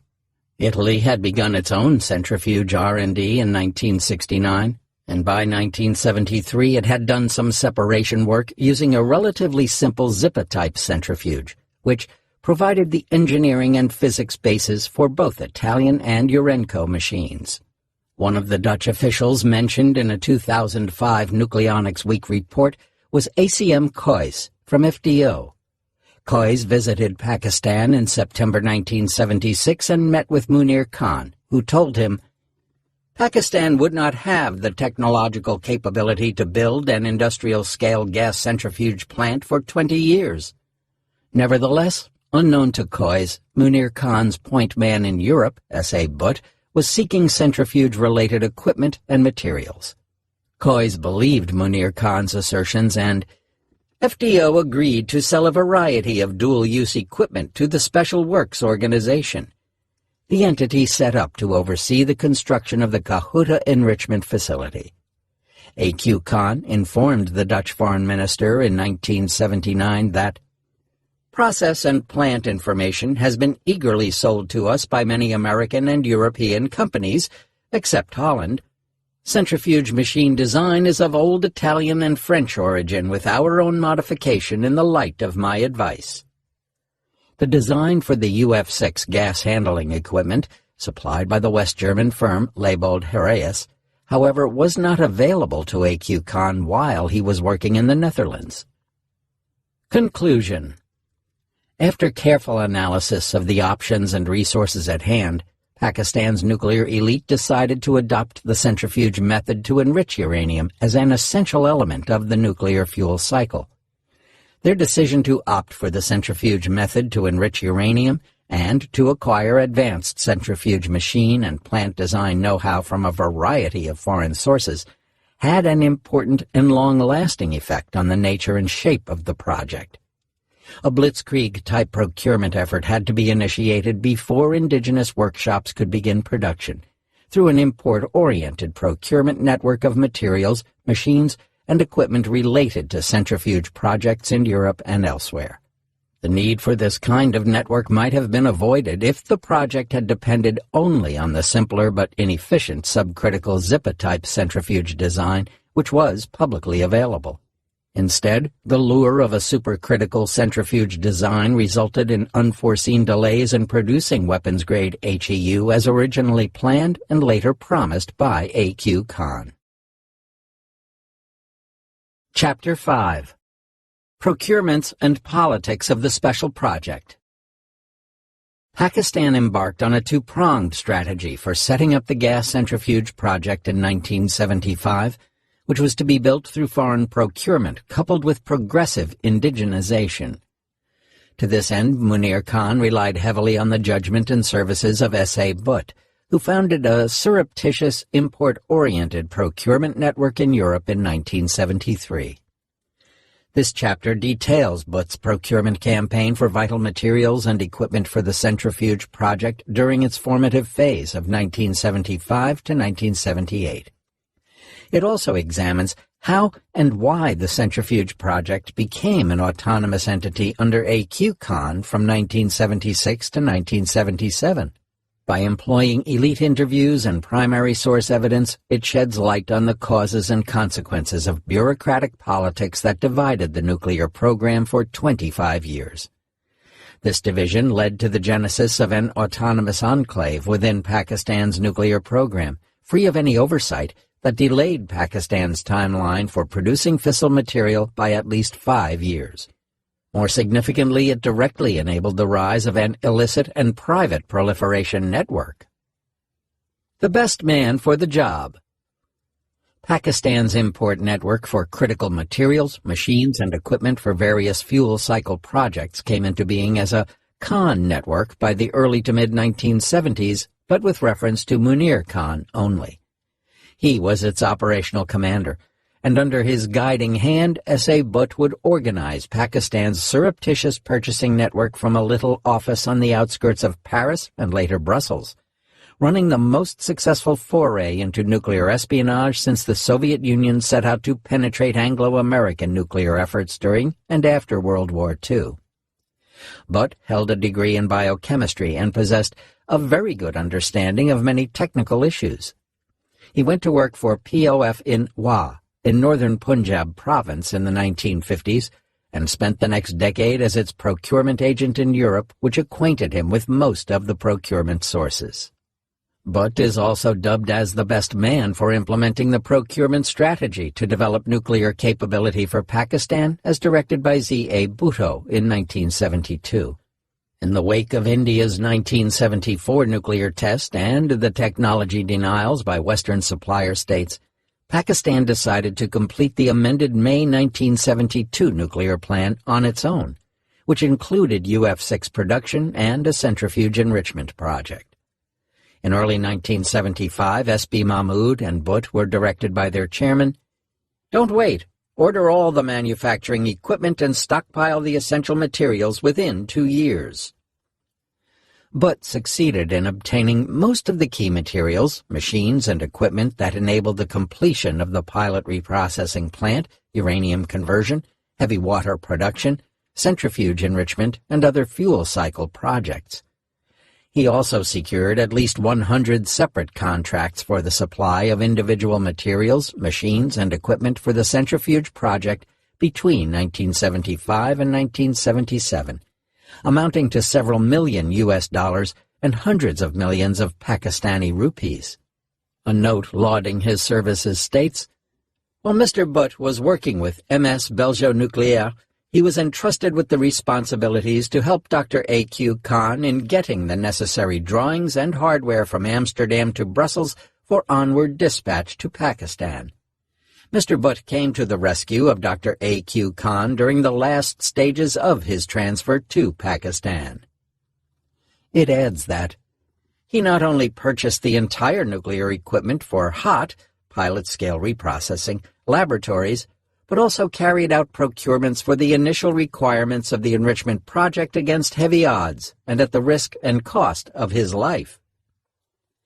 Butt was shifted to Paris in 1976, where he carried out the procurement work for the entire PAEC program, including some key components for the centrifuge plant that were exceedingly difficult to acquire. The center for this buying campaign was a small rundown office in the seedy Paris suburb of Courbevoie. The purchasing mission in this office managed to procure all the difficult, complicated, and banned nuclear items by dodging the export control regulations of European countries. Shopping for a centrifuge. The key machinery and startup equipment for Phase 1 of the centrifuge project was either obtained or ordered from various European suppliers during the period 1975 to 1976.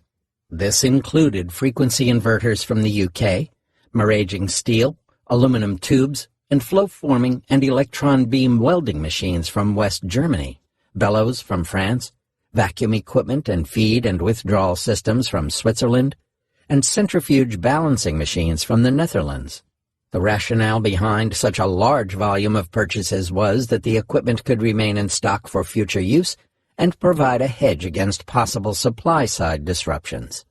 This procurement effort ran concurrent with obtaining centrifuge design information, and A.Q. Khan, still living in the Netherlands, was kept in the loop. Upon his return to Pakistan in 1976, Khan became directly involved with Butt and added his own list of prospective suppliers and contacts. His advice was sought if the item related to metallurgy, for example aluminum or maraging steel. Gas centrifuges use high-frequency generators or inverters to regulate the power supply. In August 1975, Butt contacted Emerson Electric Industrial Controls Limited, a U.S.-based company. Disguising himself as an employee of the Belgian nuclear firm Belgio Nucléaire, he made inquiries for buying a specialized frequency inverter. Emerson knew that the Dutch firm Comprimo had developed such an inverter specifically for Urenco, but was not sure how Belgio Nucléaire could put it to use. Butt's inquiry led to a trail of red flags being raised from Emerson to Comprimo to UCN, for which FDO, Khan's employer, worked. Similarly, when Butt sent an order for equipment to the French firm Metalimfi in the fall of 1975, the trail led to a specific UCN report that was likely passed on to Butt by Khan, and UCN promptly identified him as the source. Around the same time, A.Q. Khan also raised suspicions about himself while attending Nuclex, an annual nuclear industry exhibition in Basel, Switzerland. There he approached R.W.Y. van Bleijenberg, a Van Doorn's Transmissie, VDT, representative whom he had known as an FDO contact, and inquired if VDT could furnish one of his connections with maraging steel tubes of a certain type, 500 millimeters in length, with an outer diameter of 101 millimeters and a wall thickness of 1 millimeter. Van Bleijenberg obliged and submitted with a sketch to VDT a request for an official drawing for raw materials used in making bellows for centrifuges, each with a length of 60 to 100 millimeters.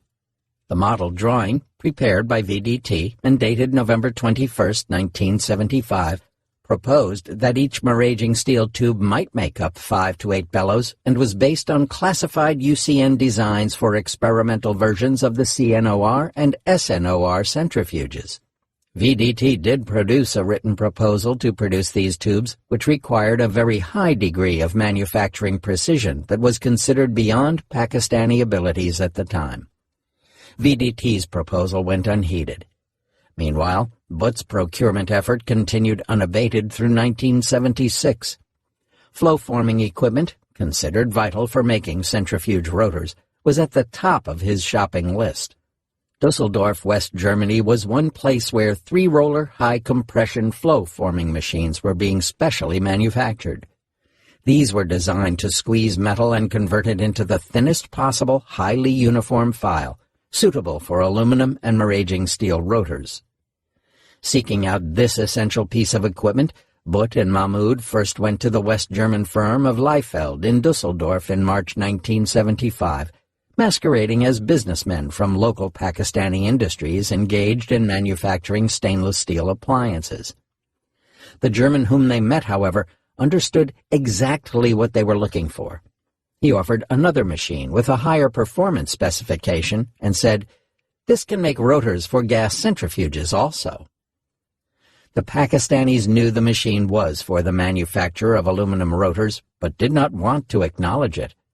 The German then offered to ship the machine at once if they could make an instant payment. The payment was received under another name within 6 weeks of placing the order, and the purchase was commissioned by July 1975 at ADW. This success led to the procurement of a similar but even more powerful and higher precision machine designed for making maraging steel rotors. Butt and Mahmoud went back to the same firm in Dusseldorf to place the second order, and the company, eager to make a profit, was happy to oblige. The second machine arrived in Pakistan in June 1976. Also in 1976, a British gas centrifuge expert, Trevor Edwards, learned that Pakistan had ordered a second flow-forming machine from Liefeld, like those ordered by Urenco. These machines were specially tailored to manufacture maraging steel tubes for bellows used in a Dutch centrifuge. The rotors for the experimental prototype centrifuges needed at ADW, comprising 2 or 3 parts that were interconnected with bellows, were made using these flow-forming machines procured from West Germany. Another item on Butt's shopping list, an electron beam welding machine for precision welding of centrifuge components, was a key challenge in building centrifuges in-house. The acquisition of magnetic bearings and magnet charging machines, available via catalogs of international trade items, also became a priority, as each centrifuge is supported by a magnetic bearing at the top. Eventually, a separate shop for developing high-strength magnets had to be put in place. Butt believed that procurement was a science, and those procuring for Pakistan's nuclear program had to be technical and tactical to skirt the restrictions within the ambit of law. Some strategic materials that Pakistan needed, such as maraging steel, appeared on the export control list because, for example, maraging steel's only application is for rockets or space programs. Maraging steel is also one of the most critical materials needed for the manufacture of high-strength centrifuge rotors, as maraging steel rotors spin at much greater speeds than aluminum rotors and can work under very high stresses. Butt's acquisition of large quantities of maraging steel, enough to last Pakistan for 10 years, was therefore considered a major success. He was able to circumvent the requirements for an export order by convincing a German company to order the steel and then contract with a different German firm to produce ingots from it. This consignment to fabricate steel bricks was the precursor to making steel tubes. A Dutch company manufactured the tubes, which were not on the export control list, and they were then safely shipped to Pakistan by air. The details of this scheme are as follows. In 1975, Butt placed an order for 5,000 tons of maraging steel with a West German firm, Rachling. One source claimed it was enough for fabricating at least 532 gas centrifuge rotors. Separately, he placed an order with the Dutch firm, VDT, for a large quantity of specialized steel tubes. In a letter addressed to the head of VDT and dated July 1, 1976, Butt requested the manufacture of 1,000 meters of extremely durable steel tubes that were to be fabricated under a sketch he provided. The first order was for 2,000 tubes, each 0.5 meters in length. A.Q. Khan later increased the quantity to 6,000. This order reflected the proposed capacity of Pakistan's centrifuge plant, as the tubes would be cut into sections of 60 to 100 millimeters before being machined into finished bellows. Each P1 centrifuge requires 3 bellows, so the order was enough to make bellows for 10,000 centrifuges. If all these centrifuges worked, they could produce about 100 kilograms of weapons-grade HEU each year, enough for 4 or 5 nuclear weapons per year. Butt arranged for direct shipment of the tubes to Pakistan, but made specific instructions for certain parts of the order to be sent through Dutch, French, and English companies to conceal the end user. This path came to be known as the Pakistani pipeline. VDT officials, simply interested in making a hefty profit, proceeded with the sale as though they did not believe that Pakistan had the ability to effectively use such high-specification tubes. The first batch of 300 tubes was sent to Pakistan on November 2, 1976, and the entire order was completed in September 1979. The Dutch government tried to prevent the sale, but could not invoke any legal provisions to do so. Other procurements made by Butt between 1975 and 1977 included rolled rods and 10,000 small parts. These were especially welded according to detailed plans submitted by the Pakistanis. An order worth 40 million Deutschmarks initially placed with aluminum Walswerke of Singen, West Germany. Butt later requested 10,000 bellows from a French firm in 1977, but only a part of the order could be shipped. The requested order was sent via Belgium, along with the dies, to enable the Pakistanis to make the rest themselves, but the bulk of the order could not be completed because the French government forbade its sale. While procurement of high-technology machines was one part of the effort, another challenge was the machine's successful commissioning, which had to be done through trial and error, as no foreign help could be obtained, nor could the machines be sent back to the manufacturers.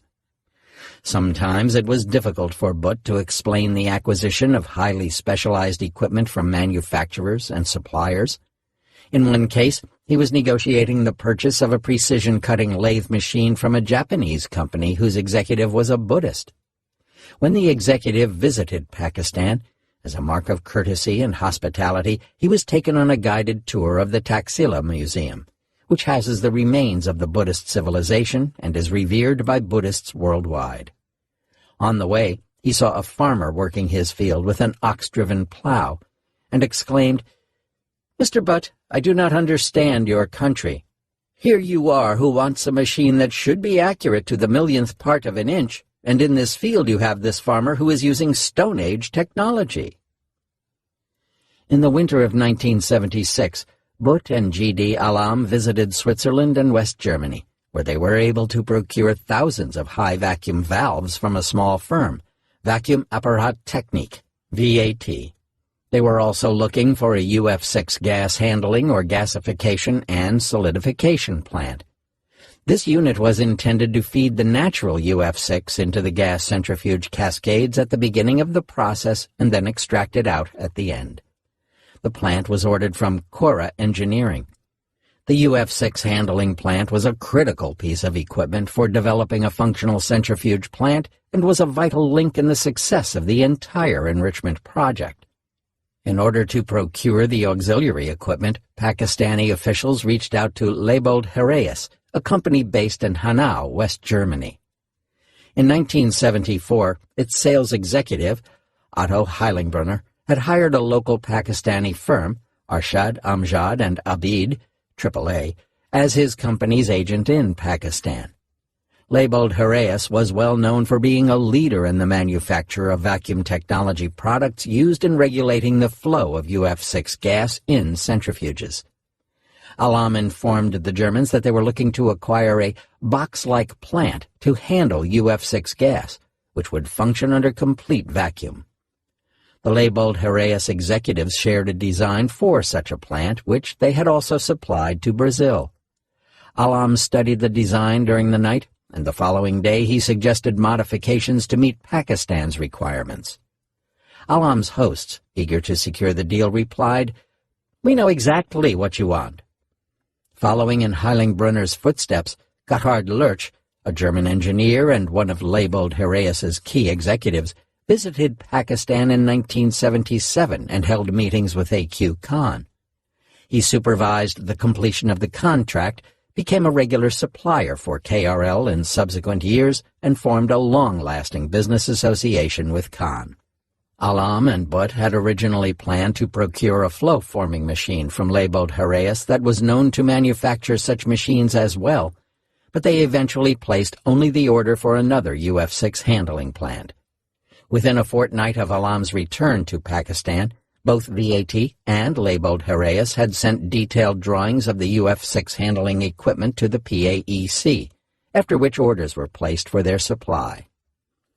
The inventor of the vacuum valve used in controlling UF6 gas flow within a centrifuge was a Swiss engineer, Friedrich Tinner, who became a long-time supplier for KRL. During one of his follow-up visits to Europe to check on the progress of these plants, Alam attended an annual exhibition of nuclear equipment in West Germany, where both VAT and Leibold Heraeus had set up stalls.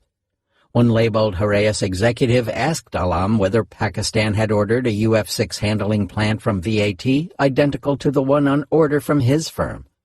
Alam gave him the impression that the plant might have been prepared for India. A few months afterward, in June 1978, Leibold Heraeus delivered the UF6 handling plant to Pakistan, which required the use of 3 C-130 aircraft. The plant parts were sent via a firm in Austria and routed through Dubai. The total order was to the tune of 6 million Deutsche Marks, Like other critical equipment pieces procured in the previous 2 years, this plant arrived in knocked-down form and was likely assembled in Pakistan. The Hanau-based industrial group, which included labeled Heraeus and Cora, was also contracted to assemble the procured auxiliary equipment at the main centrifuge plant at Kahuta.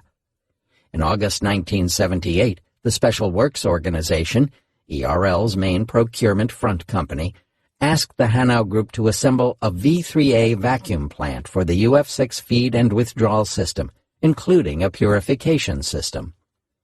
In 1979, AAA, which was now working for the centrifuge project under A.Q. Khan, informed Hanau that ERL wanted to procure a larger UF6 feed and withdrawal system, which came to be known as the Special Gas Handling Unit.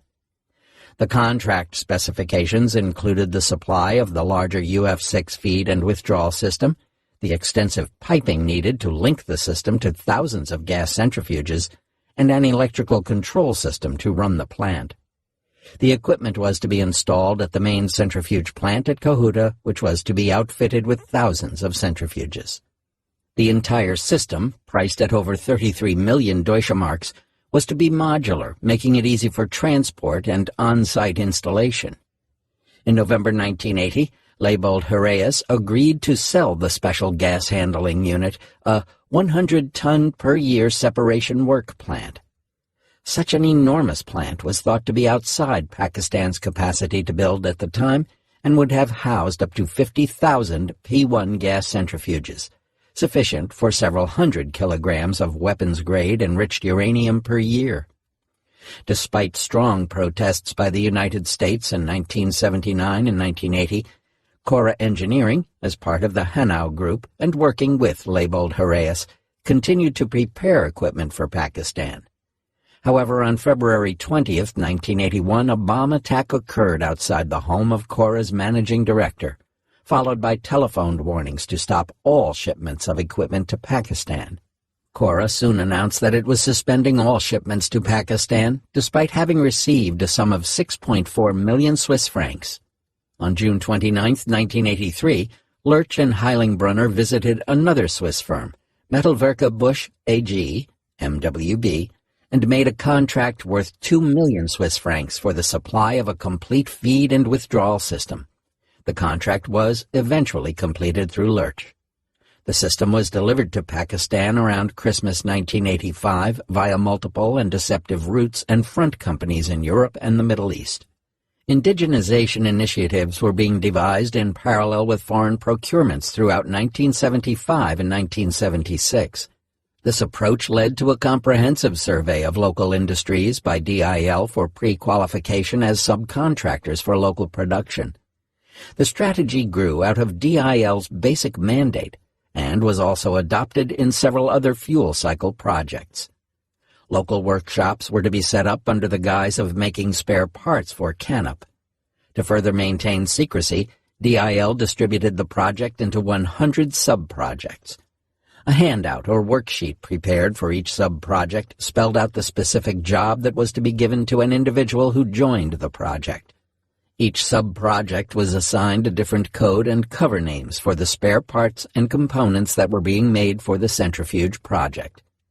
Like Canup spare parts, there were cover names referring to Pinstech and textile industries.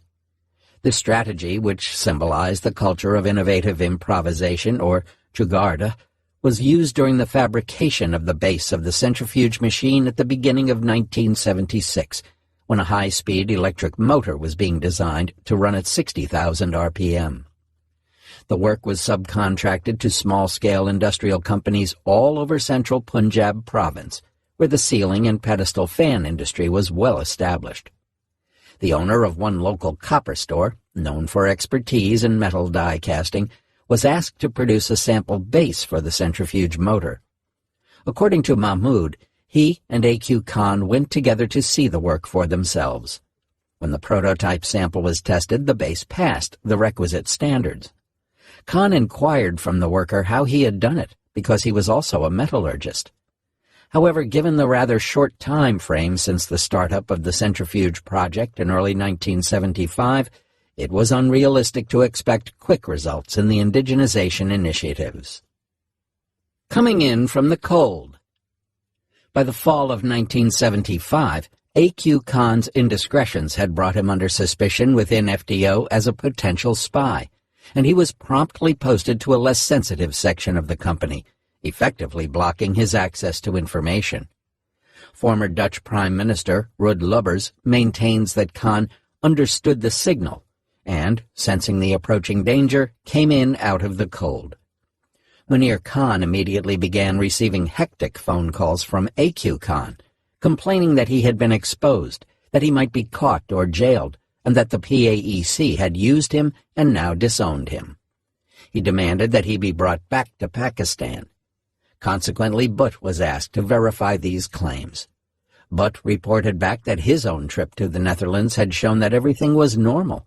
He suspected that A.Q. Khan simply wanted to return to Pakistan.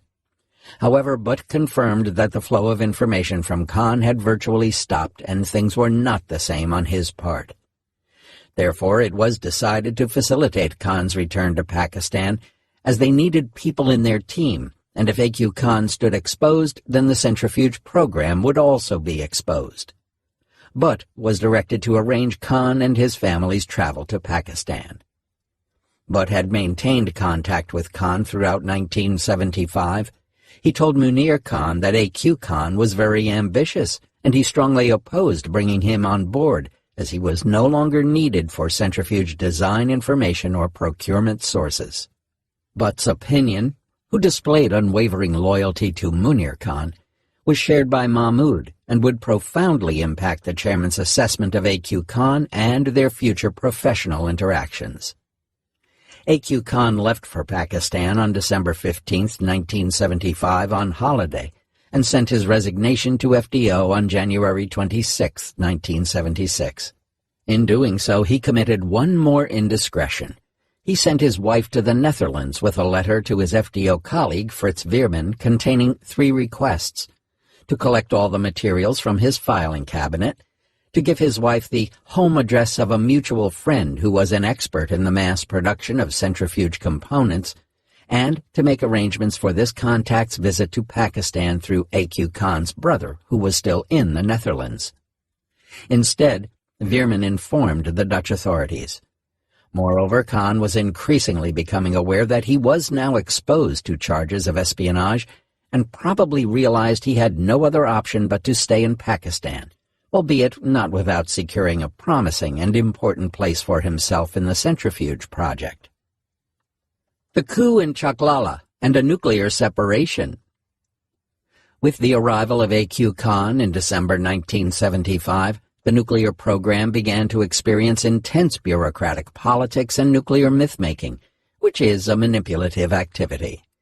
As Peter Lavoie explains, groups with clear-cut interests, monopolies of information, and other propaganda advantages concoct false arguments to mislead others about their interests and about the costs and benefits of competing policies. Deception would become a dominant feature in Pakistan's nuclear discourse and decision-making, and become embedded within the ensuing politics of the centrifuge project. During A.Q. Khan's April 1975 visit to Pakistan, it was obvious that he scoffed at DIL's indigenization strategy. Mahmoud claims that Khan's attitude after joining the project in March 1976 was quite negative and disappointing. My conclusion was that either he doesn't know about centrifuges or he doesn't want to tell us. Khan apparently confirmed this view and maintains that he was unable to contribute to the project at that stage because Munir Khan must have been hoping to get all the information from me and then send me packing. Mahmoud complained that A.Q. Khan found fault with everything, and in particular derided indigenization efforts, such as using local industries to build components for centrifuges. He argued in favor of wholesale foreign procurements, but was told that procurement and indigenization would go together. Nonetheless, the young metallurgist did not keep his views to himself.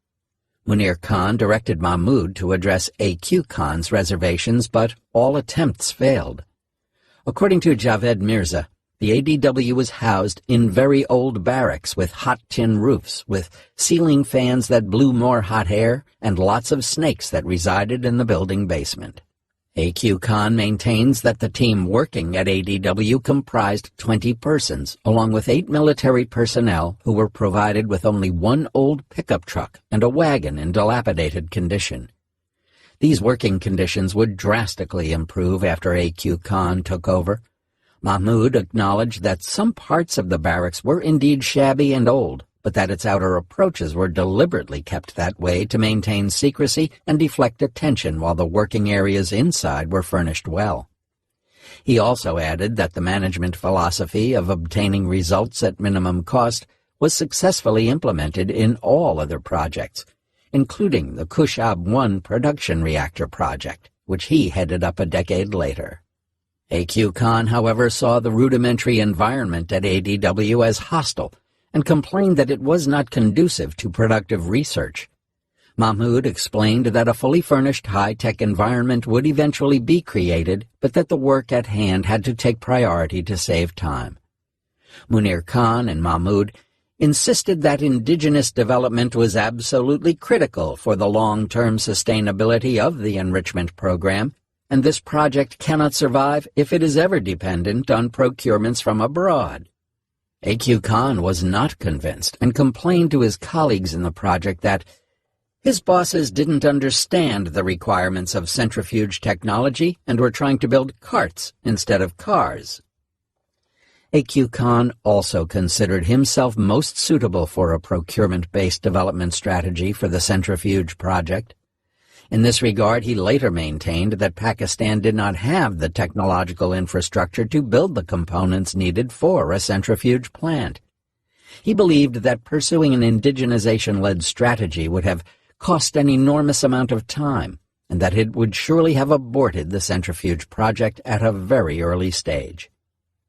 A.Q. Khan has widely disseminated his narrative of joining Pakistan's nuclear program, which is central to his myth-making.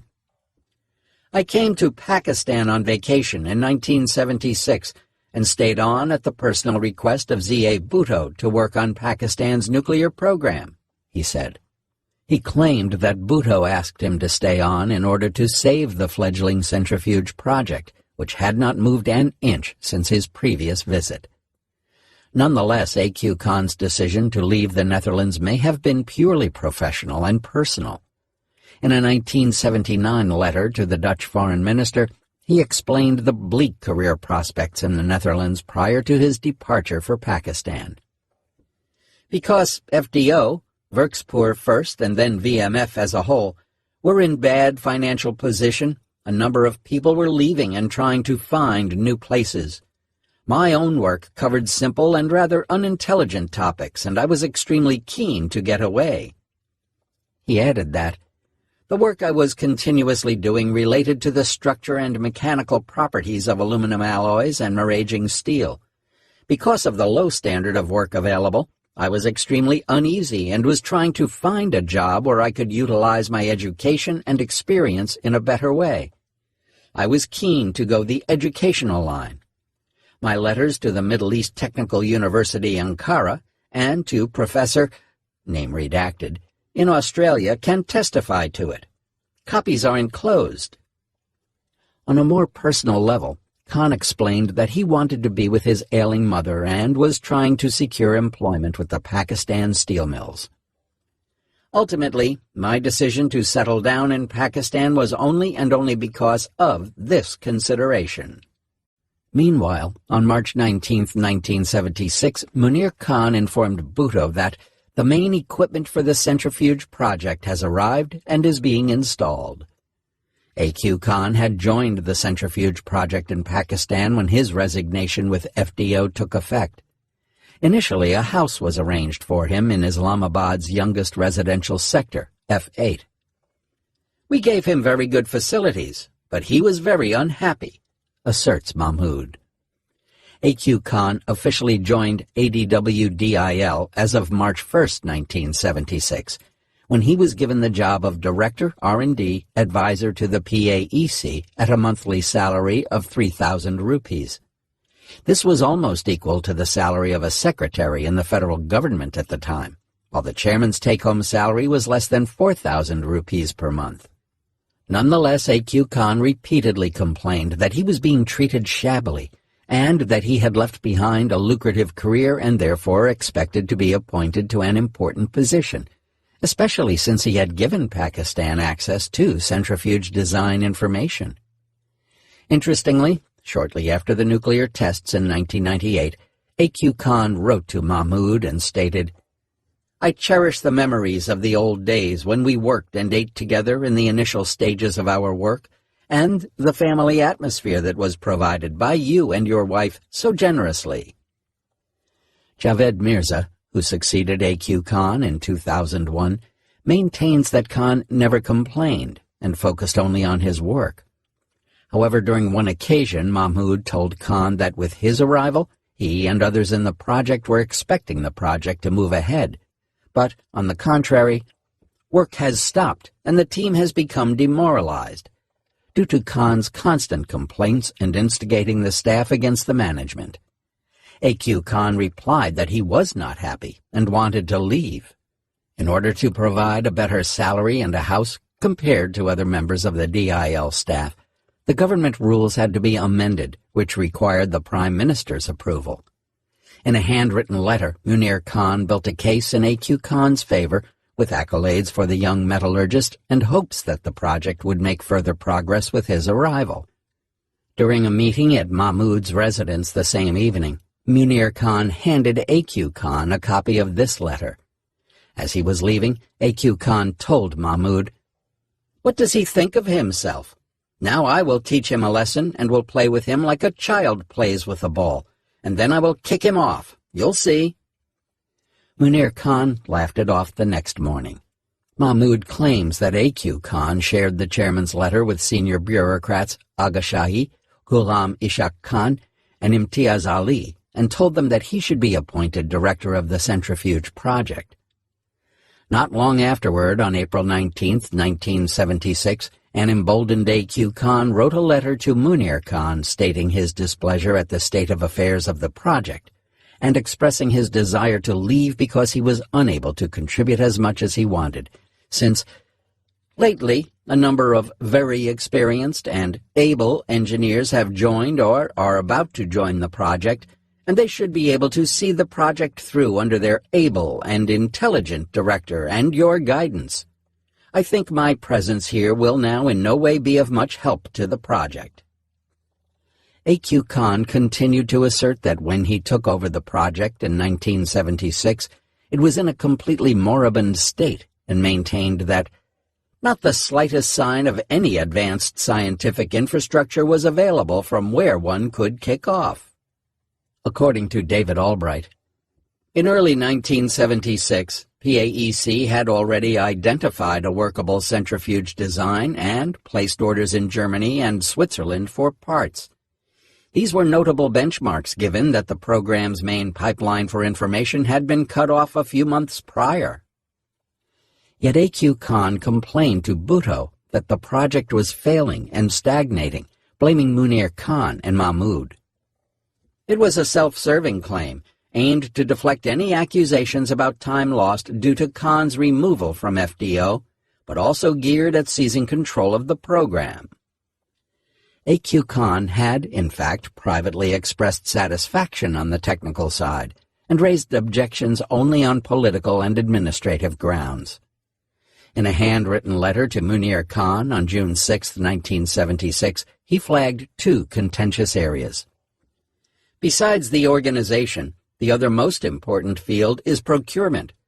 Unfortunately, Mr. Butt is preoccupied with procurement of other plants and has been unable to pay full attention to this project.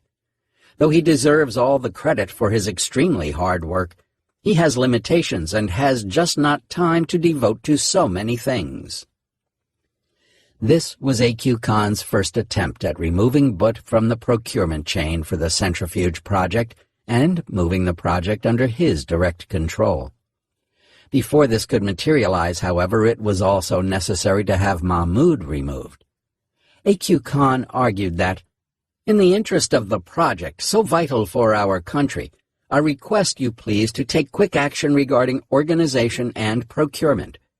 The director of DIL, Mr. S.B. Mahmood, has been doing his best, which has proved to be insufficient.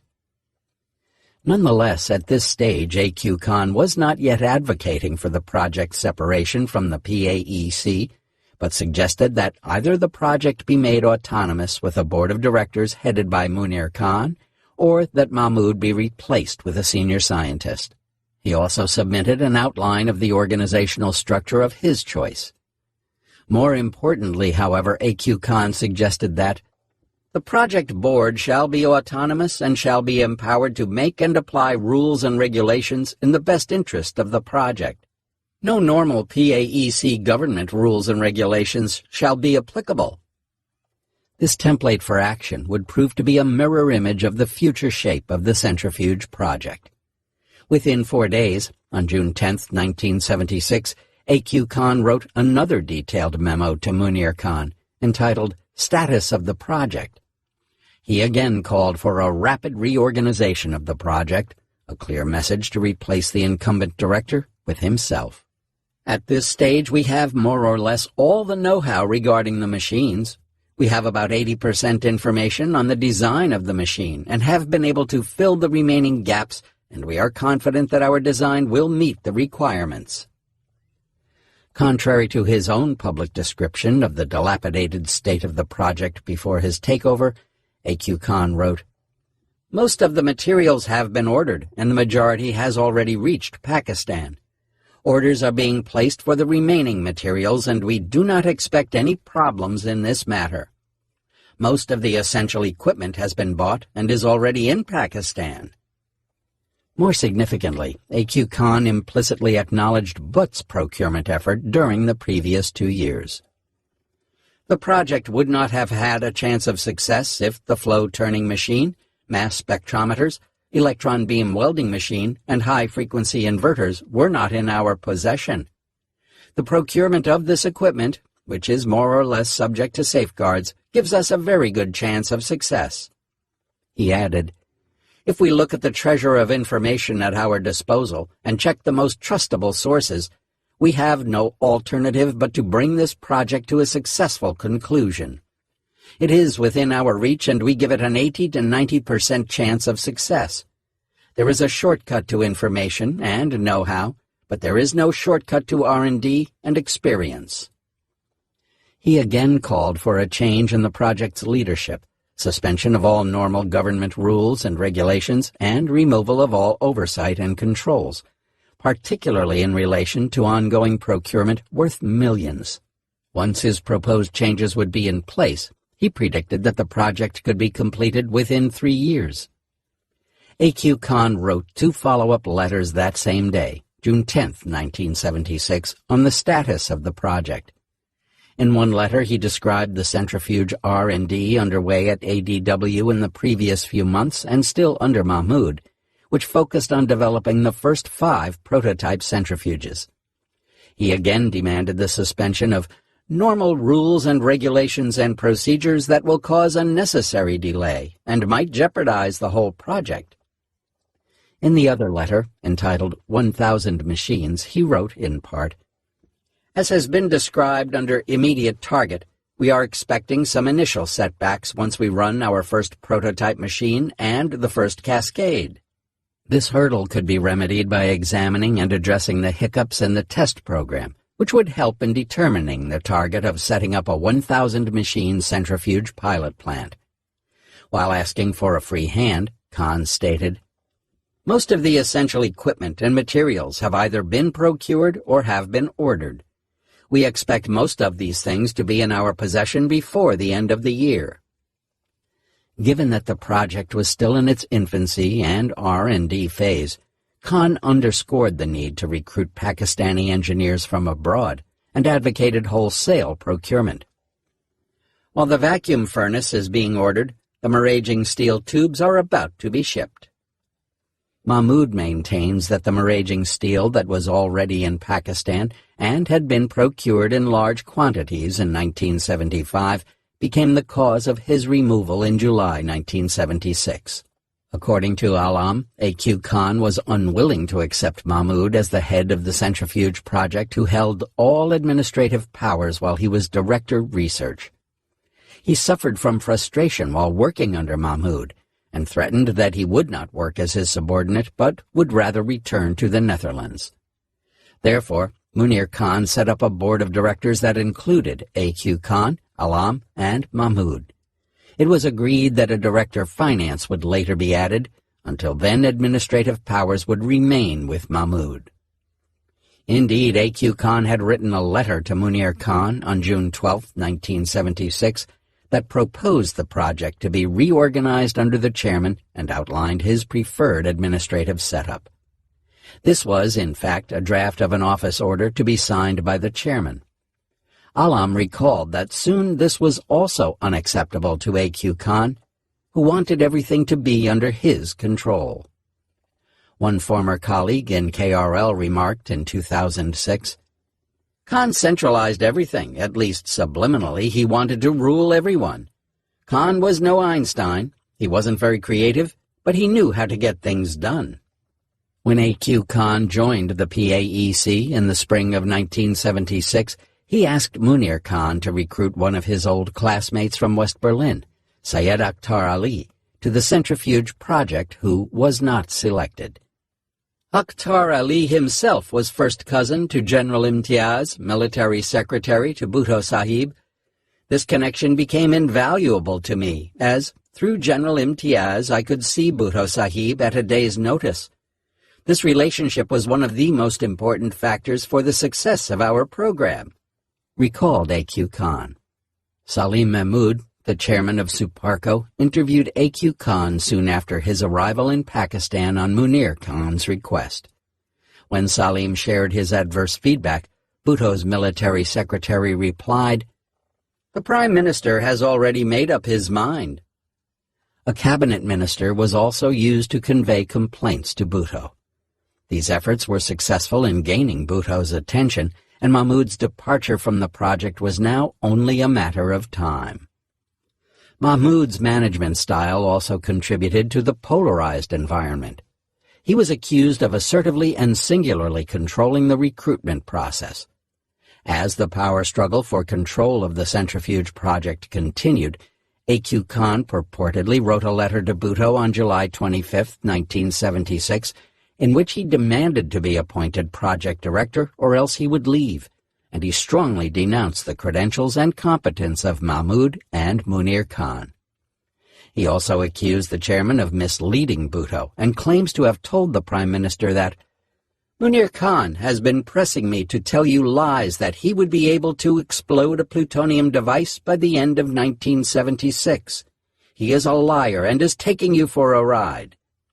He asserted, "Coincidentally, I am the only person in Pakistan who can set up this centrifuge facility. As a matter of fact, I am the one of the dozen or so in the world who can do this job. I would earnestly request you to please let me go back abroad. I am really sorry." A.Q. Khan maintains that his remarks, conveyed in the presence of Agha Shahi and Imtiaz Ali, prompted the Prime Minister to ask him to stay on in Pakistan and take over the centrifuge project.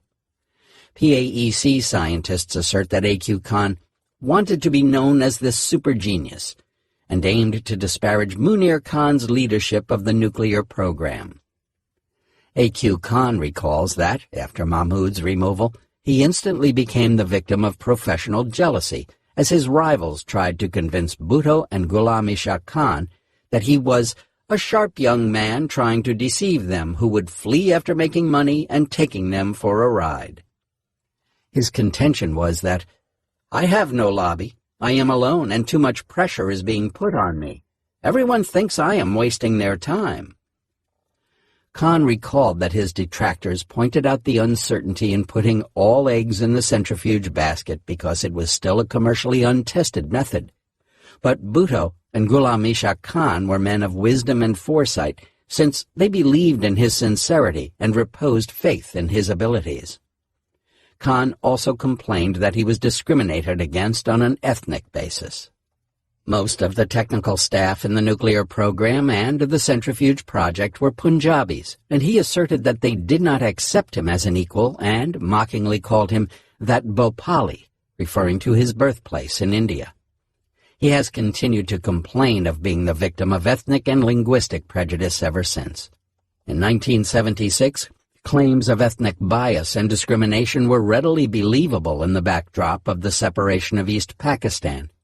Khan's claims were a rallying point for securing the support of fellow migrants from India, such as Foreign Secretary Aga Shahi, Lieutenant General Saeed Ali Zamin Naqvi, retired, and Lieutenant General Anis Ali Syed, all of whom, among others, dominated Pakistan's civilian bureaucracy and the military.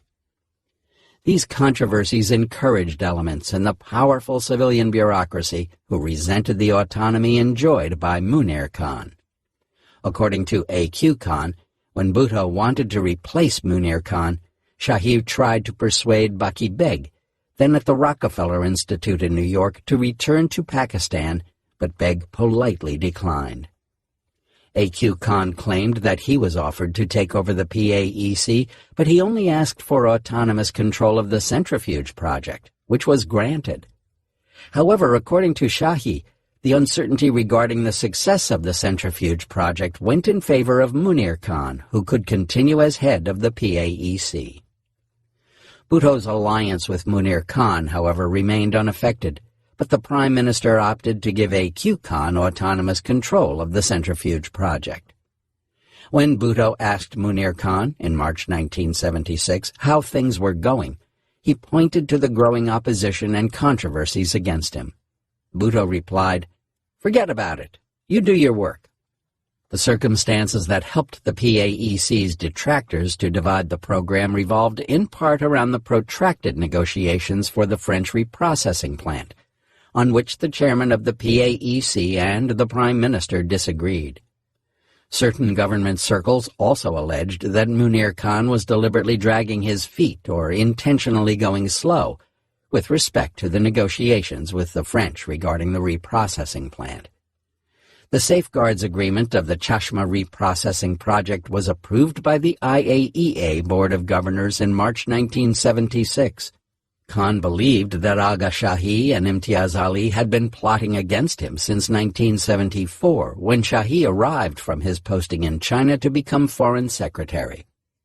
Shahi once told him, "You dictate the foreign policy of Pakistan in nuclear matters." Over the years, Shahi came to see Munir Khan as an autonomous actor who enjoyed the Prime Minister's confidence and exclusive access, but who encroached on the foreign policy turf, which Shahi felt undermined his own position. The chairman of the PAEC was also Pakistan's representative to the annual IAEA General Conferences and an elected member of its Board of Governors for several years. Shahi asserted that Munir's loyalty was divided between Pakistan's bomb effort and his own desire to become Director General of the IAEA. Munir Khan had permanently resigned from the IAEA on May 8, 1974, sending a copy of his resignation letter to the Prime Minister.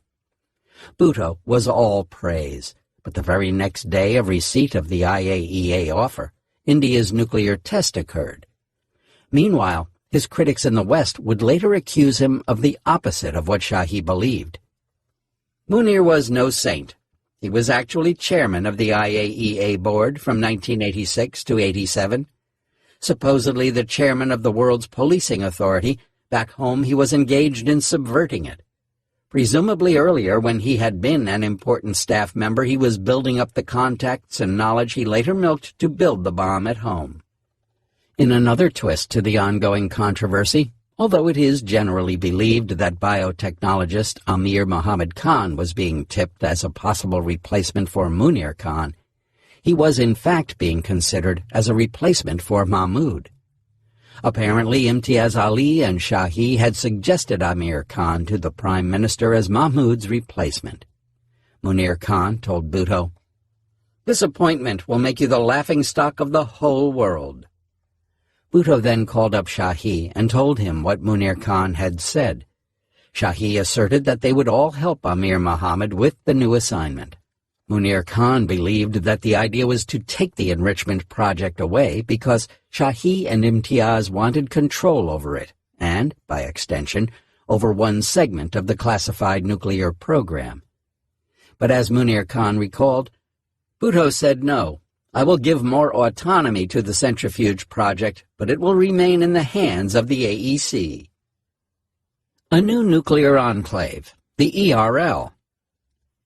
On July 17, 1976, while Mahmoud was busy in the commissioning of the electron beam welding machine at ADW, he was told that Aga Shahi, Munir Khan, and A.Q. Khan were in his office. Shahi was sitting in his chair and told Mahmoud, "The government has decided that Dr. A.Q. Khan will be the new project director. Please hand over all the keys and papers to A.Q. Khan." When he asked what all this was about, A.Q. Khan replied that it was none of his concern. Munir Khan called Mahmoud to his office the same evening and informed him that A.Q. Khan had complained to the Prime Minister on 4 counts. First, that Mahmoud had procured ordinary steel instead of maraging steel and thereby caused a loss of 50 million rupees to the national exchequer. Second, he had only recruited people from Lahore and therefore indulged in nepotism. Third, the chairman, the PAEC member technical, and the centrifuge project director were allegedly Ahmadis. They all had professionally been close to Abdus Salam, which made them easy targets of such allegations. Salam, an Ahmadi who had served as chief scientific advisor to the president and member technical until 1974, resigned after Pakistan's National Assembly formally declared the heretic Ahmadi sect as non-Muslims.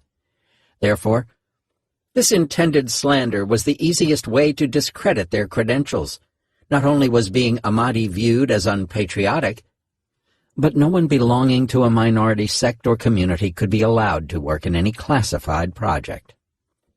Coupled with the maraging steel controversy, the association of the Ahmadi sect gave the impression that the PAEC leadership was disloyal and determined to sabotage the nuclear program. Eventually, an investigation led by the ISI would determine, in January 1977, that none of the accused was Ahmadi. Ironically, though personally cosmopolitan and liberal, Munir Khan belonged to a religious and conservative Sunni family from Lahore, which was well known to Bhutto when Khan's elder brother was his colleague in President Ayub Khan's cabinet. Munir Khan informed Bhutto that all these allegations were completely false and baseless. He would later state that allegations against the PAEC top brass at the time were unsubstantiated and were designed to malign their reputations and automatically cause defamation in the eyes of the people. However, Bhutto told the chairman that the accusations leveled against Mahmoud were serious in nature, and he did not want the religious parties and others who were actively agitating against his government to use it against him. Therefore, it was necessary to investigate this matter and clear it up. Mahmoud pleaded innocent. A high-level inquiry committee, headed by then-Foreign Minister Aziz Ahmad and the Director General of ISI, Ghulam Jalani Khan, was set up to investigate allegations of purchase of substandard maraging. Mahmoud was suspended, pending the inquiry's findings, and was summoned to Aziz Ahmad's office, where Munir Khan and A.Q. Khan were also present. Mahmoud maintained that procuring a large stock of maraging steel was designed to preempt future contingencies and shortages, and to minimize the risk of exposure of the project by frequent purchases. He offered samples of the steel to be sent to the 3 foreign laboratories for testing recommended by A.Q. Khan. This proposal was accepted, and the samples were to be sent through Butt. Meanwhile, Mahmoud was suspended, and A.Q. Khan became the new director of DIL, which was renamed ERL on July 31, 1976. On September 8, 1976, Butt sent a congratulatory telegram to Mahmoud, stating that the people were quite satisfied with the dimensions of the maraging steel, followed by a second letter on September 14th. 2 days later, Mahmoud informed Munir Khan that this letter of Mr. S.A. Butt shows now that my judgment in ordering these materials was not wrong, and apprehensions and accusations of Dr. Khan were baseless and only to damage my image. Subsequently, Mahmoud was reinstated and transferred to the BC-1 uranium processing project in DG Khan. These events would have a profound impact on Mahmoud, who became deeply religious. After retirement in 1999, he co-founded a private NGO that worked in Taliban-controlled areas of Afghanistan, where he met Osama bin Laden and had discussions on nuclear technology. Mahmoud was arrested in 2001 by the Pakistani government and jointly interrogated by Pakistani and American authorities, but later released. He has since then become a prolific writer of Islamic books. Following A.Q. Khan's appointment as project director in July 1976, a high-level project coordination board was set up by the government to supervise ERL and coordinate with the PAEC.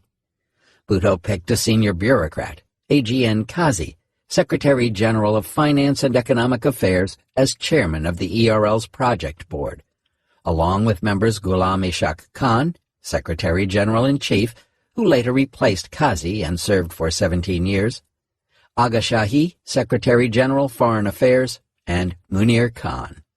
Internal debate and differences among the decision-making elite helped shape Pakistan's nuclear choices. The bureaucratic politics that decided the fate of the centrifuge project also epitomized the parochial interests, stakes, and positions that collectively constituted various competing versions of the national interest. Decision-making, therefore, became a consequence of compromise, conflict, and confusion among the PAEC, the civil bureaucracy, the Army, and the country's chief executive. However, by extending the decision-making group, Bhutto, and later Zia-ul-Haq, also had to accommodate potentially divergent views of military and bureaucratic actors.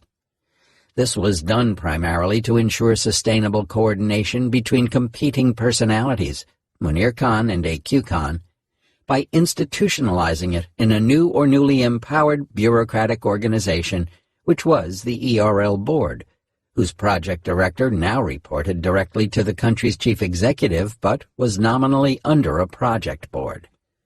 In September 1976, Munir Khan made a detailed report to Bhutto on the status of the ERL, a continuation of his note dated June 10, 1976.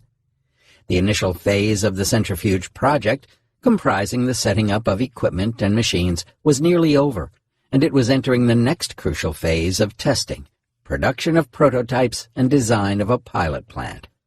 His report added that the Ministry of Defense was coordinating with the Pakistan Army's specially created Directorate of Special Works, Army, responsible for construction work of the plant, for which site preparation has already started.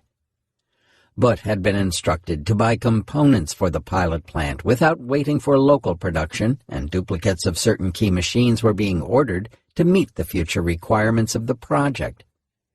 It further added that the centrifuge project had been renamed the EME, Electrical and Mechanical Engineering Research Laboratories.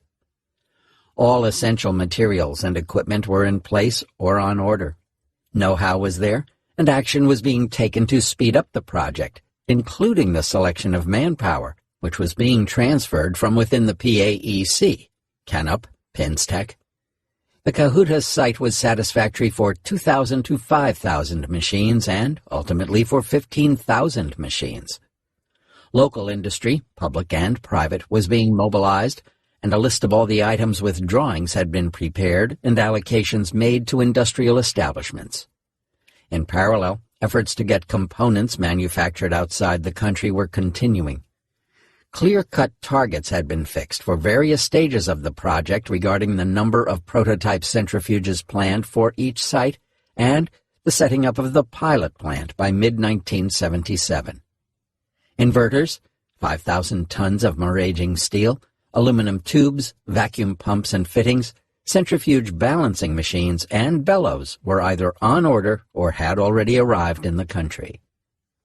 While ERL became autonomous under a board in August 1976, it continued to work under the auspices of the PAEC for another 18 months, during which time General Zia's military coup took place, July 1977. Zia, as army chief, had met Munir Khan and was thinking of cultivating him before the coup. Soon thereafter, a local politician asked Khan to recommend whether it was a good idea to join the martial law regime as a provincial minister.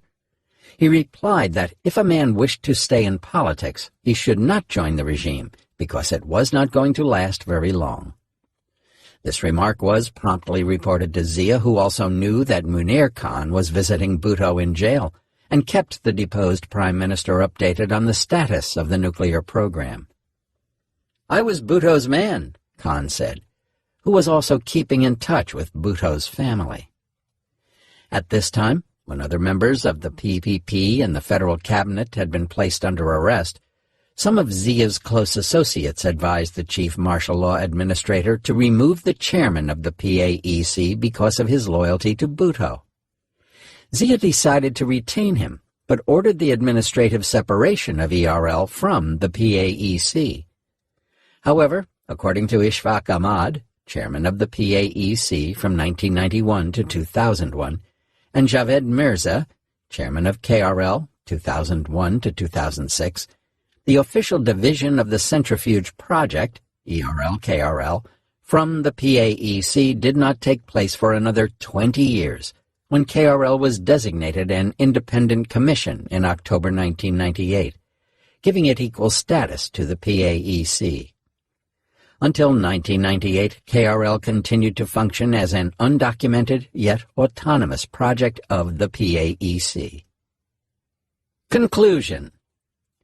A.Q. Khan's emergence on Pakistan's nuclear horizon in early 1976 as another myth-maker, who advocated his own strategy of nuclear acquisition and management, shows how bureaucratic politics involving the parochial interests and career goals of the decision-makers determine positions and impact the perceptions of whether they are made in the national interest. The stakes and positions taken by Bhutto's and Zia's powerful advisers were already stacked against the nuclear establishment, which also shaped the perceptions that would determine the future direction of nuclear management in Pakistan. When A.Q. Khan appeared on the scene, his growing support base set the stage for a prolonged and bitter rivalry within the nuclear program. This followed the breakdown of consensus between the nuclear establishment and the civil-military elite, especially after Bhutto's ouster in a coup in 1977. The PAEC and KRL sought to undercut each other's influence, which led to redundancies and costly duplication when resources were scarce. Pakistani decision-makers also deliberately generated competition by separating ERL-KRL from the PAEC in 1976 as a hedge against possible failure of one organization. A.Q. Khan demanded and secured unprecedented autonomy to produce the desired results for the centrifuge project. However, bureaucratic politics introduced friction and delays, and the delegation of authority to Khan produced unintended consequences. Chapter 6. Trials, Tussles, and Uranium Enrichment. When A.Q. Khan took over as project director from S.B. Mahmood in July 1976, the original technical staff continued to work in ERL. Coupled with S.A. Butt's import procurement chain, this small group of scientists and engineers was key to the success of the R&D phase of Pakistan's centrifuge effort. With the design of the first prototype centrifuge machine finalized by the summer of 1978, Khan concentrated on cementing his position in the nuclear program and separating ERL's procurement chain from Butt. This chapter reviews the R&D phase of the centrifuge project and the utility of the Urenco centrifuge design information in building the P1 centrifuge. It also looks at how the procurement chain was converted into an illicit import-export enterprise in later years, how the personal conflicts between the two Khans extended into professional rivalry within the nuclear program between 1976 and 1981, and how A.Q. Khan gained popularity through frequent interviews and statements. The birth of the P1 centrifuge. The prototype design of Pakistan's first centrifuge, the Pakistan, or P1, was derived from the Dutch CNOR-SNOR model, as it was easier to construct than the German G1 and G2 models. However, it would take 2 years of trial and error, beginning in January 1976, to finalize the P1 design. The first prototype centrifuge was a Zippa-type machine. By April 1976, it was being rotated at 20,000 to 30,000 RPM. In June 1976, a small experimental test bed of 5 machines, originally 8 had been planned, was set up, and prototypes rotated at speeds up to 32,000 RPM. This seminal effort was led by G.D. Alam in one of the 2 basements of ADW in a laboratory known as B2. Another notable engineer during this R&D phase was Ijaz Khokhar. A.Q. Khan reported on the progress to Munir Khan in a handwritten letter on June 10, 1976. All our efforts in the past few months have been aimed at finalizing the design of our first-generation machines.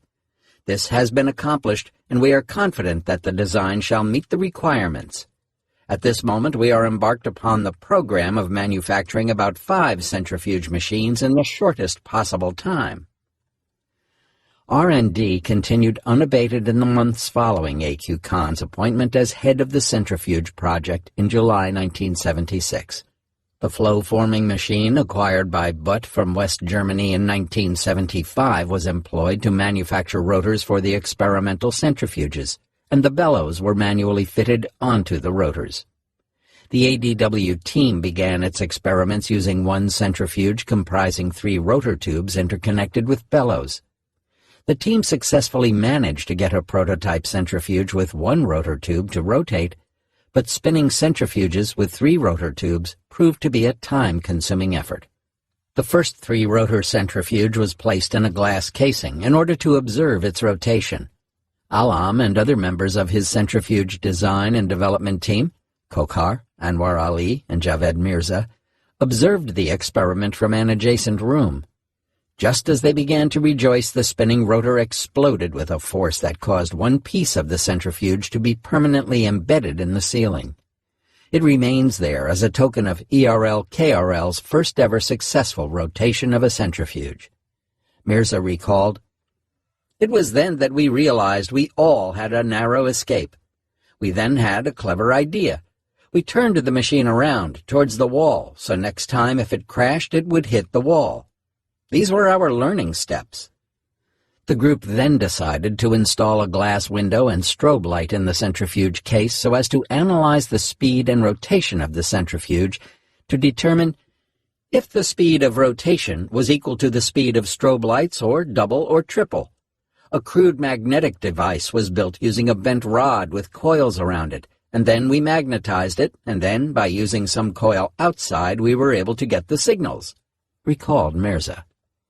From that crude beginning, we have now refined it, but the basic concept remains the same, as if placing a simple coil over the telephone and you can pick up a conversation. As discussed in Chapter 4, Pakistan's early days of centrifuge R&D mirrors the formative phases of the Soviet, U.S., and British centrifuge projects. The ADW team continued its experiments. They built another prototype that rotated successfully. However, when natural UF6 gas was passed through it, it also exploded. In another experiment with UF6, the prototype centrifuge did not explode, but neither did it separate U-238 and U-235 isotopes. Eventually, by the end of 1977, the team had built 4 P1 aluminum rotors. R&D on centrifuges and the design of the first cascades continued at both ADW in Chaklala and at the pilot plant in Sihala, 30 miles east of Islamabad, where it was initially planned to install a 100-machine cascade. Per the original plan, Sihala would be used only for enriching uranium from 10 to 12%. However, Alam, Ali, Khokhar, Mirza, F.H. Hashmi, and Ashraf Atta, all now under A.Q. Khan's management, agreed on a 164-machine cascade design. The process started with the installation of 52 machines. Interestingly, Iran later also developed a 164-machine cascade design after A.Q. Khan later sold Pakistani centrifuge design know-how on the black market. The buildings of the main centrifuge plant at Kahuta, a few kilometers from Sihala, were still under construction by the Civil Works Organization under the direction of Brigadier Zahid Ali Akbar Khan. The Chaklala and Sihala sites enabled trial runs of centrifuge machines so that any design flaws or engineering bottlenecks could be identified and resolved prior to the installation of hundreds of centrifuges at Kahuta. We did not wait for all the buildings to complete. We assembled one big cascade and partitioned it. As one part of the cascade was ready, we put machines in Kahuta while the other part was being built and assembled, Mirza recalled. Incidentally, this was precisely the strategy that the PAEC had suggested to A.Q. Khan in 1976, but which he had rejected as a major impediment to progress, and used to get Mahmud removed from the centrifuge project. During the R&D phase, the ADW team not only experimented with rotating the centrifuges, but also made sure that there were countercurrents inside the machine that could help enrich the uranium. Mechanical and temperature differences allowed the UF6 to flow from top to bottom, and it was here that lots of research and development was done. This effort also suffered from several centrifuge and cascade crashes. Finally, on June 4, 1978, at 2 a.m., the P1 prototype succeeded in separating the UF6 isotopes at the Sihala plant. Alam, the head of the research team, addressed the people who were present and declared, "Gentlemen, we have achieved enrichment for the first time in Pakistan." When the first enrichment was achieved at ADW, one engineer on the project, Muhammad Ashraf, told Alam, "Dr. Sahib, please write down today's date on a piece of paper and put your signature on it." Alam picked up a paper, wrote June 4, 1978, and signed the paper. Ali signed this paper as well. Another source says that it was Mirza who got the piece of paper and that all present, including Ali and Kokar, signed it and put the date on it. That same day, A.Q. Khan wrote to his friend Abdul Aziz Khan in Canada to share the news of the first centrifuge enrichment in Pakistan. "June 4th is a historical day for us. On that day, we put air in the machine, and the first time we got the right product, and its efficiency was the same as the theoretical. As you have seen, my team consists of crazy people. They do not care if it is day or night. They go after it with all their might. The bellows have arrived, and like this we can increase the speed of our work." A.Q. Khan officially informed the ERL board about this important success through a letter on June 10, 1978. But informally he informed them the day it occurred. "We in the project would like to inform the board that a machine has been developed and tested which has resulted in predicted performance. We have succeeded in producing laboratory samples in which natural uranium hexafluoride was enriched into U-235, the first in any developing country of the world to do so. Indeed, we are now probably the 5th country in the world which has succeeded in enriching uranium." He also wrote to Munir Khan on June 18, 1978, and informed him of the success with the P1 prototype centrifuge in enriching laboratory-scale samples of UF6. In an apparent reference to his growing rivalry with Munir Khan, A.Q. Khan told his friend in 1978, "We had to see our big bosses so that we could get some money for the budget.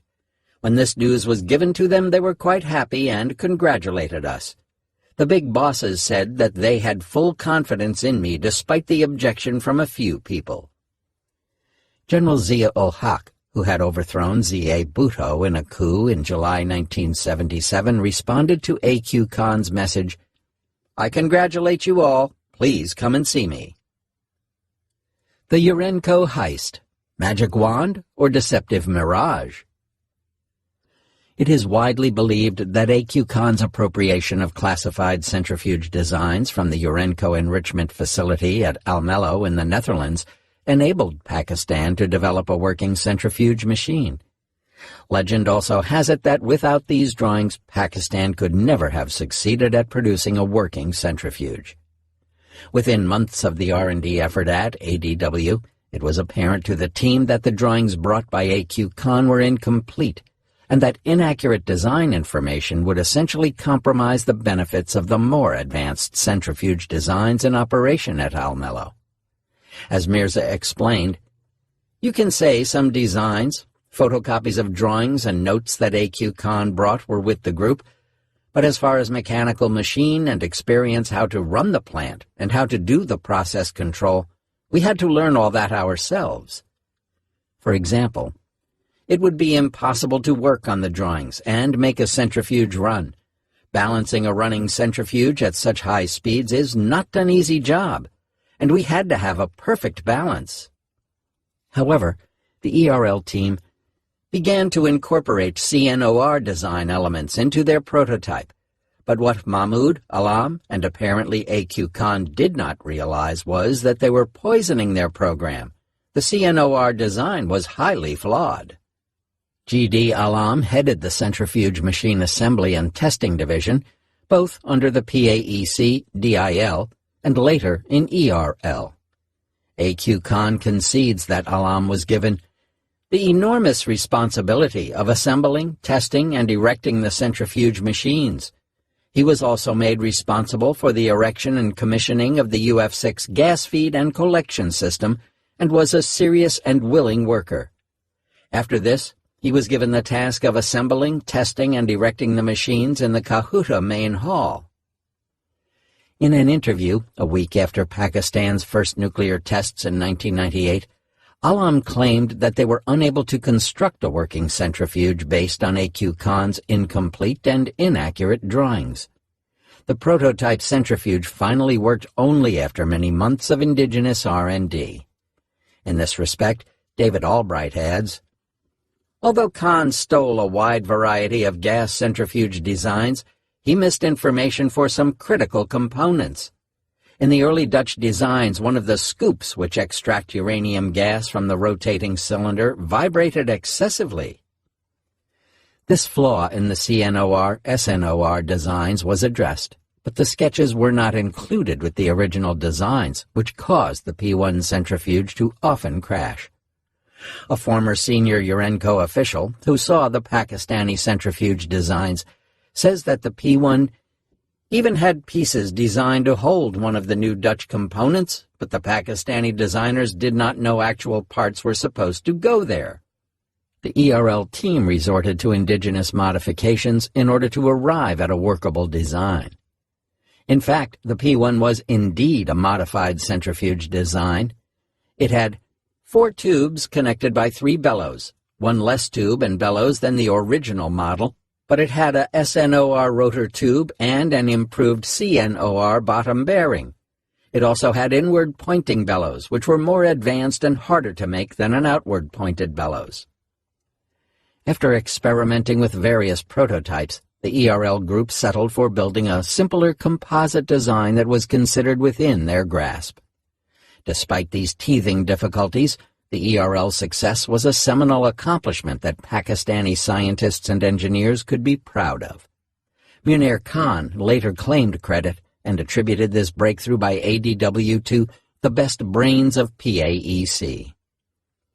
According to Benazir Bhutto, the chairman of the PAEC kept an imprisoned Z.A. Bhutto informed on the progress of various projects, including ERL, during visits to see his friend on the pretext of giving him vitamins and fruits. A.Q. Khan also acknowledged that the R&D work on gas centrifuges started at ADW. Curiously, he later cited April 6, 1978, 2 months earlier than the actual date, as the day when the project achieved our first centrifugal enrichment of uranium. It was of low grade, however. It was enough to confirm the viability of the project. We had become capable of uranium enrichment by that time. But in his ongoing myth-making effort, A.Q. Khan credited this success to his education and training in Europe. In 1990, he declared, A country which could not make sewing needles or even ordinary durable metalled rods was embarking on one of the latest and most difficult technologies. Only 7 countries in the world possessed this technology.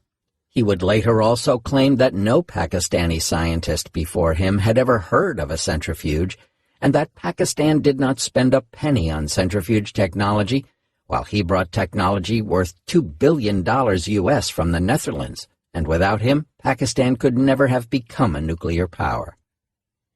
In one interview after his release from house arrest in 2008, Khan asserted that Pakistan's centrifuge technology belonged to him, as he had brought it to the country and he could sell it to anyone he liked. But on the contrary, in a 1979 letter to the Dutch Minister of Foreign Affairs, A.Q. Khan himself wrote, "I want to declare an oath that, A. During my employment with the FDO, I never saw or touched a centrifuge machine, either standing or running. B. I never saw or handled any complete drawing of a centrifuge or detailed drawing of an individual component.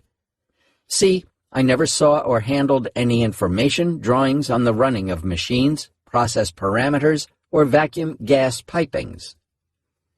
More remarkably, A.Q. Khan declared, "I am not a physicist or a nuclear scientist.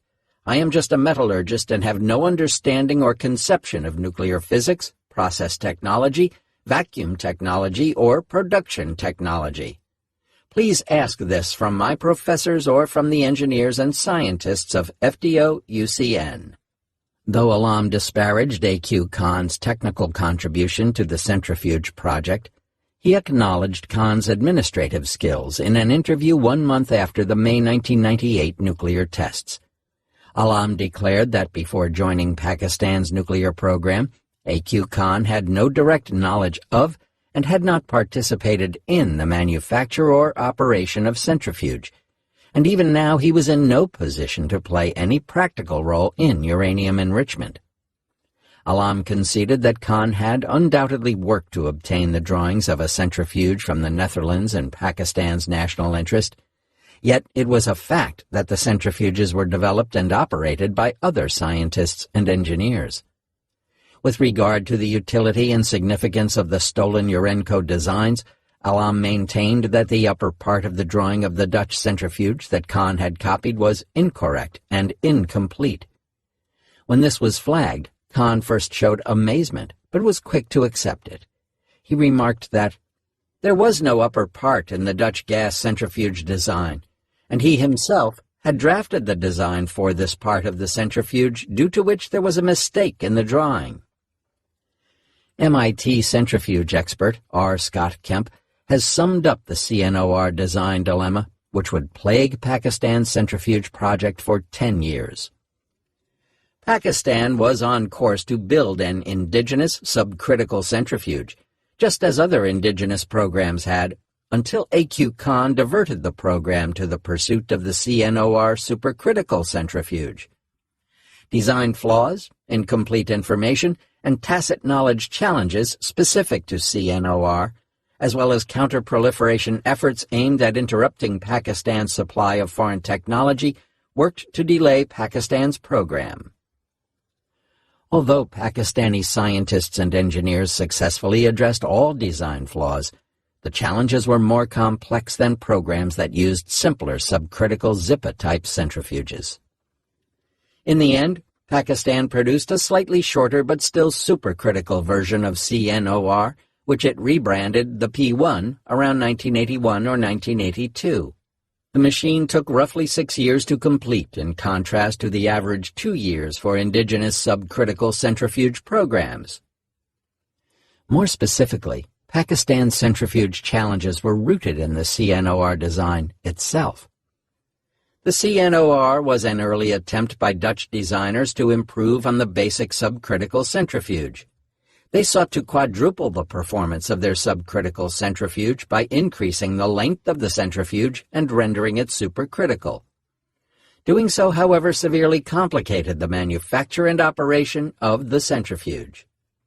Therefore, the new CNOR required difficult-to-manufacture bellows to join rotor segments together. The bellows were made from maraging steel, a material that is hard to come by and hard to work, and it corrodes when exposed to uranium hexafluoride unless specially treated. The extra weight forced a design change in the lower bearing, from a simple snip of wire to an engineered support using a lubricated ball bearing. He adds, most significantly, unlike the subcritical centrifuge, the supercritical CNOR was susceptible to flexural resonances, vibrational modes that can cause the centrifuge to explode during startup and shut down. To guard against these vibrations, the manufacturing tolerances had to be tightened. No longer would a high school machine shop suffice as it had for subcritical centrifuges. CNOR required high-precision lathes and specialized balancing equipment not generally used in everyday machining. Although the Dutch overcame many of these hurdles, despite their best efforts, they eventually abandoned the design in April 1973, leaving still imperfect drawings in the archives. It was these unfinished drawings that A.Q. Khan stole for Pakistan and later sold to Iran and others. Furthermore, Pakistan's engineers did not have, at this early stage, sufficient expertise to understand CNOR, the machine tools needed to manufacture it, or knowledge of how to fix the problems that the Dutch engineers had left unsolved. Eager to improve their humble prototype, they began blindly incorporating some of CNOR's design concepts, but reportedly, Khan was not even providing enough information to replicate CNOR properly. Alam maintains that the centrifuge project's success depended on the original core group of 5 scientists and engineers selected in 1975 to 1976, who had been seconded from the PAEC. Had they gone back to the PAEC in the early days of the project, A.Q. Khan would have been handicapped to run the project all by himself. Despite his frequent self-praise, Khan also highlighted the importance of the original team for the success of the centrifuge project. More importantly, he declared the Kahuta was an all-out Pakistani effort and a symbol of Pakistan's determination not to submit to blackmail and bullying. He recognized the multidisciplinary effort that had gone into the making of a successful centrifuge enrichment plant, and that includes expertise in metallurgy, mechanical engineering, chemical engineering, process technology, electronics, automation and control, nuclear physics, vacuum technology, etc. In a letter dated February 2, 1979, Khan told a friend that the first attempts were being made to link up groups of centrifuges in cascades. Everybody is working like mad. The first 8 machines are working fine. After that, we started the 4 together. They worked all right. Then we distributed the suites.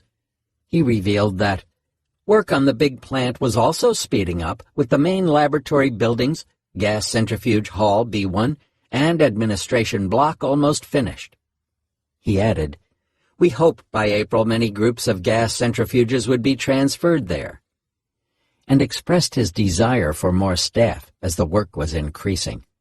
In a clear sign of growing competition with the PAEC, he proclaimed, "Unless this work is completed, I am not going to budge from here." Anwar Ali, a pioneer member of the DIL-ERL team, remembers that the teams at ADW and Sihala would work until the early hours of the morning when most of the breakthroughs would occur. A.Q. Khan would arrive in the morning with sweets to celebrate and then promptly report successes to the project board and Zia. While in the beginning no one was certain whether the project would succeed, once the initial breakthroughs had been made, he started claiming credit and began investing in his image building. Although the centrifuge project was made autonomous under the direction of a project board in 1976, for a few years more it was still dependent on the procurement chain led by Butt for the acquisition of critical materials and machines. From 1975 to the end of 1977, the PAEC spent 100 million rupees on local purchases and $50 million U.S. in foreign purchases for the centrifuge project. Thereafter, the costs steadily escalated. Within a few weeks of the project board's inception, Butt sent A.Q. Khan an 11-page handwritten detail of the materials for various centrifuge components that had already been ordered or dispatched by air from suppliers in Europe. He ended with the following note: "It has been nice working with you, and I assure you I have done my best under the circumstances. I wish you all the success and will be always there to help you in any way you feel I can be of assistance." Butt also sent a note to Munir Khan that said, "One can see that they are still not clear about the materials, nor the drawings for various components. It appears to me that they are running around in circles without making any headway." The rise of the A.Q. Khan network. Soon after taking over the reins of the project, A.Q. Khan turned up in Europe to place orders for procurements. In one such instance, in August 1976, he went to the Netherlands. Mahmoud recalls that Khan had earlier suggested that, instead of involving front companies, they should deal directly with suppliers and save the commissions for themselves. Khan later defended this approach. This had apparently alarmed Munir Khan, but A.Q. Khan insisted that the suspension of all normal regulations for managing the centrifuge project and its procurement chain made such transactions possible. According to the Dutch government's investigative group report on his activities, during 1977 and 1978, European suppliers transferred considerable amounts of funds to the personal savings accounts of A.Q. Khan's wife and her mother at the Rabobank in Bergen op Zoom. A sum of 400,000 guilders, Netherlands, equivalent to US $200,000, was also transferred to him in Pakistan from the Swiss firm VAT and labeled Heraeus in Hanau, Germany. Dutch investigators speculated that these payments were personal commissions for providing these companies with Pakistani orders. With ERL finances and procurement securely under his control, A.Q. Khan began actively engaging his contacts and personal friends in Europe. Most of these contacts, who were earlier dismissive of his project management abilities in FDO, such as ACM Coys, were only interested in making a profit. While some of Khan's FDO orders were fulfilled, the majority could not be approved for sale by UCN, for which FDO was a subcontractor. Subsequently, when two ERL scientists, Alam and Mirza, visited the Netherlands in 1977, Coys hosted them. The Pakistani guests carried a letter from A.Q. Khan to his former colleague and friend at FDO, Fritz Veerman, who was working as a technical photographer at Almelo. Khan was seeking help regarding certain technical specifications of the CNOR centrifuge that he had missed getting. Khan also offered Veerman to make some profit, and through him invited another former colleague at FDO to visit Pakistan. This attempt to obtain information was not successful. After reading this letter, Veerman turned to Alam and Mirza in a state of agitation and said, "Dr. Khan calls me my dear friend and has asked me for information that is secret, and I cannot provide him. This is the end of our business with Pakistan." Alam and Mirza were able to leave the Netherlands after 3 days without getting into trouble. Veerman took the letters to one of his superiors in FDO, who in turn reported the matter to the Dutch intelligence agency BVD. This letter and a few others would later be used by the Dutch government to institute a case against Khan, even though the information sought by him was not classified and much of it was available in open technical literature. The European and other suppliers who were previously dealing with Butt became part of a core group of loyal businessmen and middlemen, some of whom A.Q. Khan knew personally, such as Henk Slebos. Slebos and others who had set up their own front companies later appeared as members of the illicit proliferation network of centrifuge technology headed by Khan. As recently as 2014, he asserted that, "My knowledge, practical experience, and contacts with leading industrialists in Europe were the key to our success." Within a few years of taking over the project, Khan ended his dependence on Butt and appointed his own point man for procurements, headquartered in Bonn. Brigadier Ikram-ul-Haq Khan retired. For 2.5 decades, beginning in the late 1970s, the entire gamut of centrifuge technology, related materials, machines, and equipment, was obtained in large quantities through this network. Much of it included dual-use items, but in several European states many were prohibited for export without prior government authorization. With the emphasis now squarely on procurement rather than indigenization, Pakistan's centrifuge project became heavily dependent on this supply network. A.Q. Khan's approach was not to understand how to build centrifuges, but to replicate CNOR by using his contacts in Europe to supply missing design information, equipment, tools, and the prefabricated components that Pakistan could not easily make. In a sense, he proposed to buy, not build, a centrifuge for Pakistan. This approach turned out to be highly vulnerable to foreign interference. In many instances, the supplies were successfully shipped to Pakistan, but in several other cases, materials and equipment were either confiscated at the airport or their shipment identified and preempted. As detailed earlier, Butt's efforts encountered less interdiction and failure, as the export controls were still in their infancy. Once Khan separated ERL's procurement chain, it became difficult to hide its purchases. Yet, as Khan's rivals had warned earlier, by 1979 foreign procurements for the project had virtually come to a halt because export controls by the NSG's trigger list began to take effect. In letters to one of his trusted friends, A.Q. Khan acknowledged what Mahmud had predicted. "All our material has been stopped. Everywhere they are making it delayed. The materials which we were buying from the British and Americans have been stopped. Now we will have to do some work ourselves." From the time of Khan's takeover until 1979, emphasis was placed on large-scale procurement instead of local development, and the ERL was forced to partly shift its focus back to indigenization. The personalized nature of the centrifuge procurement enterprise that became the A.Q. Khan network shows that a technological system grows and drifts when scientists, bureaucrats, and politicians have vested interests in the growth and durability of the system.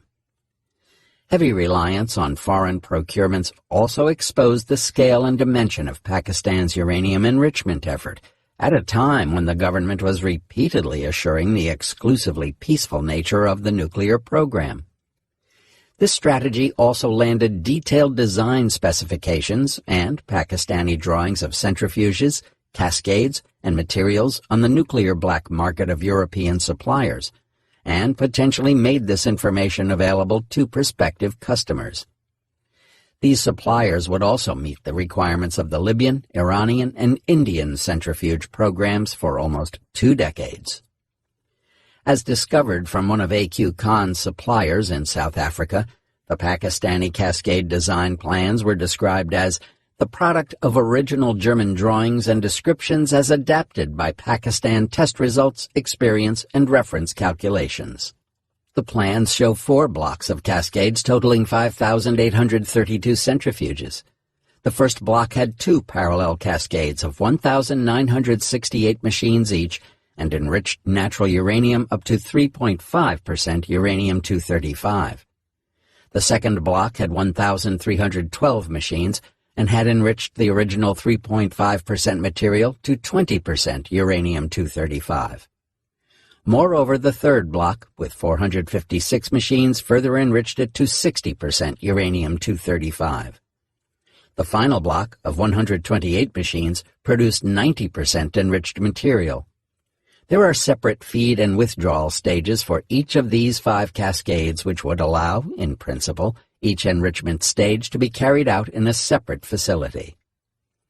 A.Q. Khan asserts that it was largely because of KRL that Pakistan is nearly self-sufficient in sophisticated equipment and miraging steel for the centrifuge project. He states that when he took over the centrifuge project in 1976, the initial expenditure was US $10 million a year, which increased to US $20 million at full capacity, and even by 1990 did not exceed US $25 million. Western analysts believe that during 1984 and 1985 alone, US $550 million to US $700 million had been spent on procurements for KRL in Europe and North America. Another feature of his procurement strategy was to order surplus materials for ERL-KRL to provide an excess inventory which could then be dipped into for illicit export activities. Some of Khan's trusted suppliers also turned out to be informants for foreign intelligence agencies. For example, Ernst Piffel had served for many years as an informant for the German Foreign Intelligence Agency Bundesnachrichtendienst, BND, and furnished data about Pakistan's military procurement efforts. His last shipment of preforms to Pakistan was stopped by German customs at Stuttgart Airport in 1993. Another link in the A.Q. Khan network was the Tinner family of Switzerland, which supplied KRL with vacuum equipment for a long time. They would also assist in Libya's attempts to build a centrifuge enrichment capability. The Tinner family, especially Fred's son, Urs, would later play a key role in helping the CIA expose and dismantle the illicit export network and enable the shutdown of Libya's centrifuge quest. You can hang the scientists also. While ERL was in its formative phase of R&D, internal tussling within the nuclear program increased after Zia's coup in July 1977. Zia made an abortive attempt to appoint a deputy chairman under Munir Khan the following year. Apparently, Zia's intention was to take over the PAEC at a convenient point in the wake of calls by other coup plotters to remove Bhutto's loyalist as head of the nuclear program.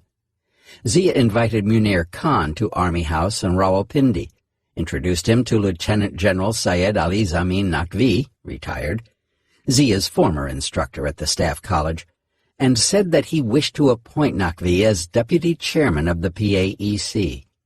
Munir Khan wrote a dissenting letter, arguing that Naqvi's appointment would send a wrong signal to the world that Pakistan was running a military nuclear program, and it would be detrimental to the national interest.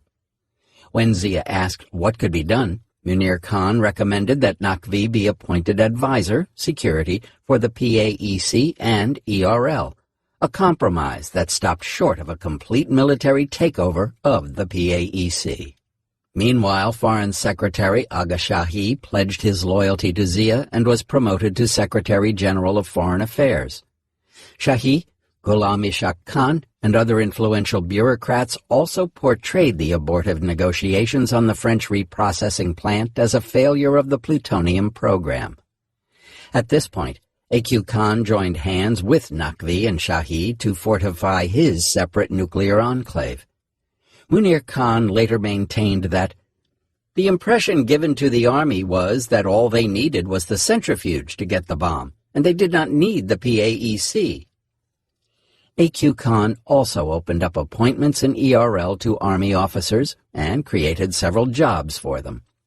He would later state that army personnel make up more than 50% of the staff at KRL at that time, and they were employed for transportation, procurement, stores, medical services, administration, and security. All civil works were also carried out by serving and retired Army officers. These officers belonged to the Army's Corps of Electrical and Mechanical Engineers, who reported only to A.Q. Khan and not to the Army Chief. They were requisitioned or initially seconded to ERL and later absorbed into the organization, although the process varied for every officer. As ERL-KRL expanded, it required additional trained manpower, and this generated competition with the PAEC over the recruitment of the most qualified technical personnel. Khan offered candidates better perks and salaries and took care of their material comforts, which caused resentment and envy within the ranks of the PAEC. This allowed A.Q. Khan to create a loyal following that reported only to him and depended on him to maintain their careers and affluent lifestyles. In the long term, this system of patronage enabled illicit nuclear proliferation. As one former SPD official explained, the Army made an error of judgment in the selection of these security officers who were usually on the verge of retirement and were therefore tempted to associate themselves very closely with A.Q. Khan with a view to gain his favors for their post-retirement settlement. A.Q. Khan's fierce competition to attract Pakistan's most qualified personnel triggered immediate reactions, such as when Munir Khan stopped sending manpower to ERL. Shahi responded by stating in an ERL board meeting, "Let us close down Pinstech. Let us close down Canop. Let us close down everything and let us give all the manpower to A.Q. Khan so that we speed up the centrifuge program." Munir Khan replied that this would effectively scuttle the entire nuclear program. Zia paid his first visit to ERL in 1978 and later put the same question to Munir Khan in a meeting. "Why is PAEC doing all these things? Uranium, UF6 gas, and all these other fuel cycle projects, and the design of the bomb? Shouldn't you stick to the peaceful applications like isotopes and power reactors and so on?" However, by this time, the size, manpower, and scope of activities of the nuclear program under the PAEC had seen a manifold increase and prevented Zia from bringing about any radical policy or administrative change. The PAEC had, in fact, been running several biotechnology and nuclear medical centers since the 1960s. The application of nuclear techniques led to the development of 100 high-yield and disease-resistant crop varieties, particularly cotton, that helped Pakistan earn $7.4 billion. Meanwhile, Munir Khan had also become skeptical of the centrifuge project's success under A.Q. Khan's control. Javed Mirza recalls him stating that, "No one in the world has used the centrifuge method to produce weapons-grade material. This is not going to work. A.Q. Khan is simply wasting time." Munir Khan directed his staff to withhold any support from A.Q. Khan because he believed that his rival's actions had embarrassed the government and endangered the weapons program. I.H. Usmani also told a Pakistani diplomat in the 1980s that Pakistan should not waste time, energy, and resources on centrifuge technology. Not surprisingly, A.Q. Khan saw such views as a threat to his control of the centrifuge program. Mirza credits him with ensuring that centrifuge project got all the required money, tools, equipment, and materials, recruiting the best people and bringing out the best in the team. However, the simmering rivalry within the nuclear program was affecting Khan. He wrote to a former Dutch colleague on April 4, 1979, "I am exhausted and fed up from so much running. My contract has recently expired and I am thinking whether we should carry on. Henny says to stay one more year to finish the house and then I am free to move around." He added, "People expect miracles from me, that I can do everything. I know a little bit of metallurgy and that I am forgetting all about iron and steel, aluminum and copper. I must go back to my profession. I was again asked by an Australian university to come and become a professor. Let us see how things go." The year 1979 was also a critical period for Z.A. Bhutto, who had been sentenced to death by the Supreme Court of Pakistan. Bhutto had asked his daughter Benazir Bhutto to stay in touch with Munir Khan, as he believed that Zia might time his hanging with a nuclear test in order to divert international attention. Whenever Benazir asked Munir Khan about the possible date of the test, his reply was always, "next week" or "next month," and he would not provide any definitive answer. Pakistan would take another year to complete the nuclear fuel cycle, another 7 years before the first 25 kilograms of weapons-grade HEU was available, and 4 years to conduct the first cold test of a working nuclear device. Therefore, expecting a nuclear test at this point was unrealistic. Meanwhile, construction on the main centrifuge plant at Kahuta continued unabated, and by February 1979, the pilot plant at Sihala successfully ran a test cascade of 54 machines.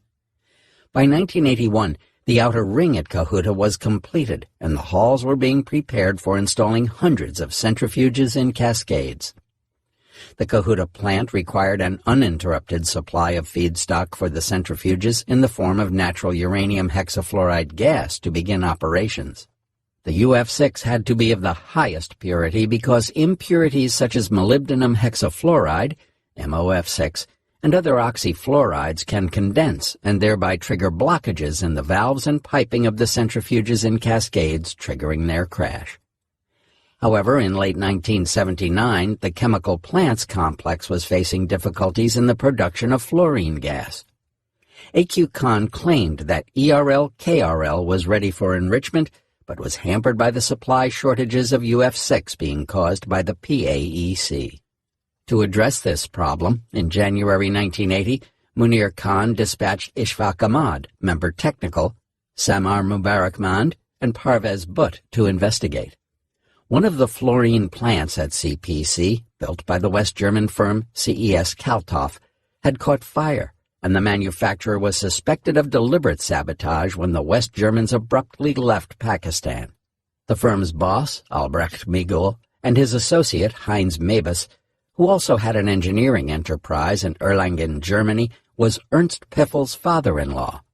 All three were suppliers to ERL-KRL, but Migul had concluded an independent agreement with the PAEC. The CPC's director, Mohammed Shabir, apprised his colleagues that the problems could be solved if he were to receive additional manpower and materials, such as gas compressors and vacuum pumps. But these items could not be procured from foreign suppliers because they were on their export control lists. ERL was known to have these items in store, and the PAEC requested Ghulam Ishaq Khan, the head of the ERL project board, to spare 24 vacuum pumps. He sent the request to A.Q. Khan, who directed Alam to determine if the pumps could be made available. Alam reported that the required pumps could be provided, but he soon faced consequences for this. Meanwhile, the matter was resolved through the good offices of Abdus Salam, who sent S.A. Butt to an Italian professor reputed to be an expert on fluorine gas. A team of German experts was also consulted. They concluded that one of the fluorine production plants was faulty and needed to be replaced. As mentioned in Chapter 3, Aminuddin Ahmed played a key role in overcoming the production challenges at CPC during the late 1970s. He recalls that the Special Materials Group in Pinstech had begun R&D on developing uranium tetrafluoride, UF4, through an unconventional method. At the time, there were problems in producing UF4 by the CPC, and pressure was mounting to overcome the bottleneck to ensuring the smooth supply of high-purity UF6 to the centrifuge project. When Munir Khan asked Aminuddin how much UF4 could be produced by using the unconventional method, Aminuddin replied by asking, "How many tons do you want?" When Khan asked what would happen if he couldn't do it, Aminuddin replied, "You can chop off my head if I fail." This meeting led to the immediate provision of the necessary resources to meet the target. Aminuddin explained that they use laundry washing machines to obtain thin fluid UF4 from wet UF4 after filtration, which helped in dehydrating it in a furnace. No other nuclear program used washing machines in producing UF4, which was another manifestation of the philosophy of Jugada that enabled the uninterrupted production of UF6 by CPC. General Zia, now president, was briefed on the status of uranium processing and conversion projects at the BC-1 and the CPC during the annual meeting of the PAEC Council, which he headed. Zia gave Munir Khan a 6-month deadline to produce UF6. Bhutto had been hanged only a few months before. In a meeting during this crisis, one senior official asked Munir Ahmad Khan to tell President Zia to wait for a few more weeks, and if PAEC failed, then he could hang some of the scientists too. The deadline was met when the bottleneck in the production of the highly corrosive fluorine compounds was overcome. The CPC produced the first ton of UF6 on June 30, 1980. Munir Khan dispatched Ishfaq Ahmad to Islamabad to inform Zia in person that the PAEC had succeeded. Zia then directed his chief of staff, Lieutenant General Khalid Mahmoud Arif, and Ghulam Ishaq Khan to verify UF6 production. A CPC official stated, 1979 to 1980 was the most difficult period for our project, since doubts were being expressed about our ability to operate the plant and produce UF6. When we started producing UF6 and sent it to KRL, they were taken by surprise, as Dr. A.Q. Khan somehow had become convinced that PAEC would never be able to produce UF6 in required quantities. Samar Mubarakmand was directed by Munir Khan to personally drive the first ton of UF6 to KRL along with an escort. On arrival, the ERL staff appeared perturbed and surprised. A.Q. Khan at once claimed that the UF6 had impurities which could destroy the centrifuges.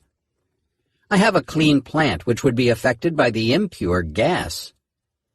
PAEC scientists dismissed Khan's assertion as totally false, as he had initially accused Munir Khan of deliberately not giving him UF6 and then of supplying substandard UF6 to him.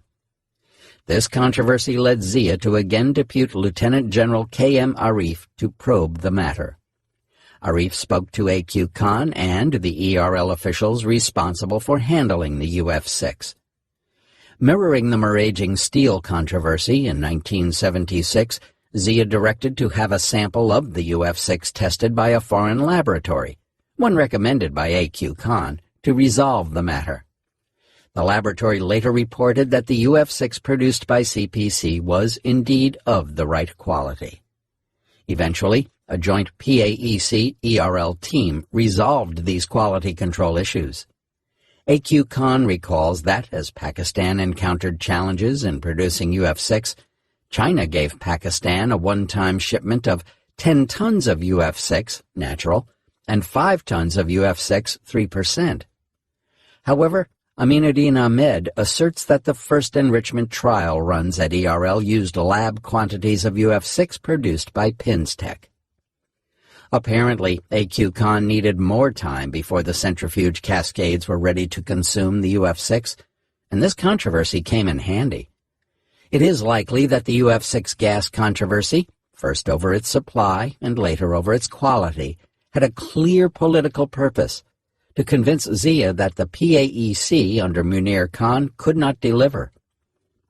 The story within PAEC was that A.Q. Khan had spread a rumor to discredit PAEC and thus have the entire classified program moved to KRL.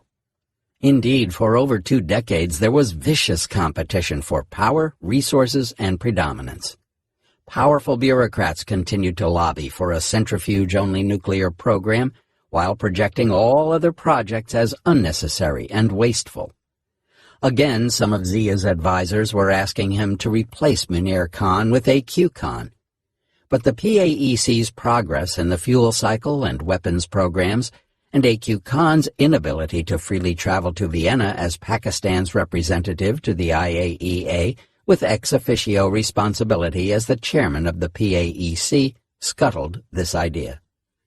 Within the Soviet nuclear program, for a related example, Lavrentiy Beria, Stalin's secret police chief, used threats to spur the program, but was intelligent enough to realize that he had to balance the repressive powers at his disposal against the need for competent management.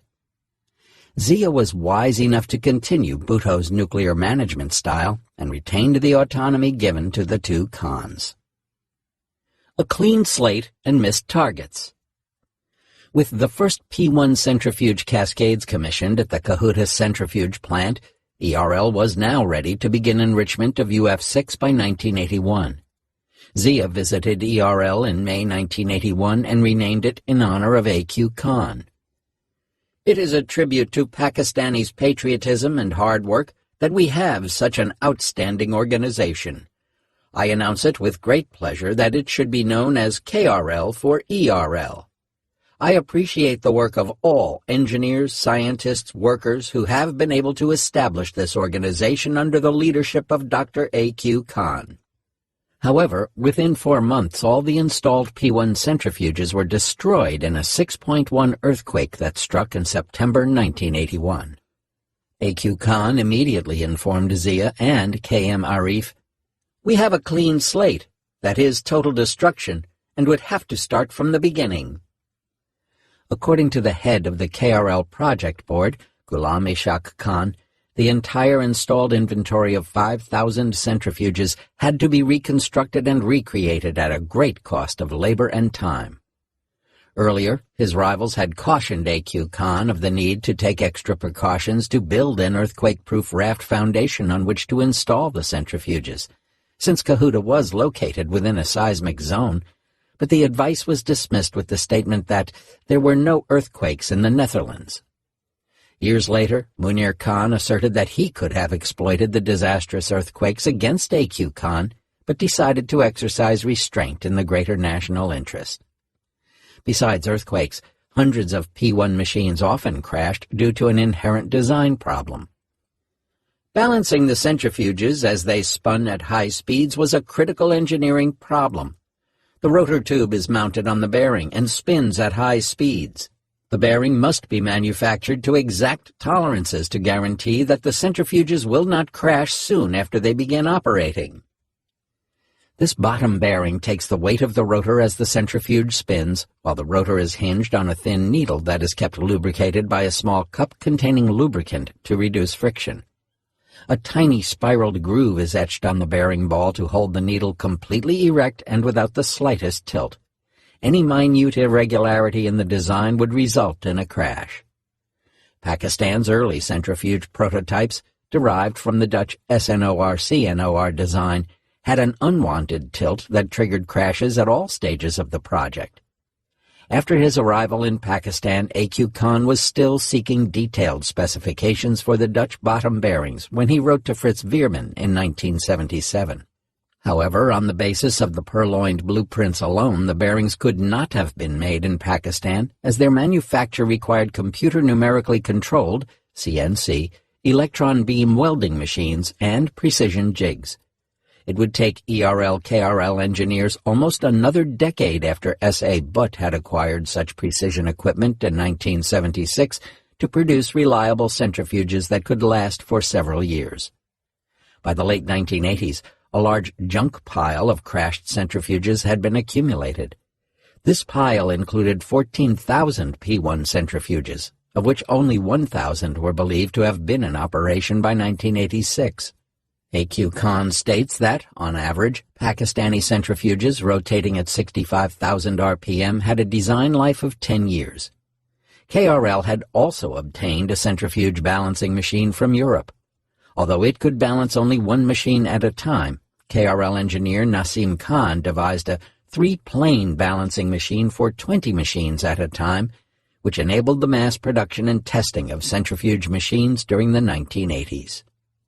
In the late 1970s and 1980s, KRL was able to manufacture the bearings for both the P1 and P2 centrifuge designs based on blueprints, photographs of Urenco bearings, and sample bearings that were obtained during the 1970s.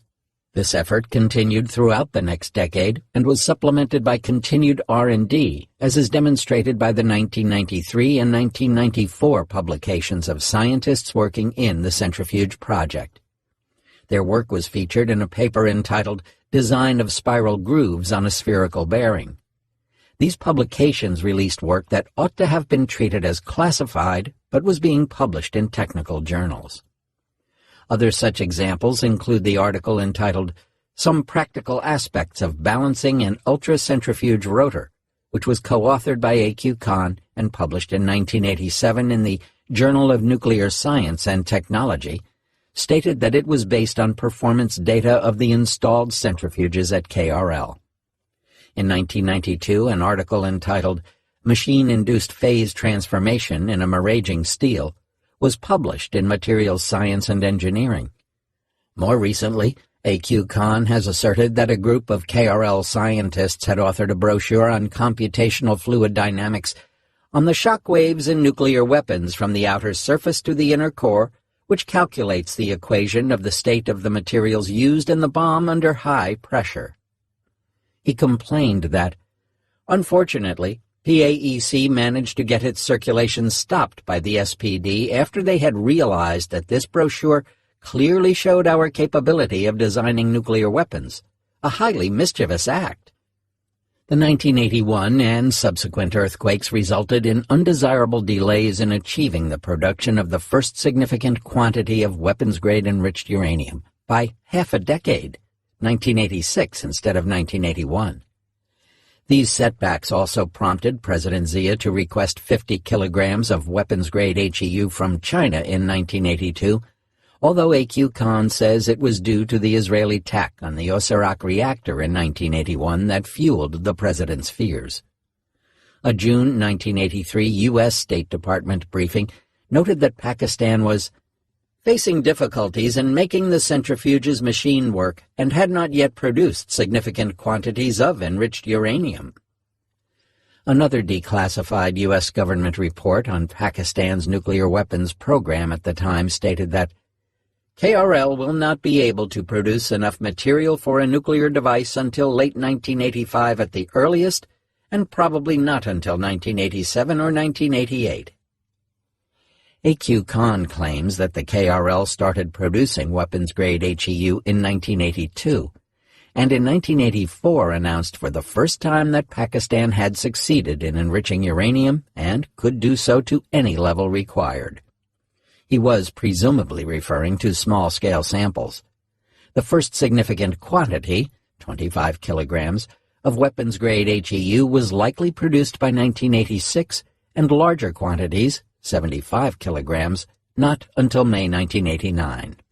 As large-scale enrichment using cascades of P1 centrifuges proved problematic for Pakistan, the KRL shifted its focus to the development of the P2 centrifuge design that is known to have been based on the German-designed G2 machines. P2 centrifuges were in mass production by the mid-1980s. A 1986 assessment stated that KRL housed two types of centrifuges in two big halls set slightly at an angle to each other, containing about 7,000 centrifuges. However, only 1,000 or so were believed to be operational by 1986.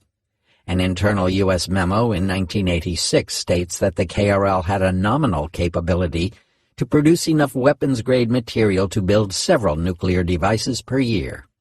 By 1988, it was reported that Pakistan had enough weapons-grade uranium for 4 to 6 weapons, that is 100 to 150 kilograms of HEU.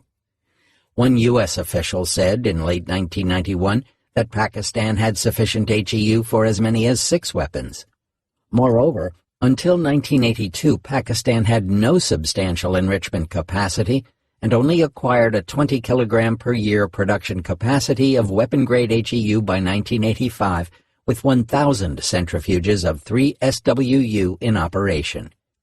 By 1991, there were 3,000 centrifuges in operation, using the P1 and the more efficient P2 designs, with an enrichment capacity of 9,000 to 15,000 SWU per year. A 2005 report by the Pacific Northwest Laboratory summed up Pakistan's P1 and P2 conundrum. Manufacturing difficulties with maraging steel bellows used in the P2 resulted in having to build 14,000 centrifuges to get 1,000 that functioned.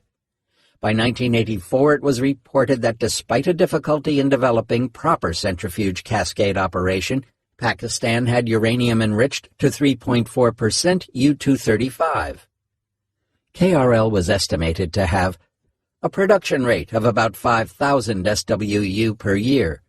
It was reported by 1993 that about 14,000 centrifuges had been installed in Pakistan.